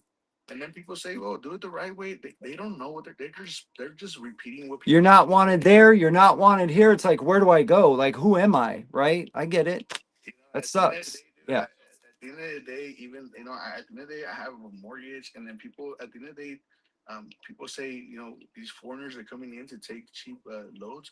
Those foreigners that the mega carriers are bringing are employees with H-2B visas. Just do your research that those people are still excluded from this rule. Those people are still allowed to be in the country and drive because lobbyists. The difference between Mexico and the United States is that in Mexico it's called Awesome. in the United States it's called lobbyists. Dude. Awesome. Is that and that's the truth. Yeah. H-2B visas are still allowed to drive because they're excluded from this rule. Why? Somebody had to donate some money, and some big mega carrier or some big corporate office, they talk to somebody's ears and they're excluded. So those foreigners that you guys are complaining about, they're still here. And they don't have they're sending all that money back to their country. Whereas as to me, I have a mortgage. I have the same bills you do. Right. And I live here. I wouldn't beat up on the drivers, right? As much as you think. I think if you was to take your anger out, I think you should take it out on the big corporation, the tech companies. Bam. Now we're talking. Now we're The talking. reason why non-domicile got brought up, and I can tell you this over and I've said it to you a couple times. I don't know if you listened or not, but you were in a system designed to get rid of so they can make a wave and a path for autonomous. So if you look and literally if you do the research on autonomous and see what they needed, so they need driver shortage so they can put electronic trucks in here, right? They need that fight with getting people arguing about non-domiciles, so that way they can put those little links that would just happened a couple months ago why non-domicile was going on, and they were having a meeting in front of the board of members of Congress talking about autonomous, right? We're all over there arguing about non-domicile. I even stopped tracking what I was doing to help non-domicile CDLs. Right, I was out there advocating for it. If you look at my state and what the law is, they're actually bringing non-domicile back as long as you can pass the ELP part. Right, so there is advocates that you touched my life to make it to where I stood up in my own state and was like, hey, you know what, this ain't right. And you can look at that, and I guarantee you'll see that non-domicile is brought back in my state. So don't think that you didn't touch anybody in your Yeah, you did. You reached out and touched some people. Yeah, you should be angry at the system, and I think take all them guys that actually helped you along the way and give that back. Like pastime and Vince, like we did do our part. We were like, hey guys. That's what I said. Dude. I specifically said that not people on this panel. Like I said, I met Vince in person in Kentucky, and we talked for a bit. I met so many people. I've made enemies. I've made friends. Yep. And at the end of the day, guys, it is what it is, and I appreciate each one of you guys. I just was going to share that story. I mean, obviously, we went beyond that. Yeah, that was. I was just sharing that at the end of the day, the carrier needs to know the worst, and that's the main point that I was trying to make. DACA, people assume that by us losing our CDO, we're going back to our country. No, we're not getting deported. It's like we're gonna be homeless if we don't get another job. That's like you guys, it's just that what is this to stop these non-domiciles, people like me, to become hot shots or box truck drivers? Are the signs suddenly gonna change? Are the rules gonna change? They don't care, bro. The global elites, corporate giants, the government, all they just care about shoving their pockets, bro. They don't care how many people it hurts. And same with truck drivers. What is to stop all the people, the non-domiciles that are paying to get off the roads? What is to stop them from going to hot shots, non-CDLs? Like, are the rules going to change? No, it's the same rules, same laws. It's just now they're pushing. It's a domino effect. They're pushing us to the side, and it doesn't make sense to me. If we don't get involved, yes, they will continue to do whatever benefits them, the few, instead of the many, us. And we're the ones that need it. We are the middle class, right? We're the ones with families that, well, they have families too, but they're doing okay. We're not. once we have a living wage. You guys have a great night. And I just wanted to share. Before you go, I just want to say you have a unique perspective that so many of us don't have, a passion that we can't embody. And I'm really hoping that in the very near future, you find your way to take that perspective and join a fight. Because baby, we're not just gonna change trucking, we're gonna change the world. And it would be easier if you were with us. Yeah, So join much us. easier if you were with us. I know you're thinking about it. He's thinking about it. I want to put where he goes, and he needs to look at this, right? Delilah's law is going to affect you as a broker too. Like That's what I'm saying. Delilah's law actually says, like, it doesn't matter what you're trying to do. Those things that they're pushing forward, that you know, the big O that actually does nothing for us for the last 40 years. Okay, and we all know who I'm talking about, right? They had to jump on board with Connor's law. Connor's law was about safety. Delilah's law was about the big O taking credit. Okay. And I tried explaining that to you and telling you, hey, you know, we're on your side, but we need you to explain it in this way on these platforms so that we and I tried coming to get you and I was on one platform that was, you know, totally against illegals. And I said, wait a minute, what about non-domiciles in DACA? What the hell's that? And I tried going and getting you, and I don't know if you just didn't believe that I was trying to help you. You just thought that I was trying to gaslight you. I think he's probably had a lot on his mind, bro. Like, imagine being in his shoes. It's hard for us to imagine what he's living. You know what I mean? If we didn't fight, well, no, it's not. It's not hard. I hung mine up 2.5 years ago. But I didn't become a broker to try to get more money out of people because I was vengeful. I went and I said, what can I do to fix it? Like my train of thought was, I want to help people to fix this. I want to fix this problem no matter what it is, and I want to get to the bottom of it. Like I could have got really vengeful, sure. All right, well, guys, we got to get to some other drivers, so let's get moving on. And the last thing I would say to you, George, the last thing I'm going to say to you is don't give up the fight, because your fight's not done yet. You're just shortly you're going to be fighting to keep being a broker, right? Because it's coming down the line. If you look at all these AI texts that are saying, "Hey, we're going to put brokers out of business," because you were there at MATTS, right? What did you see? You seen AI brokers, right? They're already using AI like it's going out of style. Guess who calls when you use a lot of these broker firms? AI calls you on the phone and says, "Hey, how far out are you?" More and more drivers are talking about it. Your fight just begun, and there's still, your job is still at jeopardy if you're in this industry as a whole. So I don't care if you're going to go pump fuel tomorrow. You're in this industry is at risk of some being replaced. So I hope you take that as a word of wisdom and do some research on it, because you're going to say, oh my goodness, Sean's right. The fight it just begun, just out a different angle. So now you just took off the hat cap and put your broker hat on. And that part is being at stake right now as we speak. They're building AI, you know. Like the brokers I have, I'm working with the customers I have as an owner operator, and I transfer them to the broker side. But I hear what you're saying, dude. And you know, it's technology is advancing every day, and you just have to learn how to either work with it or deal with it, or Right. Right. Well, that's the thing. And that's Later, the thing, brother. Coach. These guys have unlimited pockets, right? They have Washington D.C. money. These guys got overseas money. Like, they can flood our market to tomorrow, where you say, hey, you know what? One thing That shipper. One thing I'll answer to Pastime, and I think Pastime was on there's these lives that people, I don't know what Pastime does, but man, that guy has a lot of people that talk about him. And I said on the live, like, hey, I have no issues with Pastime. I spoke to the guy once on the phone, and if you guys have a problem with him, that's you guys. I don't have a problem with him. I've said it. People don't like powerful people with good ideas. But I don't know if you heard that past time. I don't know if you heard that, dude. But I was like, hey guys, I don't have an issue with him. I heard it. That's cool. That's cool. But I also heard those same people come to the table today, and we had a 3-hour conversation, right? And they said, I need to be in that meeting tomorrow. Like, Everybody said, no, you can't just step out on this. You can't just walk away. So, like, those things are being, like, squashed. We got bigger problems to deal with. And, you know, these lives aren't the place to do that. If we want to have a pissing match, we'll do it behind closed doors. We'll schedule it, right? You want to have a pissing match? Let's go do it in Telegram, right? Yeah, Let's go do it. It's like I told him, I don't know the roots of it, and like I told you, I have no issue. You know, you offer me something. At the end of the day, there's 100 people offer me, and I don't know what to believe at this point. You know, I'm not saying you're wrong.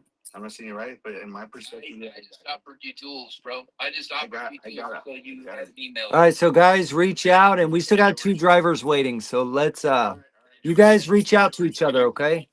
George, can you come to the meeting tomorrow? Just listen. Yeah. George, can you come to the meeting and just listen tomorrow? You don't even have to talk. Just listen. I'll send you the link and we'll get you in it. And 12 p.m. Central. Sorry. Yeah, and then just give us your time just to listen to see what we have. And then you can change your mind afterwards. Just be there. You're gonna be stressed of how people are coming together. Thanks, George. Yes, sir. Later, George. All right, guys, if you're not following George, go follow him. He is a really awesome advocate. He's a great advocate. You need to say that before you drop him. He took off. I didn't. Yeah, he took off though. He dropped. Yeah. So if you're not following him, go follow him. Following everybody on the panel. Fat Dog, I'm so sorry, brother. One last thing. You know. Sorry, man. Thank you for your patience. What's going on? How are you? No, it's fine. But you know what? Good morning. You know, Yeah. what George is doing, and this was what I wanted to say when he was here, and hopefully maybe down in Section 8, I don't know, but is he's lumping the rest of us in, just like the FMCSA and the DOT has lumped him into one group. He's linking the rest of us into one group that we hate immigrants and all those kind of things. And my main point and where I'm at with it is I don't hate anybody. I hate the fact that we got infiltrated by illegals obtaining the CDL because of some fictitious bullshit Lobbyists. Yeah. Yeah. The lobbyists, OOIDA didn't stand up for us. ATA. ATA, you know, so on and so forth. And for me, you know, I'll be 60 at the end of this month, and I've had my CDL since I was 15. Most chauffeur's license when I was 15. Wow. And so 45 years in this business, and we get infiltrated the last, I don't know, 15, 20 years, whatever it's been. And we were very patient as a industry, I think. But we saw, me and probably everybody else out there saw, that they didn't have a love for this industry. They had disdain for this industry. They found out that they could come out here and make pretty decent money, put 6 guys in a sleeper, whatever they got to do, never stop the truck, never do any maintenance, so on and so on and so on. Right? Yep. Yes. And then we sit here and we see illegal U-turns. We see them pull through. And listen, I hauled fuel for years. I seen them pull around a truck stop 10 feet from a dumpster and kick their garbage out of the passenger side floorboard of their truck at the dumpster, but not haul it to the dumpster. Those are the kind of things that I think this industry is sick and tired of. Yes, we all are. Yeah. It's the disdain for this industry. It's the I can't hold a line going down the road and I get 2/3 of the way past you in the hammer lane doing 10 over the speed limit, but I'm going to run your ass off the road. Those are the kind of things I think this industry is tired of. And I'm sorry I'm so loud, but I'm very goddamn passionate about this shit because this is where I grew up and this is where my roots are. So at the end of the day, I think there's maybe 3 different sides of this coin. And I think for somebody like George to lump everybody in the same bag, like the DOT is lumping him in the same bag with everybody else, I think it's just wrong. I think it should be case by case. I don't think. I think George has been treated poorly. I think that somebody's not advocating for George except for George, and I think a few Pastime and Sean and so on and so forth. But I also think that on the back side of that, I think that George feels like he can't trust anybody. I feel that too. Yeah, I sense that also. I have to tell you something about George, okay? And to be fair, right? George was going in every single live that had anything to do with truck driving. And it was truck drivers that were turning their back on him because they didn't understand what he was actually saying. He was being lumped in with what OIDA did with what we did. We were trying to get rid of ELP, get our ELP mandate back in control for safety reasons, okay? And the big O jumped up in there and said, well, we got to take credit for this now because now it's on Congress's table. So then all of a sudden, you see Delilah and Delilah's law. But what Delilah's law does is really, it eliminates him from being able to work, period, in the United States. So, it's still a fight for him. But when he came in these lives and he said he needed our help, he needed your help, he needed everybody else's help, that's what he was saying is people said, you need to go back to your country. But what they don't understand is this is his country. He went to school here since nobody wanted years old. But the problem was nobody wanted George, right? The United States didn't want him. Mexico didn't want him. Nobody wanted him. He's a dreamer. He's one of those right. He's a percenters or whatever that is. Dreamer. That doesn't have a place to call home. Yeah. No one likes it. No American even. I don't think I've met an American that agrees with the whole dreamer thing. It's like he came here as a child. He did nothing. He was innocent. You know what? Jorge is the type of American that we need. He is the type of person that we need here. His fight, his drive is phenomenal. I'll vouch for him. It's going to make any American white boy truck driver pissed off, okay? As I've been doing all this, you know who's offered me support? Immigrants. You know who's told me they don't have time? White boys. Okay, and I'm a white boy. Okay, I'm as white as they get. I've been here my whole life. I was born here. I got a birth certificate here. Everything. But I'll tell you right now that immigrants fought harder for our industry than we did. That's why you judge the heart. Judge the heart and the character. But I think when it's just based on your the ability to make money, not safety, not live, breathe, and eat trucking, not have your heart in the game, as it will. I mean, I grew up on Convoy and Smokey and the Bandit for crying out loud, right?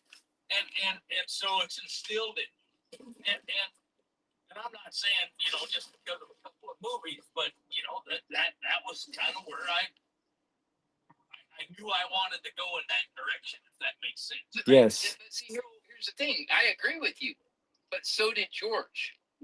George was here at 2 years old. He owns his own truck. He went to school with us, right? He's the same generation, and literally it's being ripped out from underneath him. And when he tried saying, hey, I need y'all's help, I need you to say, hey, I'm a truck driver. I actually do my job. I have my own accounts. I'm not out here even working with brokers. But they still took his whole livelihood from him. See, and when he came to us, I don't understand how it went that far. OIDA had to get in front of it. Okay, OIDA had to take credit. At the very last minute, they jumped in at midnight, right, and said, we're bringing up, I can't remember the bill number, and I wouldn't say it here anyway, but basically it was stating it was going after the non-domiciles, which we never were doing, right? We were going to address that, but we were going to do it differently. Like the non-domiciles had to go back in and they had to be ELP tested because they use the non-domicile, especially in places like California, to bring people in that could not speak English. they shouldn't have been in a truck, and they just handed them the license. So we had to get that separated. But we hadn't even addressed that yet. We were only addressing ELP mandate, right? And well, and the non-domiciled wasn't even made for what you're talking about. The non-domiciled was made for these guys coming over here and working for Farmer Joe. Yep. Or hay or something like that for the farm. And they broadened that spectrum so that, man, it was just as broad as it was long. And they screwed up the whole psyche or the whole direction of the non-domiciled. Them guys should have never left the state they were domiciled in. Right? Well, see, and that's the thing. If you look back now at the non-domicile part versus what was going on with autonomous, you would actually like literally go back when non-domicile came out and look at where the autonomous were sitting at. These guys were in meetings in Congress area explaining how they want to bring in autonomous, but yeah, everybody else was all like, "Hey, you take these guys back to their own country." They had every person as an individual divided, fighting against this part of it while they were passing something else, and it's crazy, but it's real simple. Look at the dates that they were actually. You can look it on their website on Congress and go back to when they were having their meeting. And what was the most thing happening was non-domicile, and everybody fell for it, right? And that's what they do. Like a garden snake, right? That's what they do. Absolutely. They take advantage. They take advantage. Yeah, yeah. Sleight of the hand. We're having the autonomous hearing, and we're listening to these people that are telling us that this is a great idea. Don't look over here. So this is why. This is why I hope everybody comes to the meeting tomorrow, 12 o'clock p.m. Central Standard Time. Please come to the meeting. Let's learn something together. Let's grow together. Let's fight together, shoulder to shoulder. None of us are better than the other. We disagree on a few things, but we can agree our industry and our country needs to be saved, right? The government's not going to save it. People from other countries could care less. We have to save it. We do. It's our job.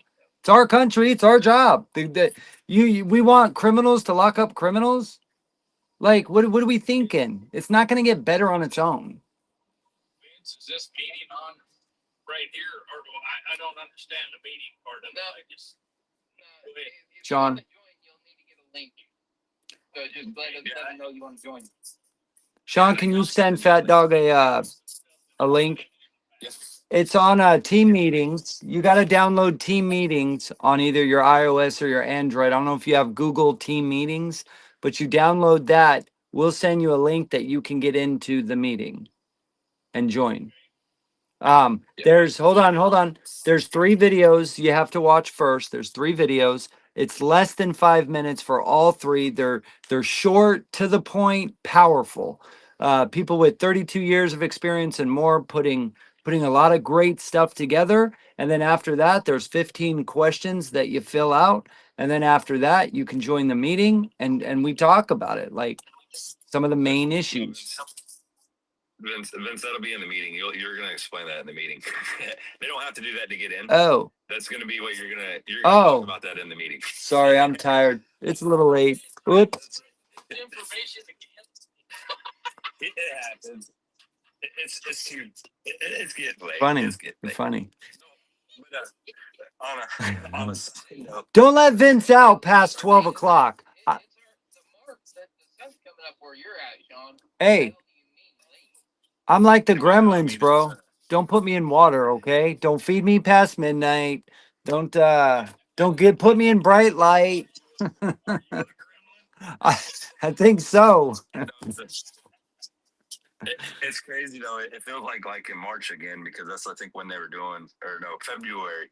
Like I think that whole month I may have slept like 14 hours, 15 hours for the whole month because I was watching the non-domicile stuff. I'm watching the autonomous. We were doing on toll roads. Like I was everywhere where there was something happening. You would see me on it, and yeah, that was crazy. So like this meeting that we're putting together now, I'm just like, hey, we'll get through it. Don't worry. But it is very important to pay attention to how it goes. Absolutely. I promise. Yeah. trying to talk. Oh yeah, it'll be a bumpy road. All right. Well, Don't you guys feel that since they've done some of this, I gotta go. Drop me down. Pastime, always a pleasure. If you're not following Pastime, go ahead and give him a follow. If you, oh, he already took off. All right, Fat Dog, we're gonna wrap it up, brother. Any last words of encouragement or complaints, comments, suggestions? None of it's a complaint. I just feel like since they've got some of the bad actors off the road, or quite a few of them, I guess it depends on your perspective and where you run in this country. I feel like things are a little bit safer out here for us. A little bit. And I think that's the guys. That's the guys that we would classify as they don't live, breathe, and eat trucking. And they're just in it for a paycheck. And they can't hold the line. Not even on a weird. I mean, I hate to throw that in there, but I mean that's. No, I know what you mean. Going through a truck stop at 20 miles an hour, at the truck stops, those guys. Yeah. And part of that's this clock staring us in the face too, right? So, but I can't forgive that. Listen, you can go 4 miles an hour and end up at the stop sign at the end of the truck stop parking lot and start your drive. That kind of shit. You don't have to be trying to run people over the truck stop. Right. But I think things are getting a little bit safer. I feel, and there's got to be more guys like George that are in purgatory, as I like to call it, because the government doesn't understand that, George's mom and dad brought him here when he was 2. So he doesn't have a birth certificate or, in their eyes, a right to be in this country, which is a bunch of crap. Yeah, we let in millions and give him a hotel and a cell phone and thousands of dollars and everything else, right? But George, we railroad him. That makes sense, right? But how many more guys are like George? That's Thousands. Thousands. Yeah. I met several of them through George. I met several. Chris, I mean, man, phenomenal guy out of California. And he's like, hey, I'm just parking my truck. And he's like, the system won. It beat me down. And there was tons of them on there. My sister-in-law was one, bro. It took 20K and about 10 years for them to get her citizenship. She got here when she was 1 or 2, same thing, didn't know it. She went to go graduate college and they wouldn't give her her certificate because she wasn't a citizen. She didn't even know. She didn't even speak Spanish. She's Mexican, right? She's Hispanic. And they told her, okay, you got to go back to Mexico for 6 months and then we'll maybe think about letting you come back. And she's like, I don't know anybody in Mexico. Like, what are you talking? I was born and raised here. What are you talking about? Wild. Wild. It's too bad. Yeah, it is. Yep. Couldn't even get her degree. She, till she got that. So. And there again, I think they're lumping them all into one group, and they're not taking the time to see the individual. And I think that's a damn shame when it comes to our government, apparently our colleges, so on and so forth. They shouldn't put everybody into one little category. They should absolutely look at each case by case study. And that's the part that pisses me off, is that a guy like George and this guy, Chris Sean, that you were talking about, they've been here all their lives. They got thriving businesses, and they can't support their family anymore in the business that they know and the business that they love because of some stupid bureaucrat somewhere that doesn't understand their situation. I mean, Yeah. I think our government needs to have a little more compassion for people than what they do and study people at a case by case. That's what I say, case by case. They do it in a courtroom, right, Fat Dog? They do it in courtrooms every day. They judge you off case by case. There's pre-trial stuff. There's pre-sentencing stuff for the guy that may or may not be guilty, whatever. They've got to go through all of that kind of stuff before they go to trial, before they get sentenced. And these people are just getting sentenced to go FO, right? Yeah. And that's the problem. Anyway, Welcome to. Right on, brother. Thank you. You're good, bro. You good. Come to the beginning next time. We'll let you talk for a half hour. I love it. It's great, brother. All right, man. You guys have a good day. I'll be down at the bottom. All right. All right, fat dog. After we get off the live there, so we can get you in there, get you conversating on in that meeting. So definitely, I'll send it over. Yeah, and thank you for all that you do for us, Fat Dog. We appreciate all the years of service, for all the people that have slammed doors in your face, and not let you use the restroom, and everything that we all go through. We're here to tell you thank you, and thank you for being part of the team. This is how we get it done, folks. Look at 25 people in here at 1 o'clock Western time. Like, this is amazing. Thank you so much for spending your time here. Thank you for the likes. Thank you for the shares and the comments, and having the courage to come up here. You will never be insulted here. You will never be talked down to. We debate pretty heavily here sometimes, but we will never, interrupt you and put you down and do all those things. It won't happen. You are safe here. XX, welcome in, brother. You were really patient on that last one. I apologize for you having to wait so long.